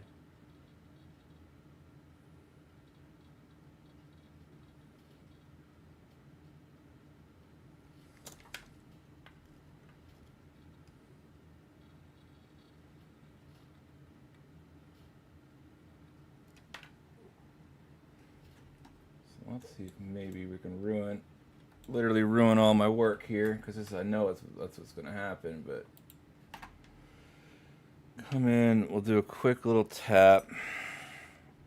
Just give him that little tap, like right here. Let's just zoom out just a little bit so I can get the passes in view.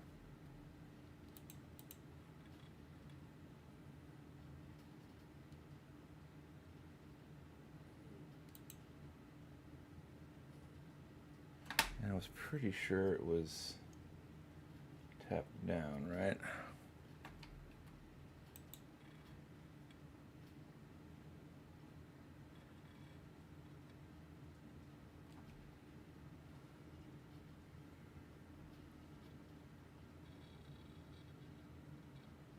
Mm-hmm.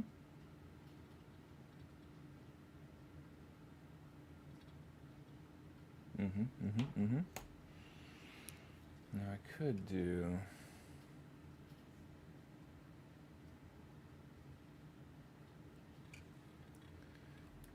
that. More flux. Just to kind of help things flow.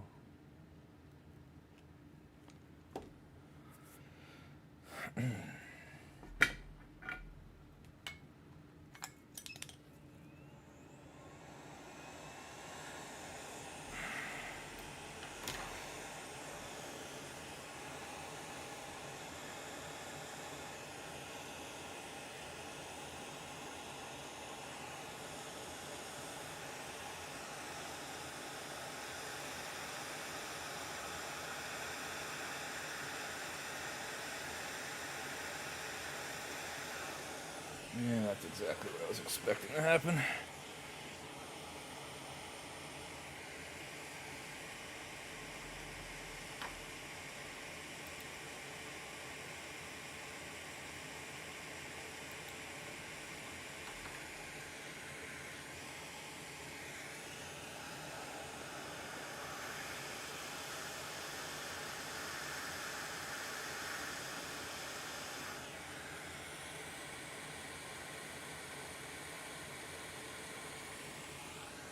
Alright, well, it did what I don't like to do, but that might have actually kind of got us where we need to be.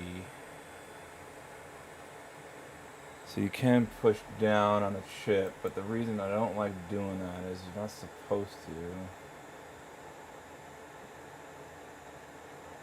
But I'm thinking that got us where we need to be. So let me just clean up these bridges now. So it does squish out some solder blobs that you got to go take care of. Not a huge deal, but just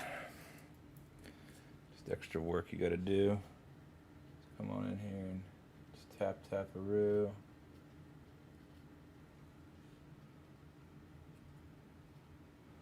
Alright, nothing down there. Okay, so let's just scrub her down again. This is what happens with me and these chips. I swear I spend more time on QFNs than any other thing. But that is honestly like looking picture perfect, finally. Just hope to God we got it aligned right.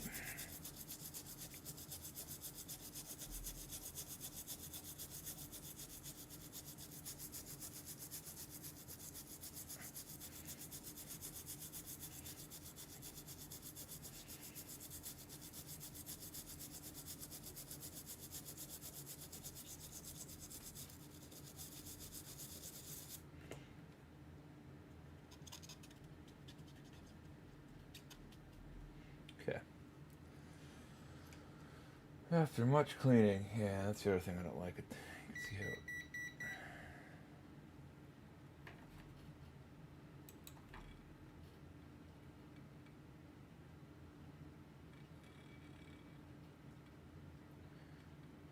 And we're still in the same boat. It's still off. Yep. Still off. Meh. God dang it. Why? Why do you hate me? It looks so good too, but yeah, you can tell it's definitely not. Definitely not right.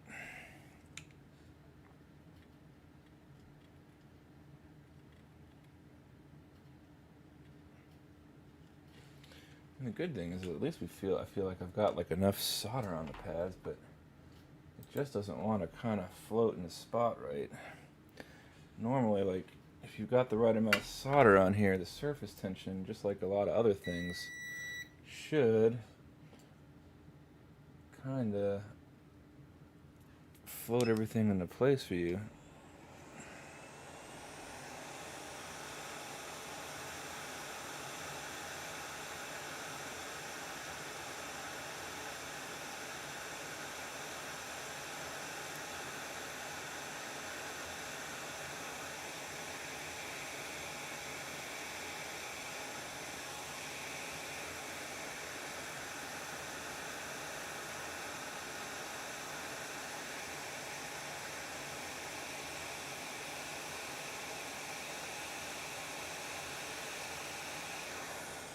Okay, that didn't work.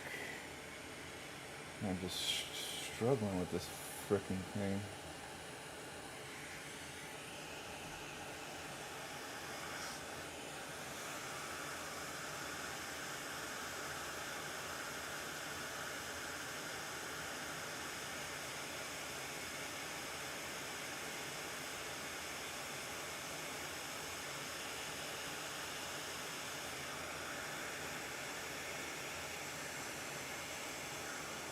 That doesn't feel right either.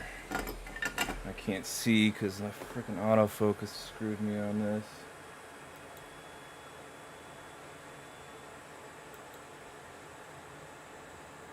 That does not look right.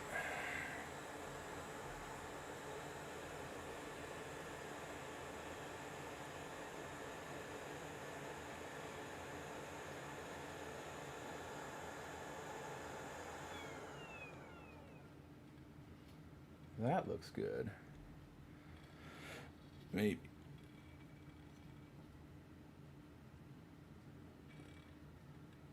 See, that's aligned. Now is everything else aligned?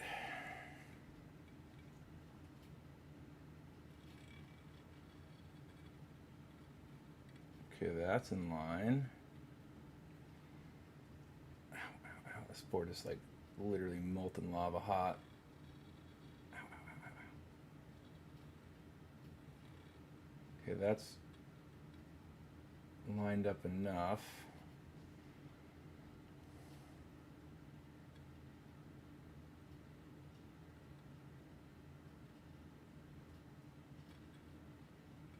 Same thing with that. Okay.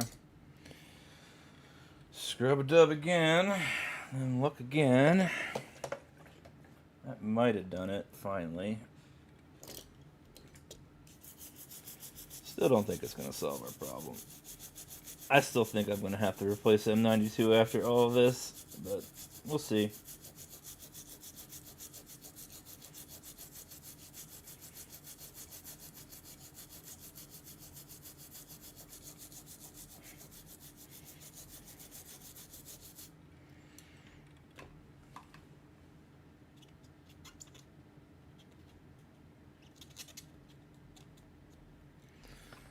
We shall see. Okay, so let's get this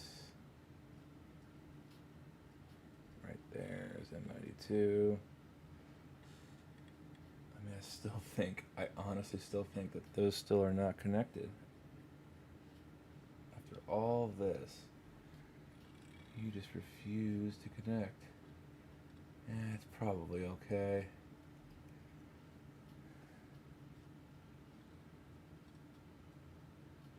That's okay. This is definitely okay on this side. I know that for a fact.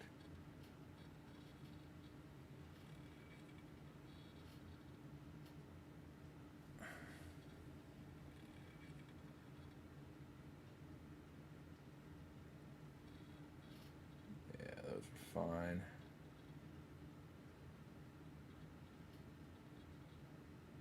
It's a little off, but I mean, it's nothing crazy.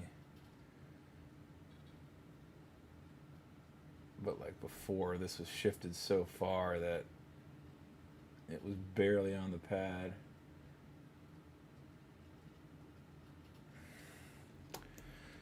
Okay. Oh, crap. Well, I guess I was doing that. And you guys couldn't see what I was doing. Well, let's just see if we can still get 15 volts.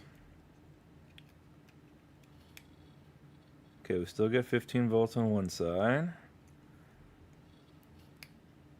We have 15 volts on the other side, so M92 is able to negotiate there. So PD is working.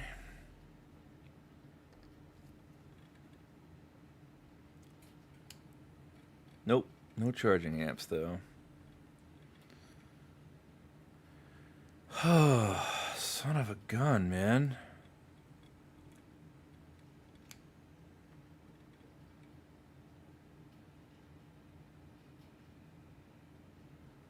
What is not working here? What do you not like? What is it? Okay, I mean, I could try to reflow BQ.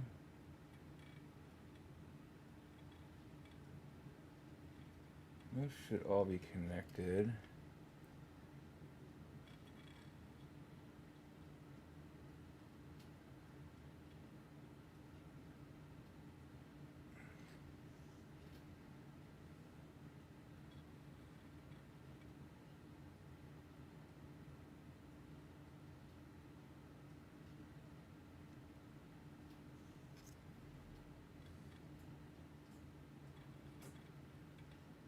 I don't know.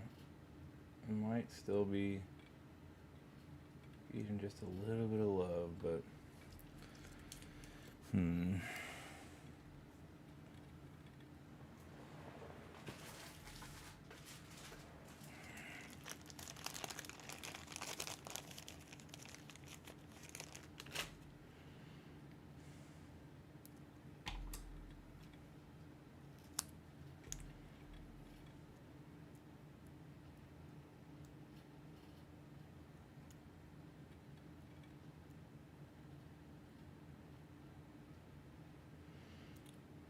I'm just getting some thermal pads ready. I'm going to do a top-down flow of BQ.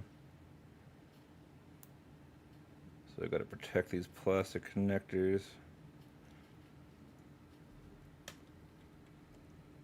So like this guy right here needs to get a nice little thermal pad put over him. And then we're just going to do this. That'll hold everything in place. Zoom you out some.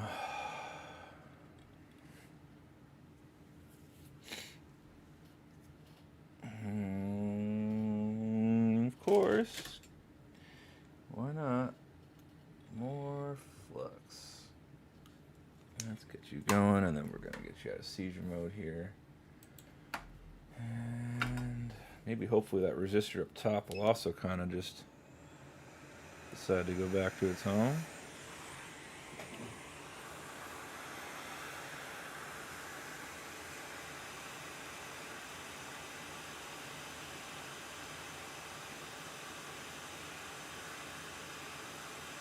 There she blows. A little strong, almost blew that inductor off, but that's okay. Oh, no, that's fine. That resistor is supposed to be like that. I mean, boy, at this point, if she ain't... Did I singe that? I still melted that son of a bitch. Well, I'm going to have to replace that now. Cool. That's why you don't heat up from the top. Ooh, ow, ow. That thing is... Well, I mean, it might be okay, but I'm most likely going to have to replace this now. But whatever, I've got plenty.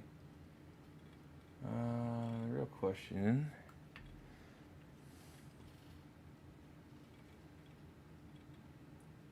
That's fine, but did you get soldered now?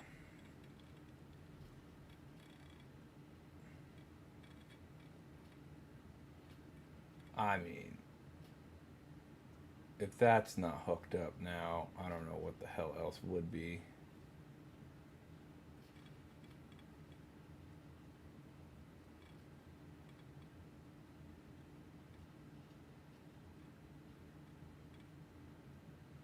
Oh, I probably could use a little bit more solder on those pads, but I swear those should still be good, honestly.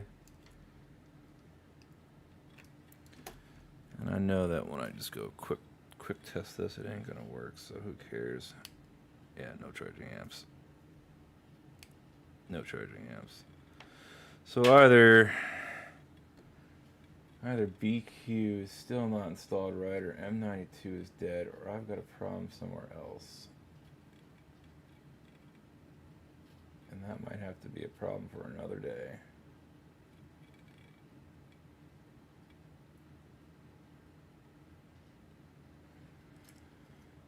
Because I don't know.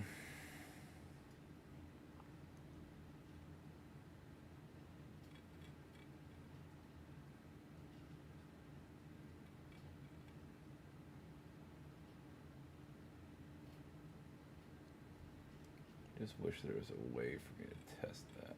It was soldered.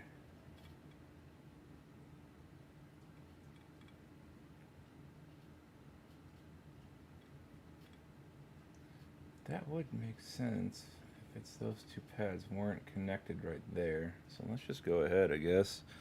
I mean, in all honesty. Just a thicker tip on this one, though.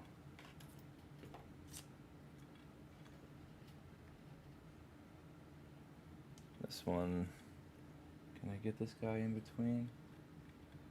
I really can't, no.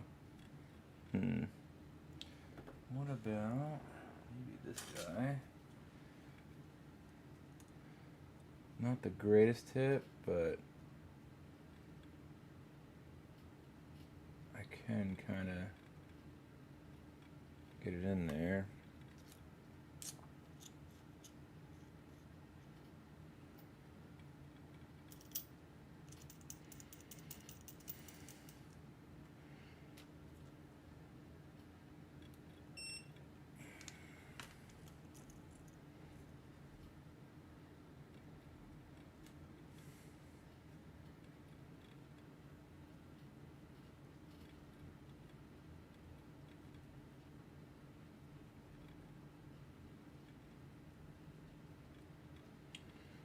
Now, the problem with these tips is that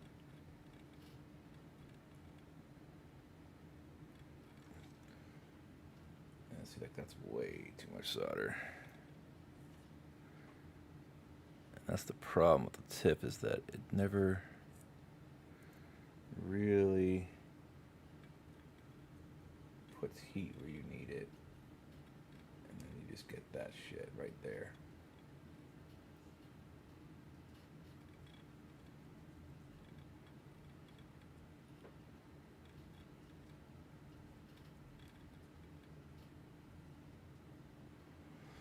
And if I come in and do it this way, it's just going to be the same problem with a different passive.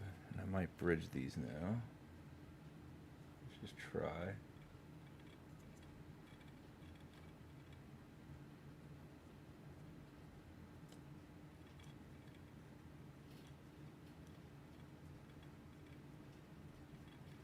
I just don't think that's really very effective. I don't like that tip at all. Very honestly, don't like that tip at all, but sometimes it does the job. I still don't think I have enough solder on those pads. And on top of which, I still don't think this is my actual issue. I'm just wasting time now.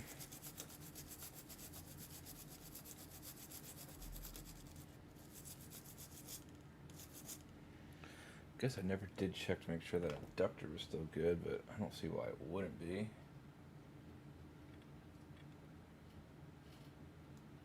That's just crappy solder, which I can clean off with whatever.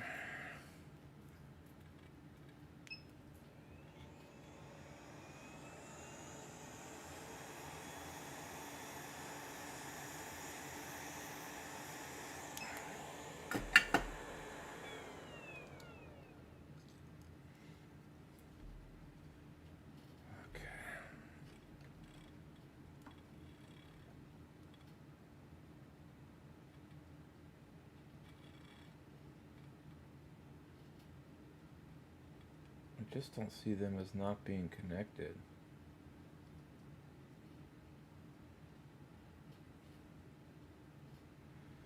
I'd still say like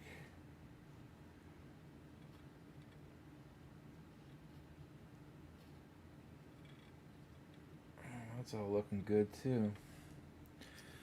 It just I think it's M92 to be quite honest, which would make sense and given the damage that was done to it.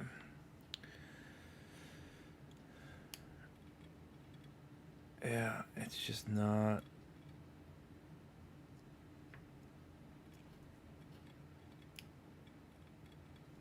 It's literally not giving me voltages.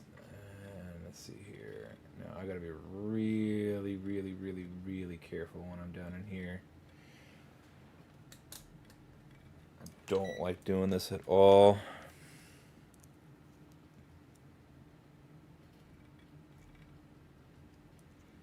One slip. So that's.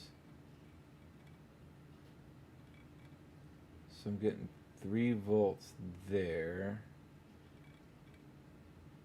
3 volts there, but is that my battery power?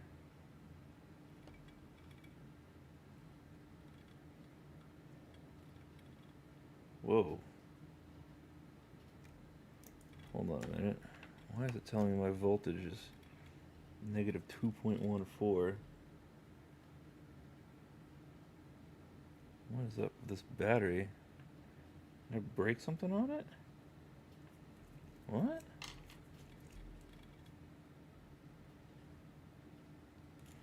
My battery's giving me some odd.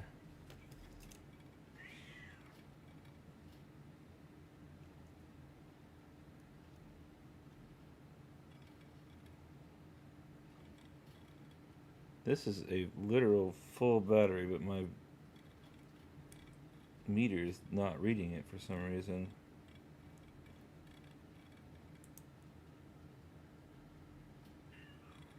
I'm really confused. I know this didn't like go into some sort of over voltage or anything like that, but like this one was definitely like dead.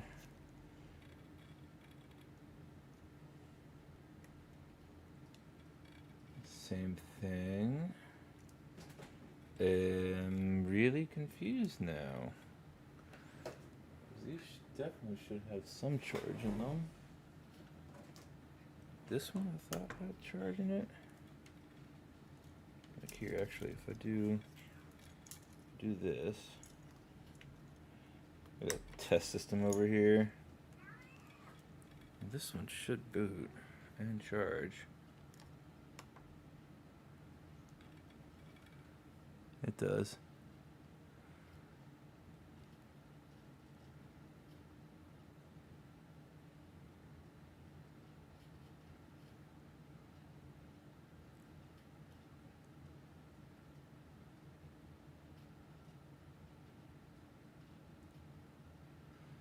Something's a little funky though.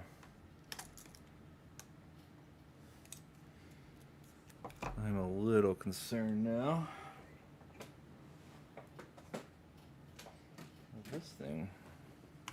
So why is my meter?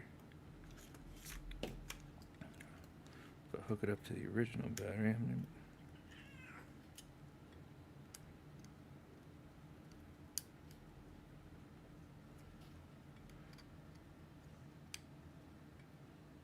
Yeah, I'm still getting 0 amps. So I have an issue on the charging circuit somewhere. It's got to be M92.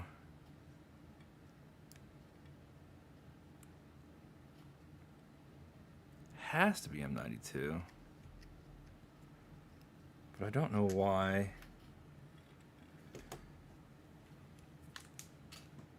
This is giving me the readings it's giving me because I should be getting a voltage reading off these batteries because I know these batteries are good.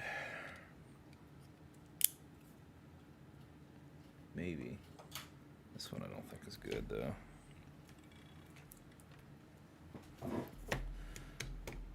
I know this is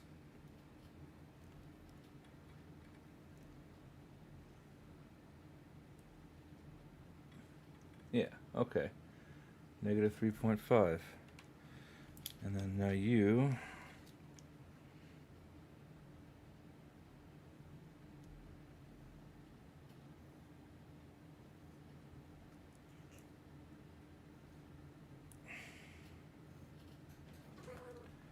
Man, this one's telling me it's dead. So do I have a short or something? What the fuck? I am so confused now, because that battery was really 100% fine. So we're getting a reading on this one, right? I think it was this one. This one was telling me, yeah. Okay.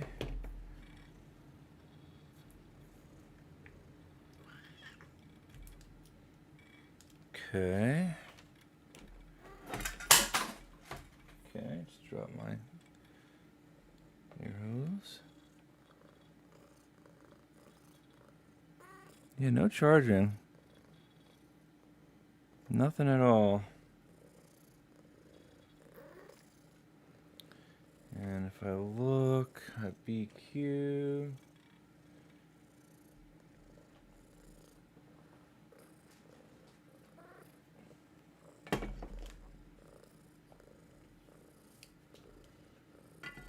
guessing I'm gonna have to replace M92 on this. It's probably the issue, considering it's not booting. Let's see what we got here.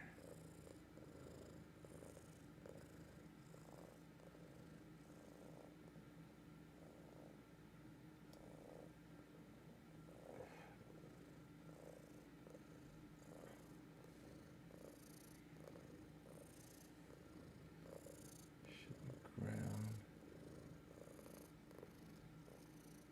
So I'm seeing... Yeah, I'm getting really weird voltages. I think I've got a short somewhere. I'm not sure though.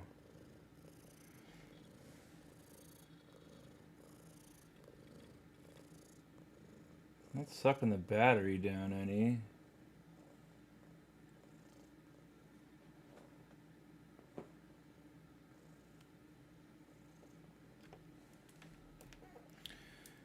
That voltage reading was kind of funky though.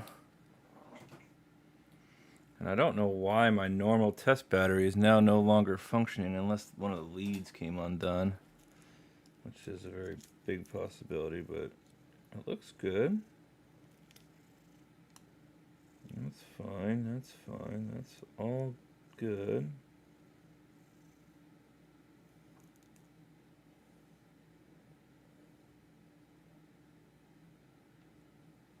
Why are you like this now? I'm just testing my battery again.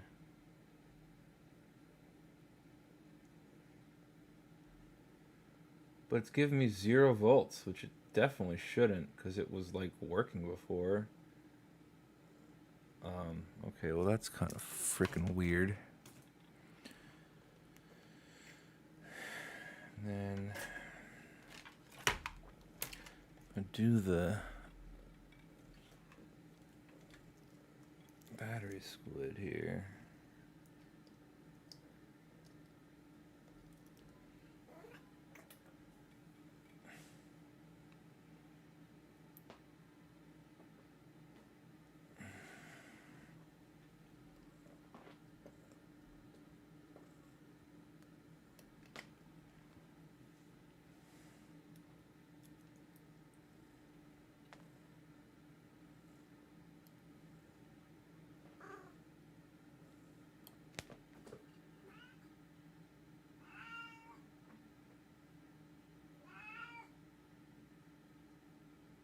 Yeah, it's booting just fine. So the board's fine, but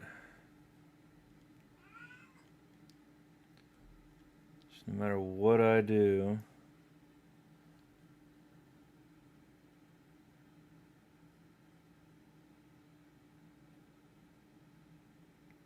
and now back to 5 volts. Now 15 volts. 15 volts. I still think something's wrong. I think something's funky with M92. 15 volts. 15 volts? Okay, so if I plug the squid in, I'm not showing any shorts. That's the odd thing. So there's no shorts on the board. If I plug in the ammeter, it's just not turning the system on. If it's not turning the system on, I'm still convinced it's M92. But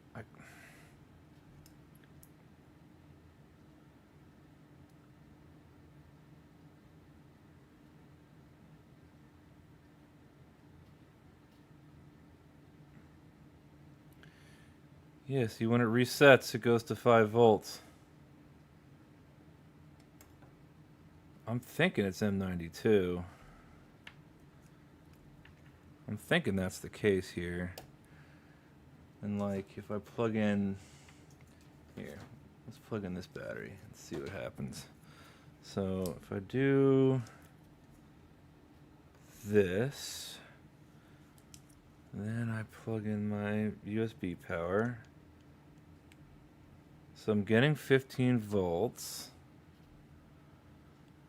Right, now if I turn the system on,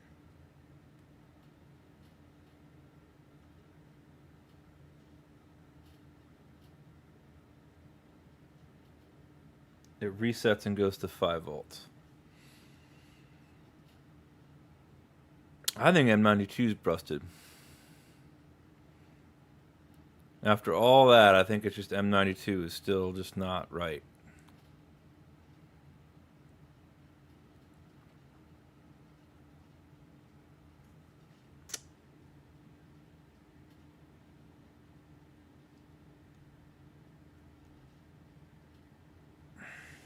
I think BQ's fine.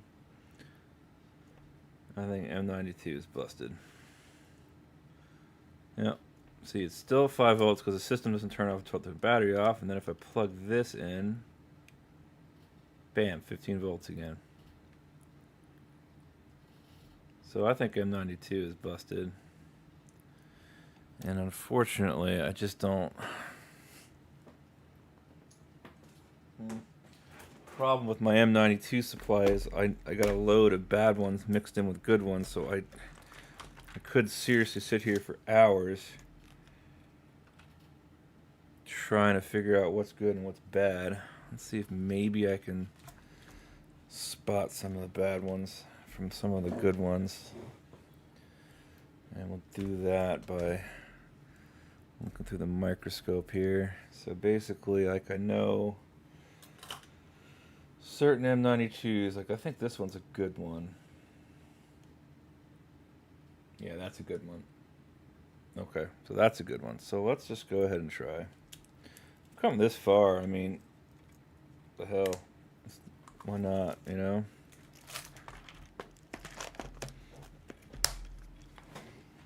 We've come this far. I'm starting to get a little hungry. I might have to hang up the hat here in just a tiny bit, but I think we got one more attempt here at getting this to work. You know, the good thing throughout all of this that I can take a lot of solace in is that the system is now booting. Yeah, I think it's just worse for wear here. Let's turn this off too. I think it just, you guys get such a better view this way. All right. So let's go ahead and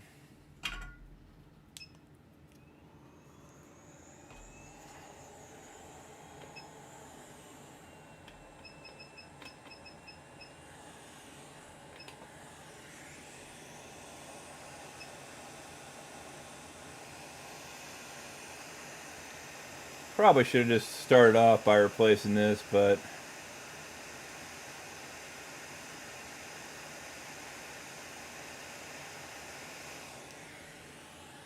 to be quite honest,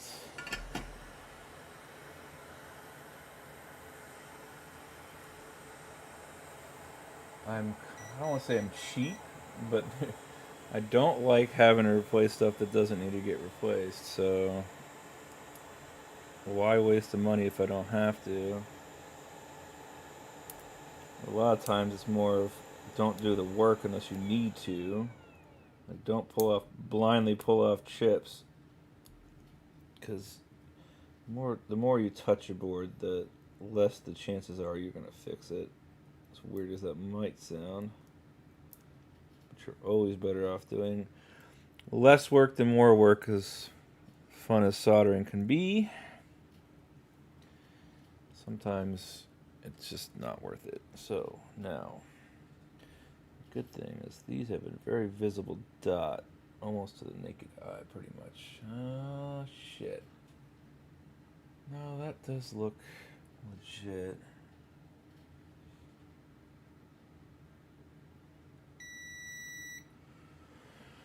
Alright, well, we'll try it. It looked gold, but now it's looking white. I don't know. We'll see.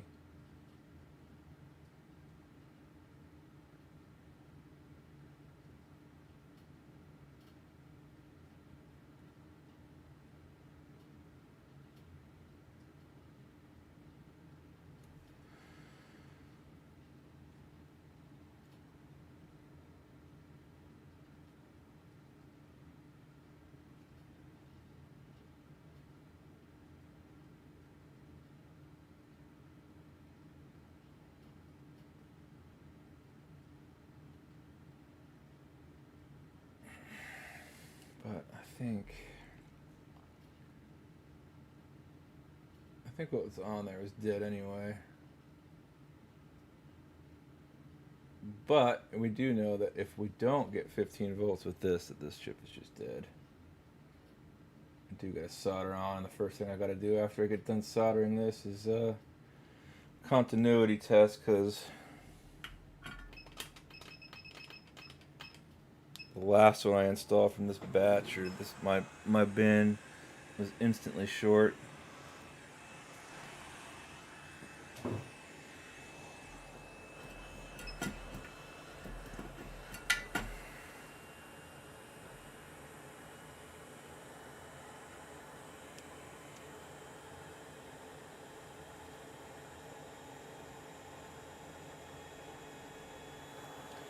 A little bit of flux might help keep that on.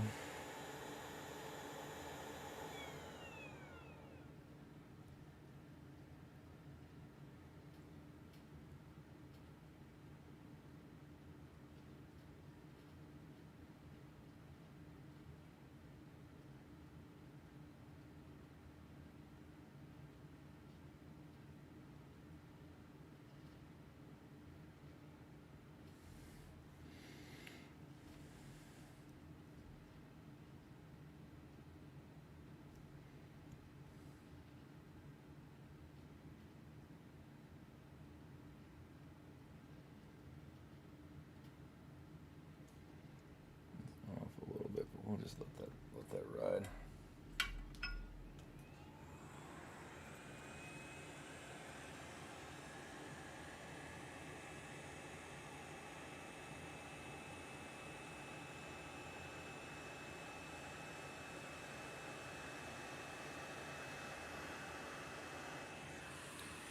Saw that coming.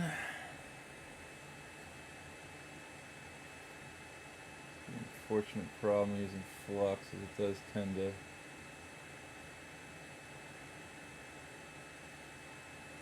cause things to float.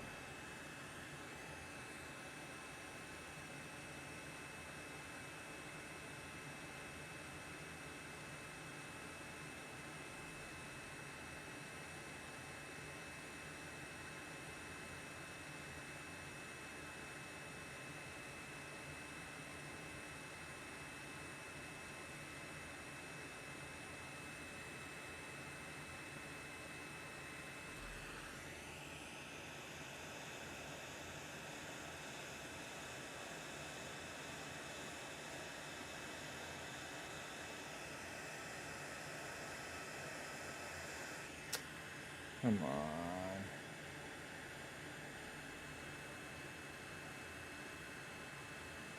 too close.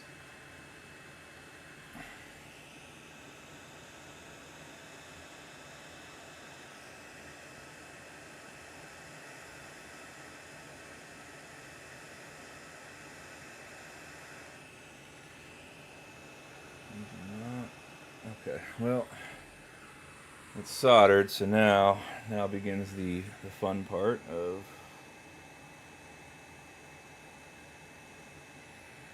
Oops, well, we got some extra if we need it. Now I gotta nudge you all back into place, huh?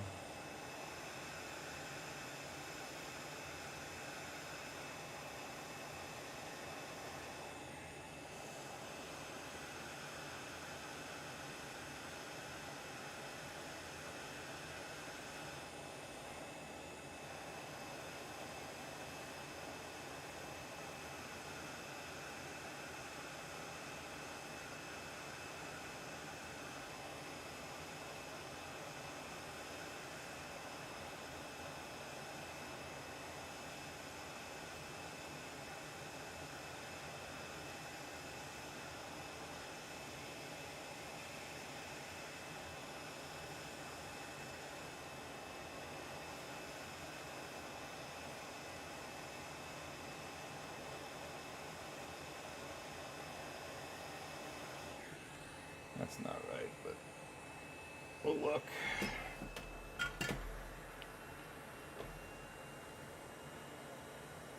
Yeah, it's gonna be way off, but I'm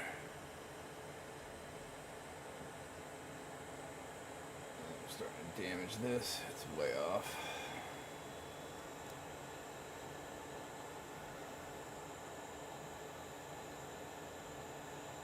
Oh yeah, that's not right. Okay. Well.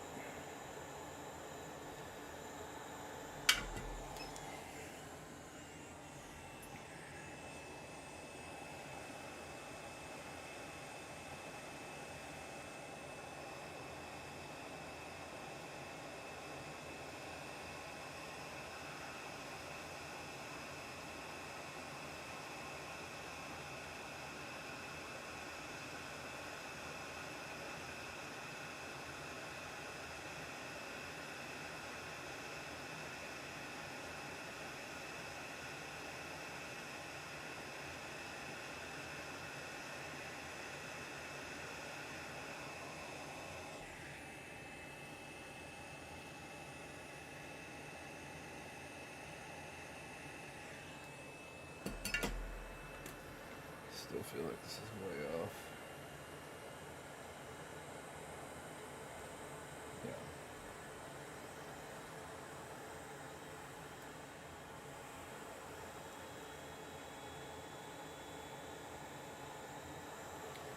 Trying to get this to flow.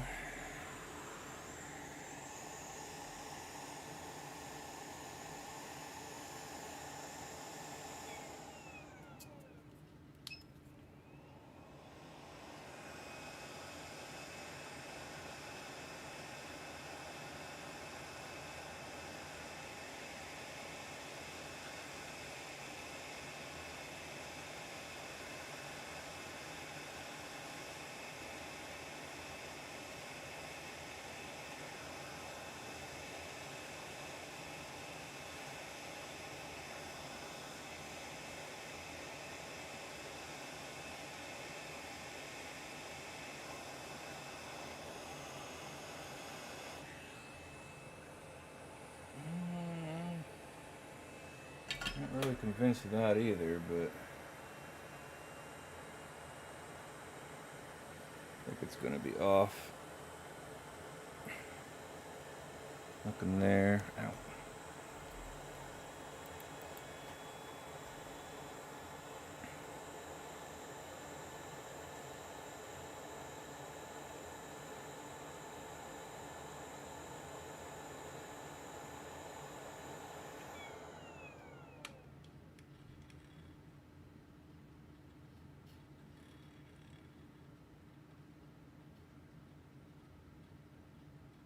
Not too bad.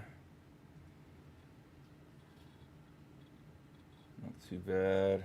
Just looking at alignment. And I'll have to come back once the board's cooled and Take a look at actual connections. Not too bad. Okay, well, that went on a little bit easier than expected. And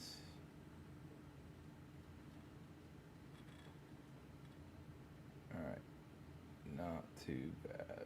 Okay, so the alignment's okay. Alignment's okay.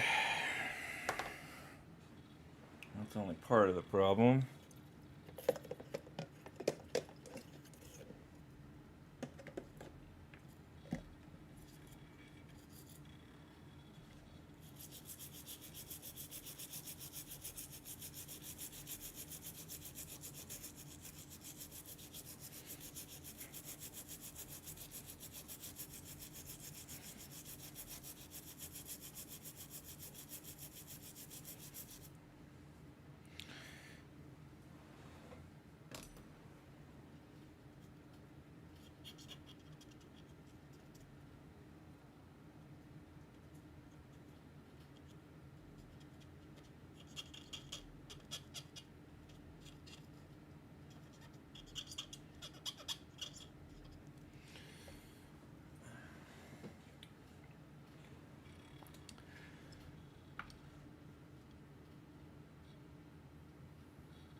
Well, we're gonna have to come back in and redo the connections, I think, but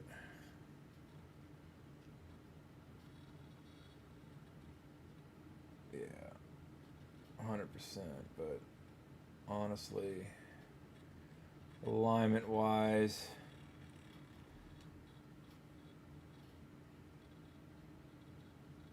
not too bad. Just soldering is crap. So cool. I'm gonna do all that all over again. This side actually looks pretty good. So we got 1 out of the 4 looking all right, and then the rest of them all need to get touched up. Like if I plug this in now, I'm not even expecting to see voltage show up on the meter. Nope. Now, before I sit here and spend 8 hours, okay, so these DOA ones,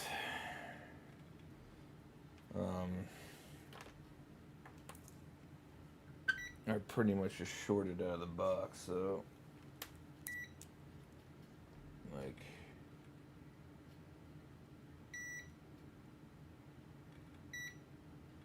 okay, that's fine. I think I just false beeped on that.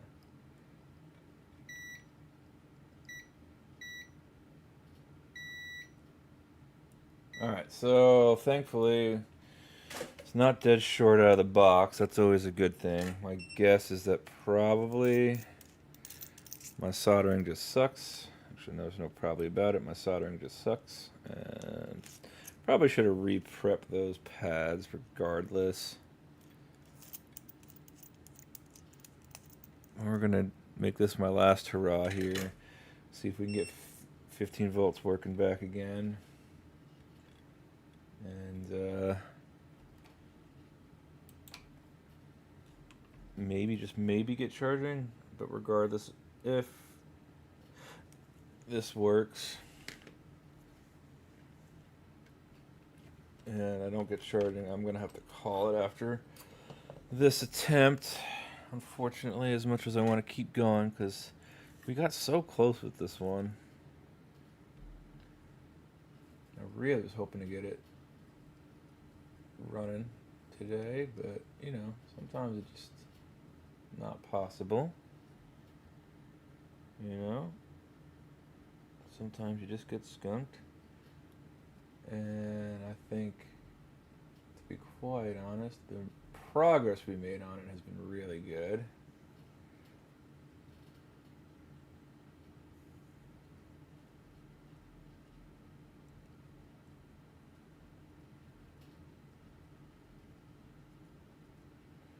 Okay.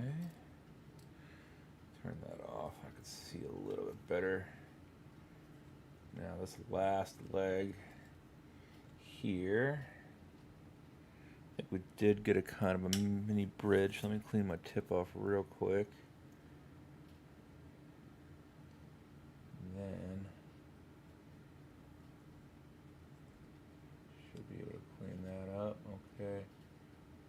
looks okay, and then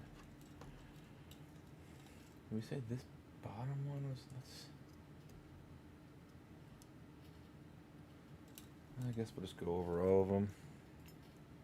Can't really hurt.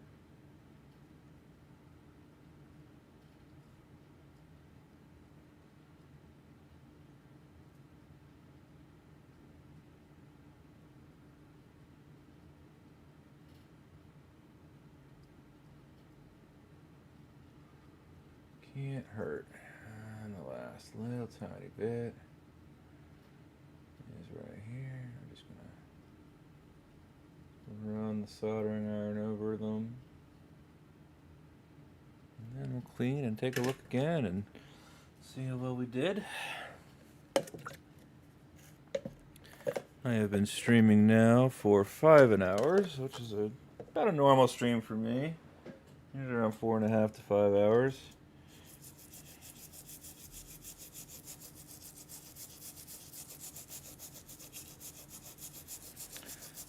We're just so close on this one. It's kind of like really fueling me to keep going because I want to see if I can get the charging to come back. Once they get charging back, then we're on to the other tests. Still not out of the woods, but I think once I verify the game card reader, I think that was really the last big thing I noticed, and obviously I still got to do SD card and whatnot. Yeah, those look better. I won't say they're perfect, but they do look better.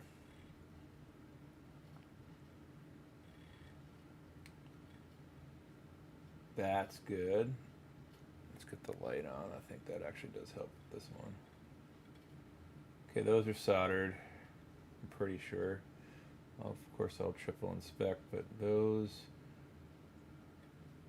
look good to me. And these look okay to me. That one right there, fourth from the right, might be a little thin, but I think it's connected.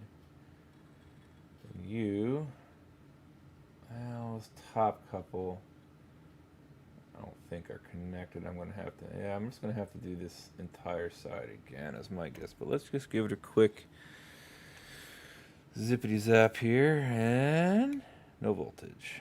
And voltage on one side at 5 volts. Voltage on this side at 0 volts. So we're almost there. We're almost there. So those pins that I think I saw here on the right,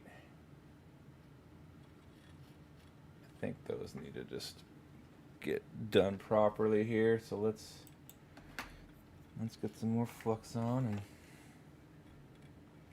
at the end of the day, I could also just do a quick little hot air reflow as well.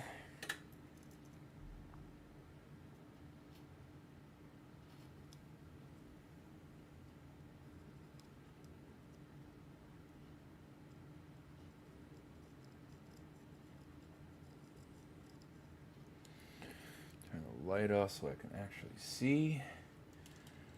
Then we'll get some fresh solder on this tip.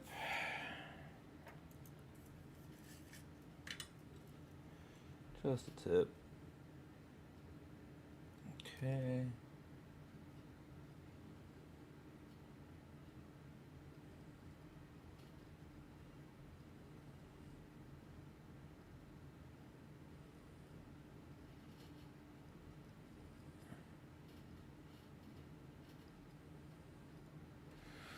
Clean this off. There's a bridge that's forming, which is fine. I actually kind of like seeing bridges because it means that we're at least getting solder to the pad.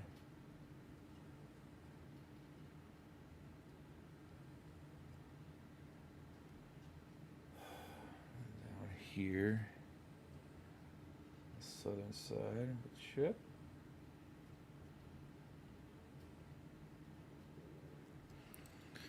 Alright, now, does that fix my problem? Of course, at the end of the day, the other issue that I have is that these chips just might not be functional. Fuck. God dang it. Alright, so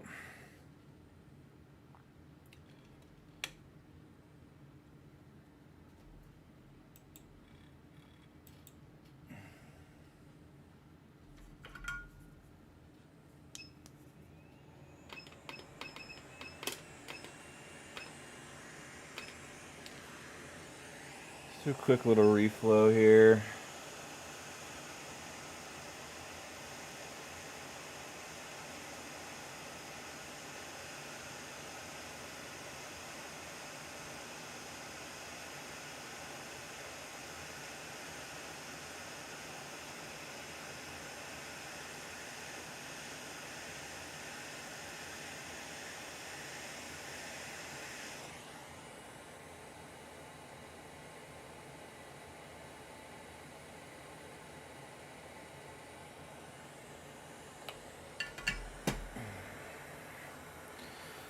I don't know. I mean, the only other thing I could do is just pull a M92 off another board too, which I might just have to save for next week, because I don't really think I've got the time for that today. 5:40 now. Yeah, it's time to call it, in my honest opinion. If this doesn't work, which I don't think it will, because I think I just installed a bad M92. But we'll verify my soldering again while the board cools, and see if I can spot anything obvious, but things were looking like they were soldered up pretty good. So there is that. Now,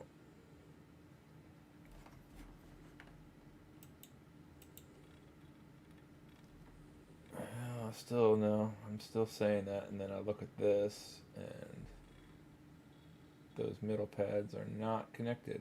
Those the entire back side right there is not connected. Okay. How about here? That's not connected.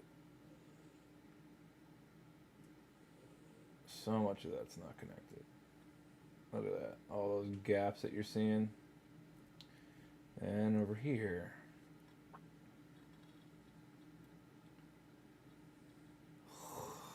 Just terrible work on my part, dude. Just terrible work. And the southern side. We're right, the southern side was actually the only one I was pretty confident in. Yeah, it sure is. So, we just can't get solder to stick. Like, it looks good there. And then you look at the actual work, and it's not flowing to the pad.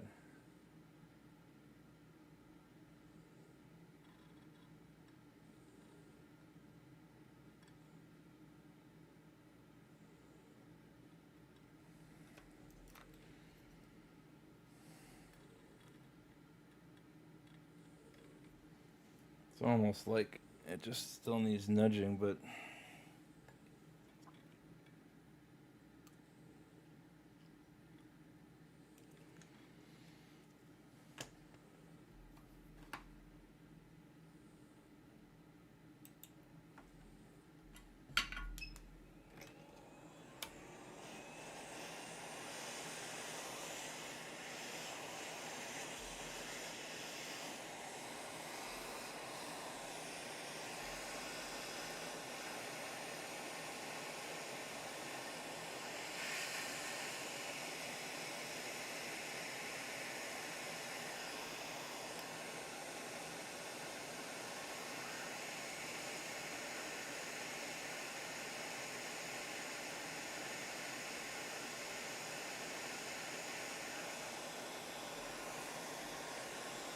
a little too much.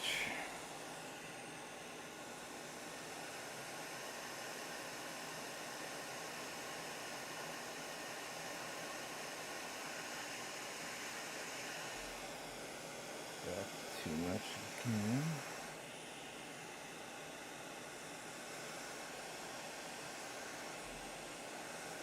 Yeah, so that's what I was really afraid of.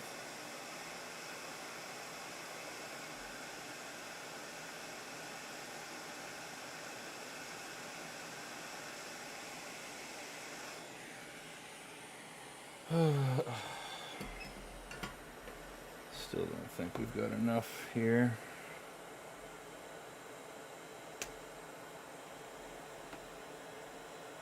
I'm really starting to put a lot of heat into this board too, which I also don't quite particularly enjoy. Alright.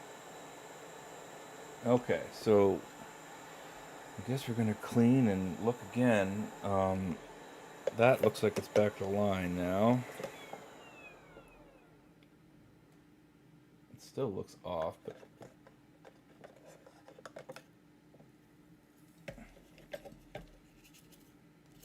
sizzle, sizzle, sizzle.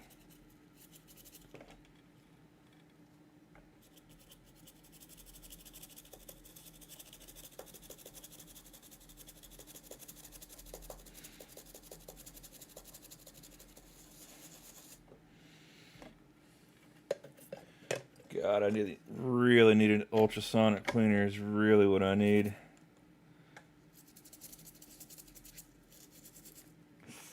God, this board I got this board ridiculously hot.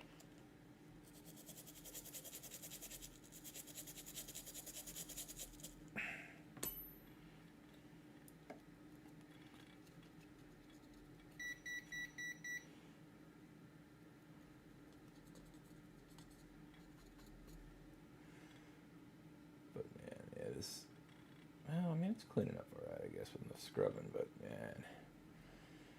Yeah, knocked that one cap a little bit, but.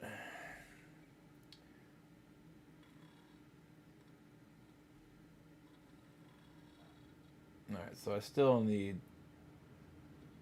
Then that's looking out of alignment. And that.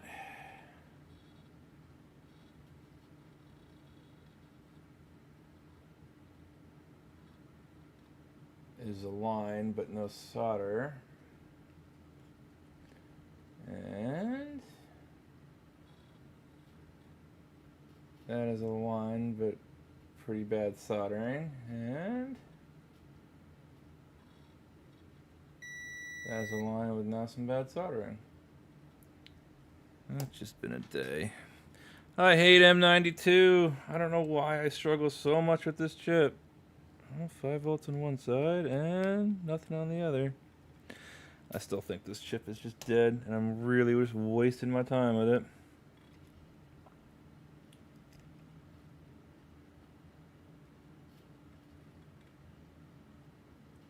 We'll say at least the last time, the chip was just dead short, and we're not getting that this time, but.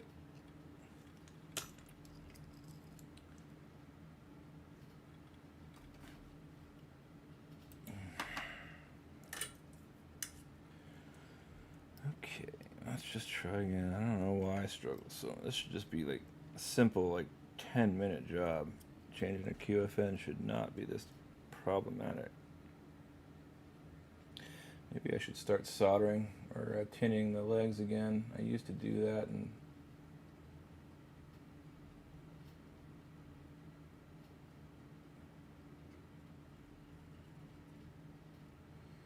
see, I mean, that just looks gorgeous. And then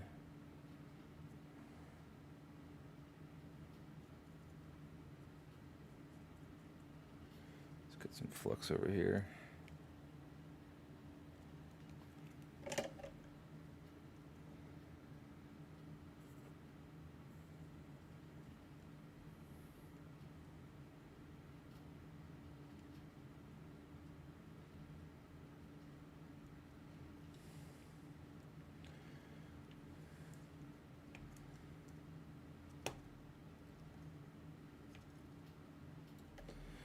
This one really only had an issue in the middle, but we'll just go ahead and just.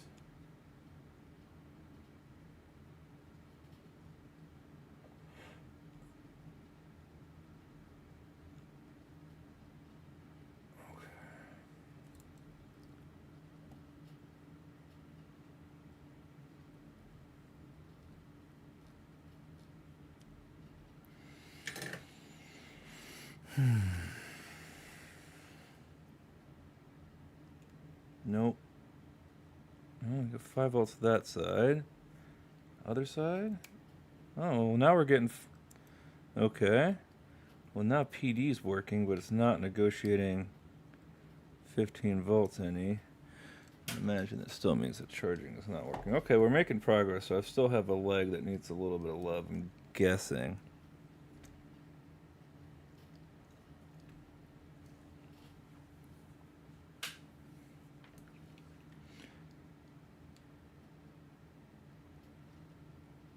I know I didn't fry the fuse.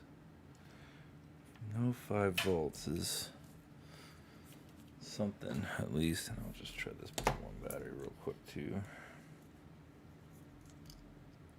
Doing some quick power tests, powering it on with a USB charger. Still no charging, but again, with only 5 volts at N92, I gotta solve that first. Okay. So that means that one of you mother effers is still just not happy. And I gotta figure out which one it is.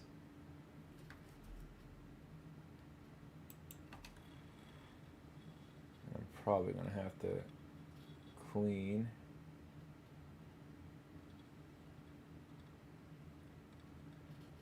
Those all look soldered to me, but you know, I guess maybe I could do that too.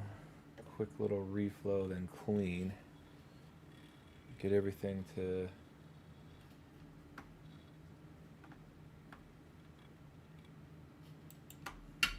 maybe just reflow and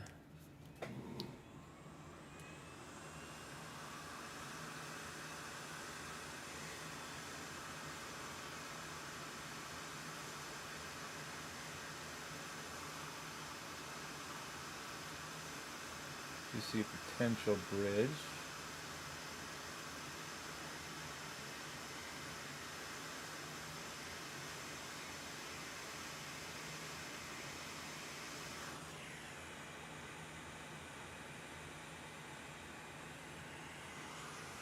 Yeah, there's a bridge right there. Let's take care of that real quick.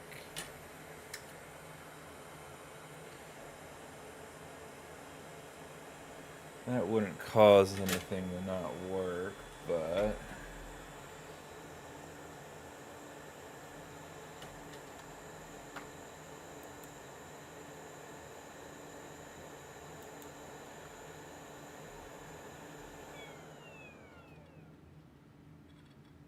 I mean, that looks good. And that's looking a little suspect. And still a little suspect. So we're gonna clean again for the 8 millionth time. Boy, this has just been a long day of clean and inspect. Still proud of myself for solving that 5 volt issue though.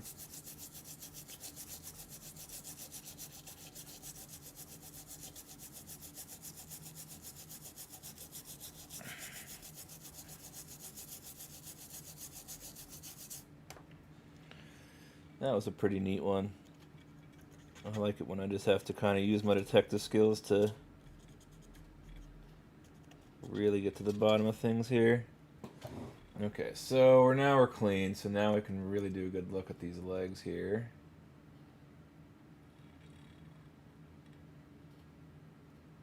Okay. Whew. It's better, but not perfect. Still not able to get a good amount of solder on that pad right there. And you guys, you're connected. And you need a lot of work. Yeah, this side's not. It's off. It's almost like I need to nudge the whole chip up.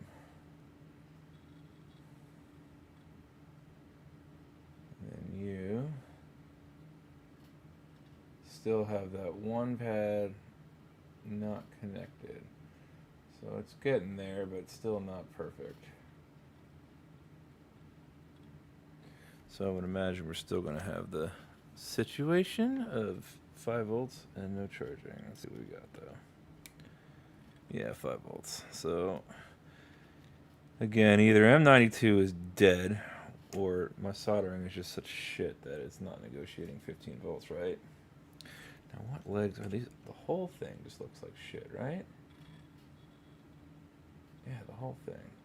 It's so weird. You look top down and it's fine, but that's definitely not connected. Okay. Not connected.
I gotta put that cap back, but I just kind of wanted to get the, hopefully lined up, like, now, hot board is hot.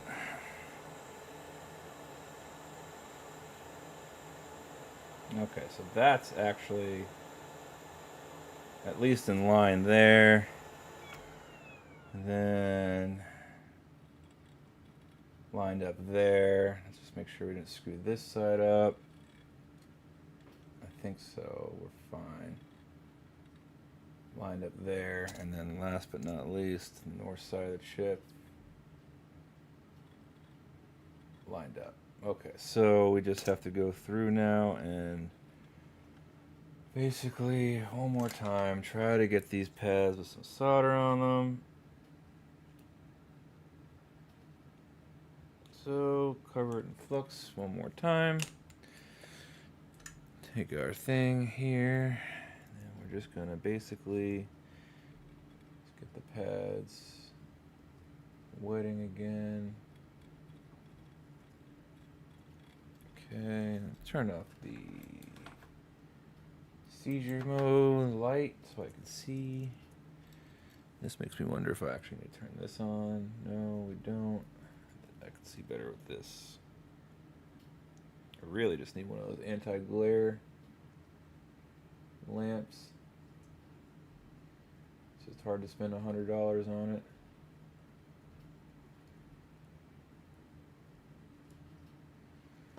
Alright, got that going. Same thing. Clean off a little fresh solder on the tip.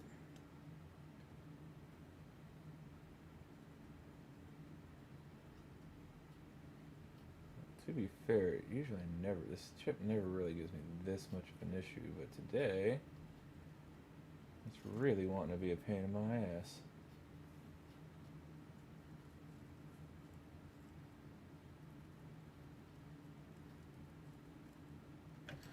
Alright. Last but not least, let's just do a quick little run over. See if we can get maybe that middle guy full of solder. See, they all look good there, but then the moment I actually look at the connections, it's like Solder is just not where I expect it to be.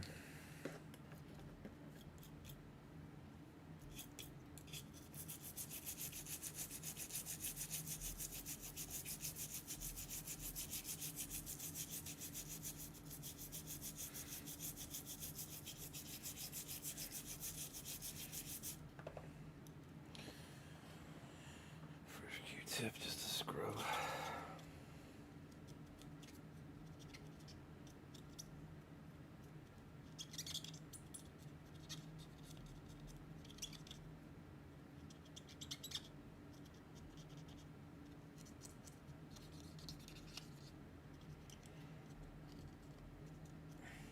Okay.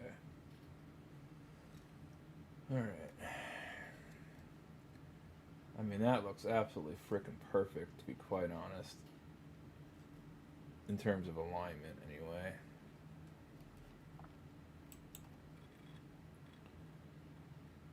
Okay, that one pin is potentially not hooked up. That's perfect. That's pretty much perfect.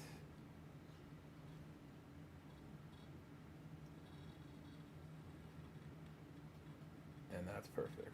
So I think I have got maybe one suspect guy. Let's see if we can't maybe. That one right there might be slightly sus. Let's see what we get. Do we get 15 volts? If we get 15 volts, at least we know that the chip is good, but. No, 5 volts. Fuck.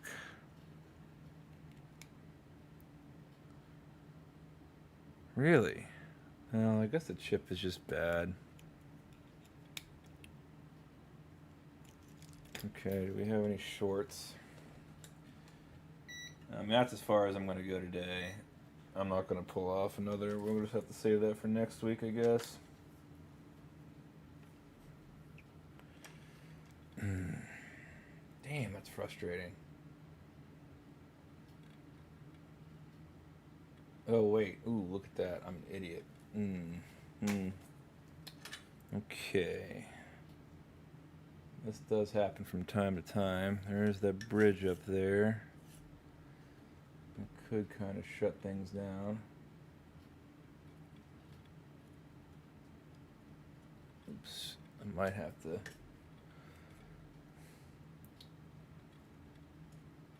Yeah, might have to get in there with some flux.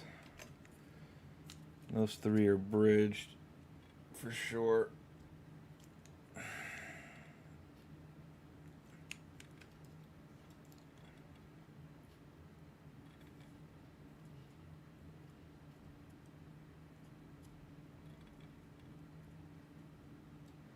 And that sucks. They always bridge like this, and then it's like they make you kind of like jiggle it with some. Could try the cheap, quick way here, which is just a little bit of solder braid. It's hard for me to really see what I'm doing. Let's turn this off. Okay. That's definitely on point. Oh, let's just unclog this. If I could find my scissors, we could do that.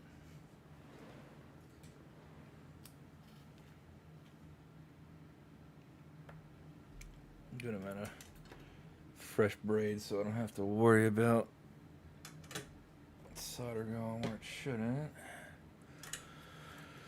Okay, well, this is really the last hurrah. I'm starving and wanting to go take a break and enjoy the rest of my Sunday. I can't see because of fucking seizure mode.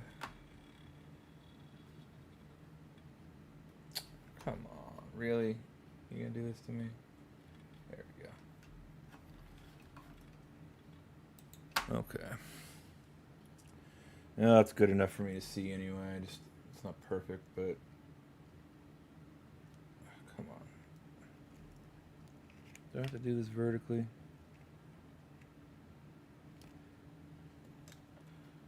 Grab a pair of tweezers. get this back into view.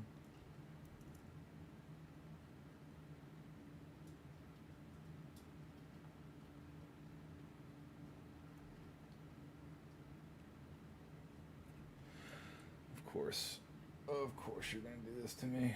You're gonna be a pain in my ass, aren't you? Just won't let go of these bridges.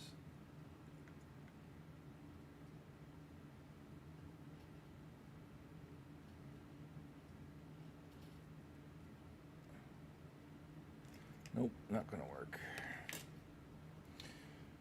Literally gonna have to go in here with the hot air gun and pull the caps off one by one.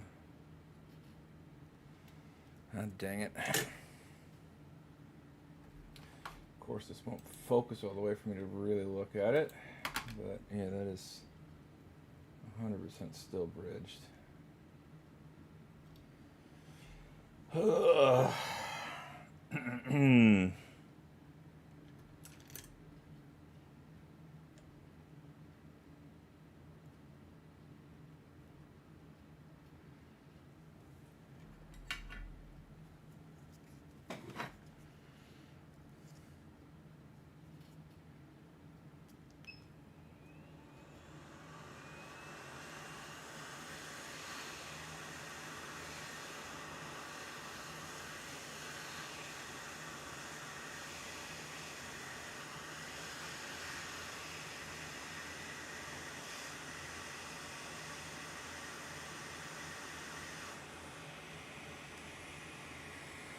Yeah. You're just gonna be a pain in my butt, aren't you? Make me do this.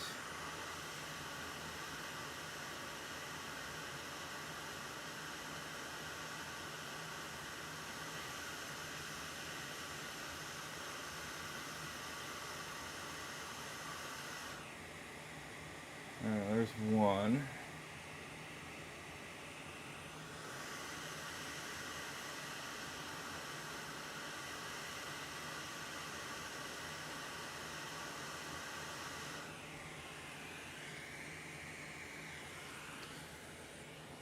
And of course, this one is really gonna be fighting me.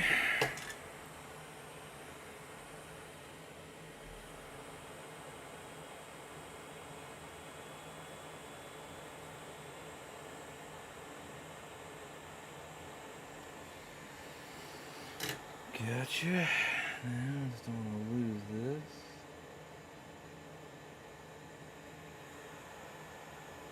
Pop this sumbitch back on here. And hope he goes back without much of a fuss. Doubt it. Big old feeling he's gonna want to fly off on me here, but you never know.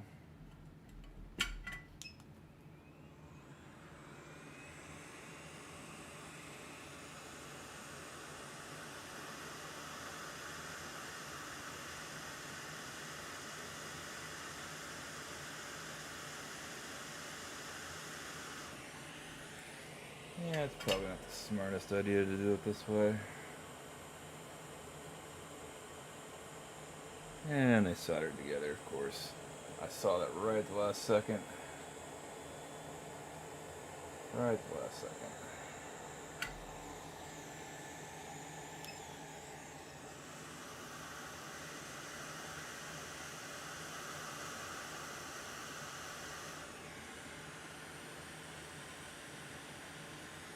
Okay, we'll just do ourselves a little favor here.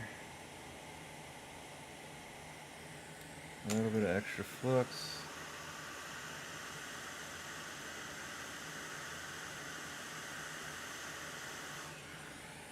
Okay, so now, now these should not be shorted against each other, which again I don't think is going to solve my problem. But you know, shorts don't let things work, that's for sure. So just go make sure that you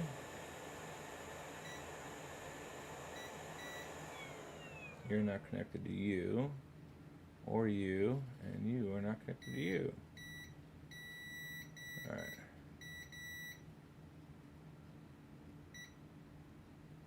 Okay. Alright, well, it's clean, I guess. This is the last little bit, because if this doesn't work, I mean, I don't know what else is really wrong with this chip, besides it just being fake, or defective. And that really sucks, because this guy, I bought off him twice, and chips that I got off of him were fine.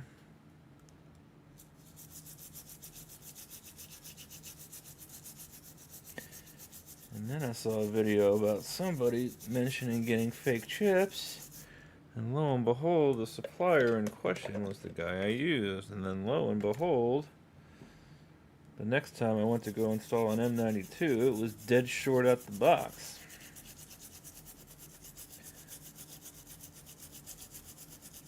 I mean, the good thing is I've got plenty of other boards I could pull one from. At the end of the day, it's probably what I'm going to do. Pull a donor. So at least at that point I'll know it's good. I'm not wasting my time. Wait, this is...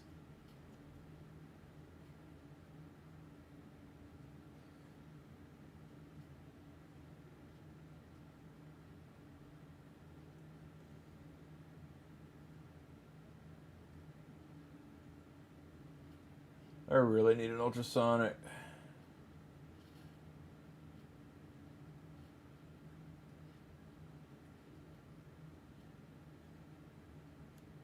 That's all looking fine. And we know the other one was giving us 15 volts, but no charging, so...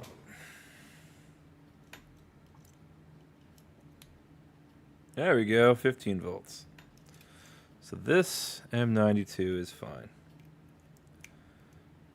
15 volts on both sides.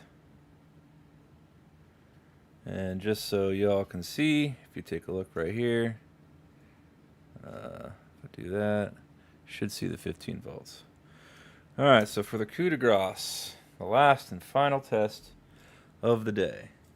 Do I get charging? Even just 0.1. I'm going to try a couple batteries here just in case this one battery has just gone bad on me, but... Come on, charging amps. No, I'm still saying it's shorted. Yeah, there's a... Ooh, there's a... No, it's shorted. Well, that battery is bad. Let's try another battery.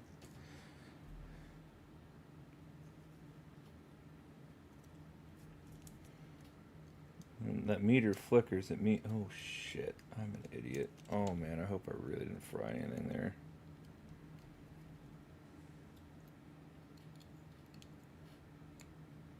No. It's a shorted chip. When I plugged the battery in, it's... Nope, it just shorted on me.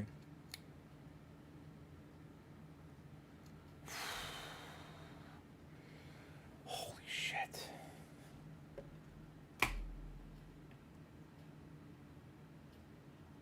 What shorted?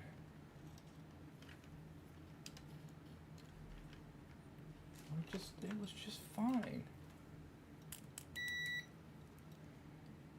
Okay. Just a quick dirty test here.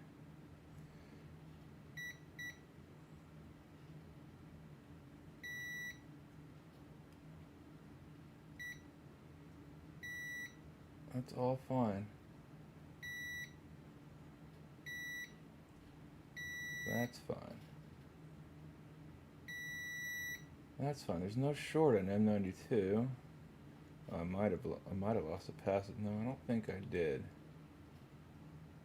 That's non-pop as well. So M92 is fine. Did I short anything down here?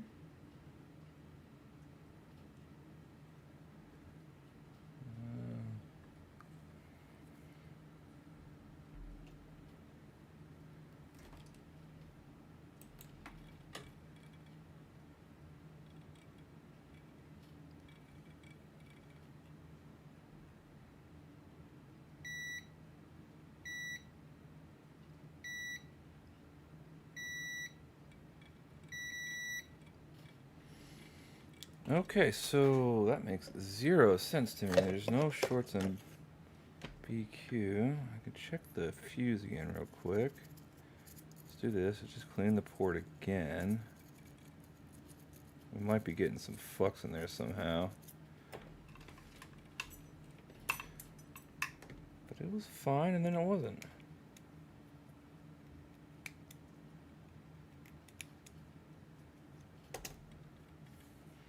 Let's do this too. See if maybe we can get a little alcohol into the actual USB side, clean it out in case it's got any residual gunk in there.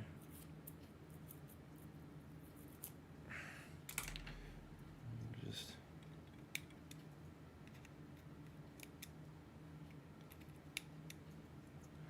okay. I don't understand. Well,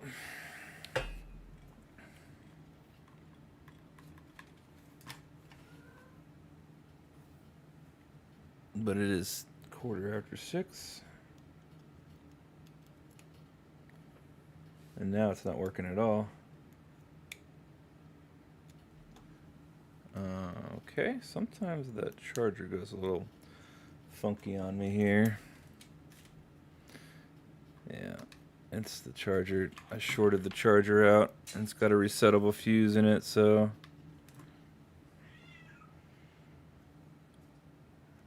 I think I gotta go.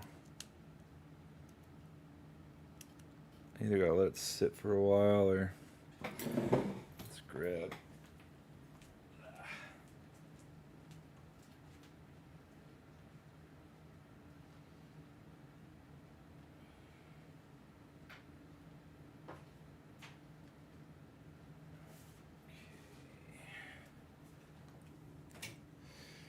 Let's do this.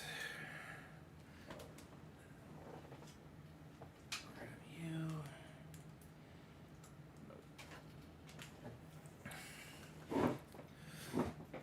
And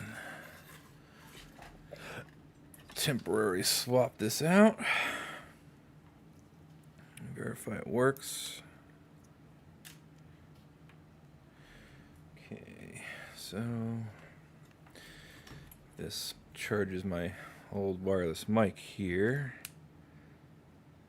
Okay, it does. So what does it do with the Nintendo? 9 volts. Weird. 9 volts. Does it charge? 9 volts is weird to me, but that could just be a MacBook thing.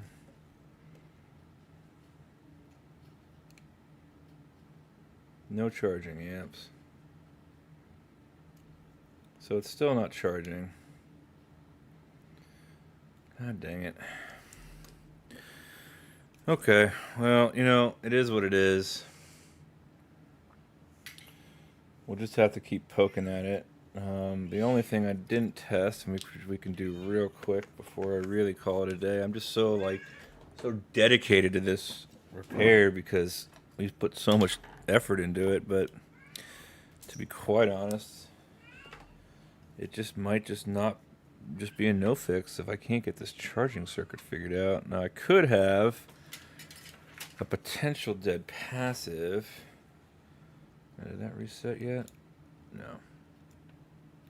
Probably going to have to unplug and replug that charger in, is my guess, to reset that fuse.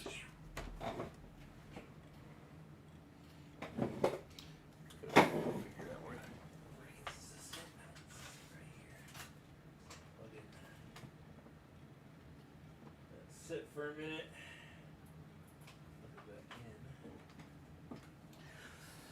Do the same thing, just to see if I get my microphone to show up. No, I might have killed the charger.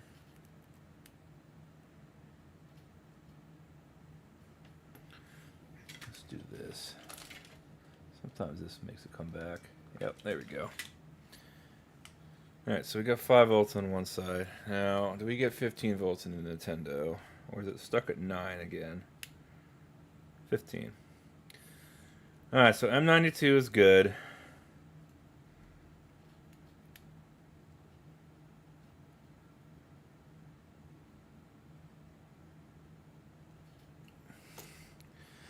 And we know like this. I should be seeing at least point like 1, even if this battery is completely flat. No, the moment I put a battery in, it shorts.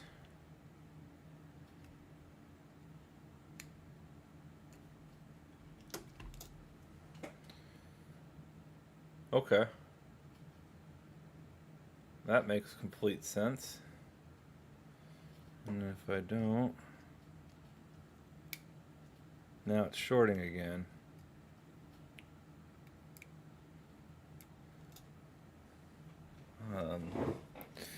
That makes complete and total sense to me.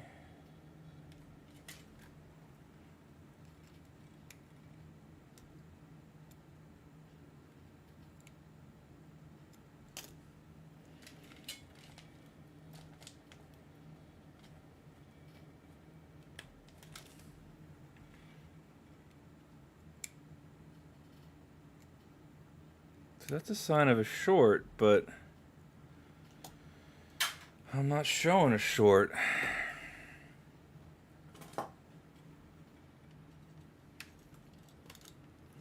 So I'm so confused. I mean, again, it's so hard for me to tell because like I don't trust my freaking ICs. I might just have to just next week just say screw it. I mean, obviously the fuse is still good. Yeah, the fuse is fine. No short there. Right? Now that's shorted to ground. That's shorted to ground.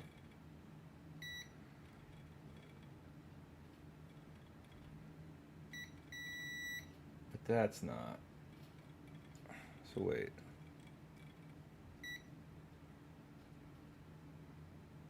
What happened there? Hold on. We were just testing. Okay, so that's fine. These are all fine. Fine. That's ground.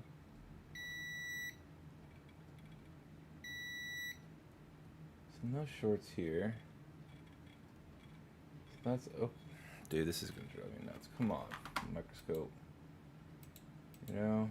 I mean, I know I need to move that cap back, but it's honestly not gonna be causing the short.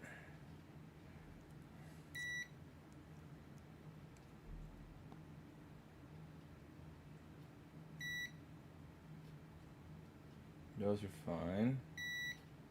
That's fine.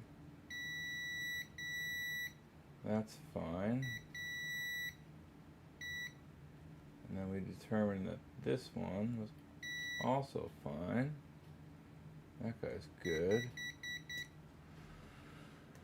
So I legitimately don't know. So what happens if I do the power on with the squid test here?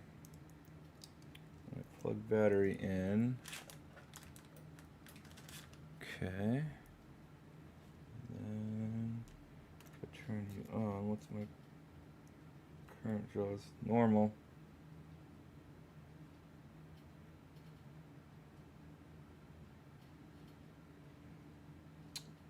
Okay, so it's probably M92. Honestly, it's probably just M92. I'm like just banging my head against the wall, but I'm probably just gonna have to go and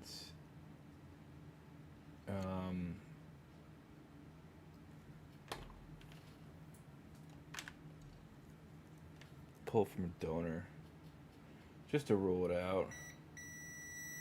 Coil's fine. That was really my last major test, was that coil. And everything over here looks okay. Again, the board boots, it just doesn't charge. And the only other thing I could think of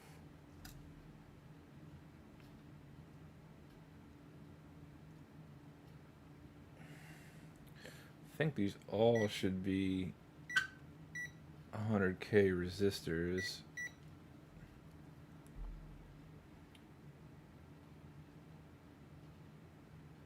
$100K, $100K,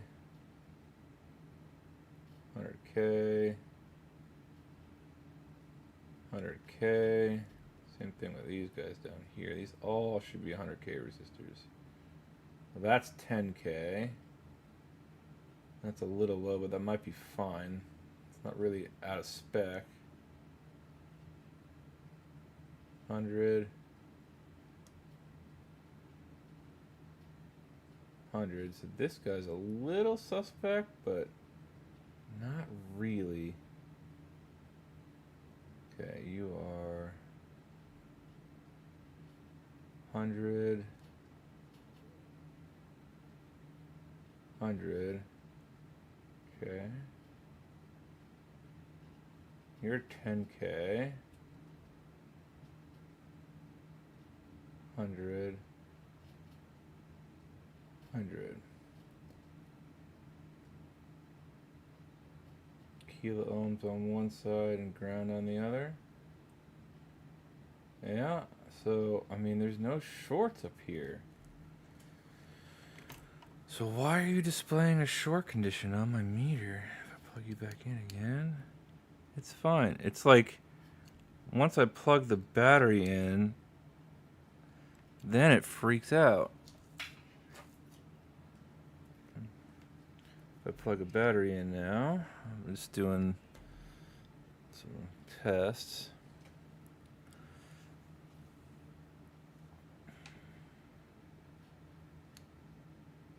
Okay, that's fine now.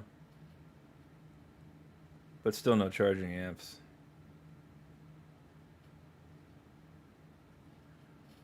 Could have just been something with the cable or something. Try it on the other side. 15 volts, no amps. So that M92 is most likely good that I pulled off. You know, it is what it is. It is what it is. But this is where I stop for the day. Thank you all for stopping by today. Who stopped by, left a comment, like, subscribe. Anybody out in the future watching, I do appreciate you. I am streaming every Saturday and Sunday, usually around 11 a.m. Central Standard Times. On Saturdays, I like to do modifications. On Sundays, I like to do repairs. Not always the case, but that's generally my schedule. I do appreciate you again. Hopefully, if I can speak right, I can see you guys out here next week. If not, you know, whatever. But, you know, I hope you guys have a good rest of your weekend. I will be back here as soon as I can next week.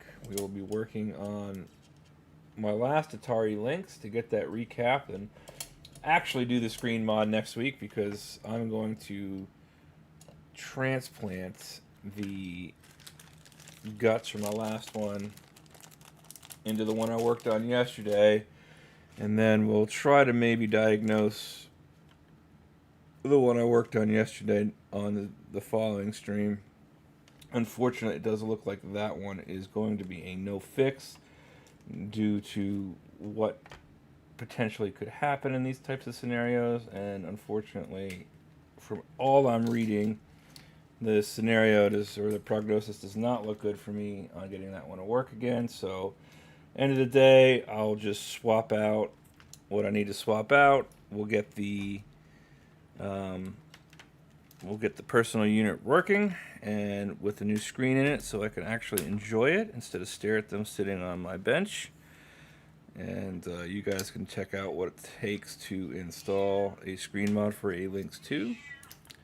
But that being said, I've dragged this on way too long, and I need to call it a day. So I'm going to mosey on out of here. Once again, you all have a good night. And on the mouse here, we can finally put the nail in the coffin and call it a good night. All right, y'all, have a good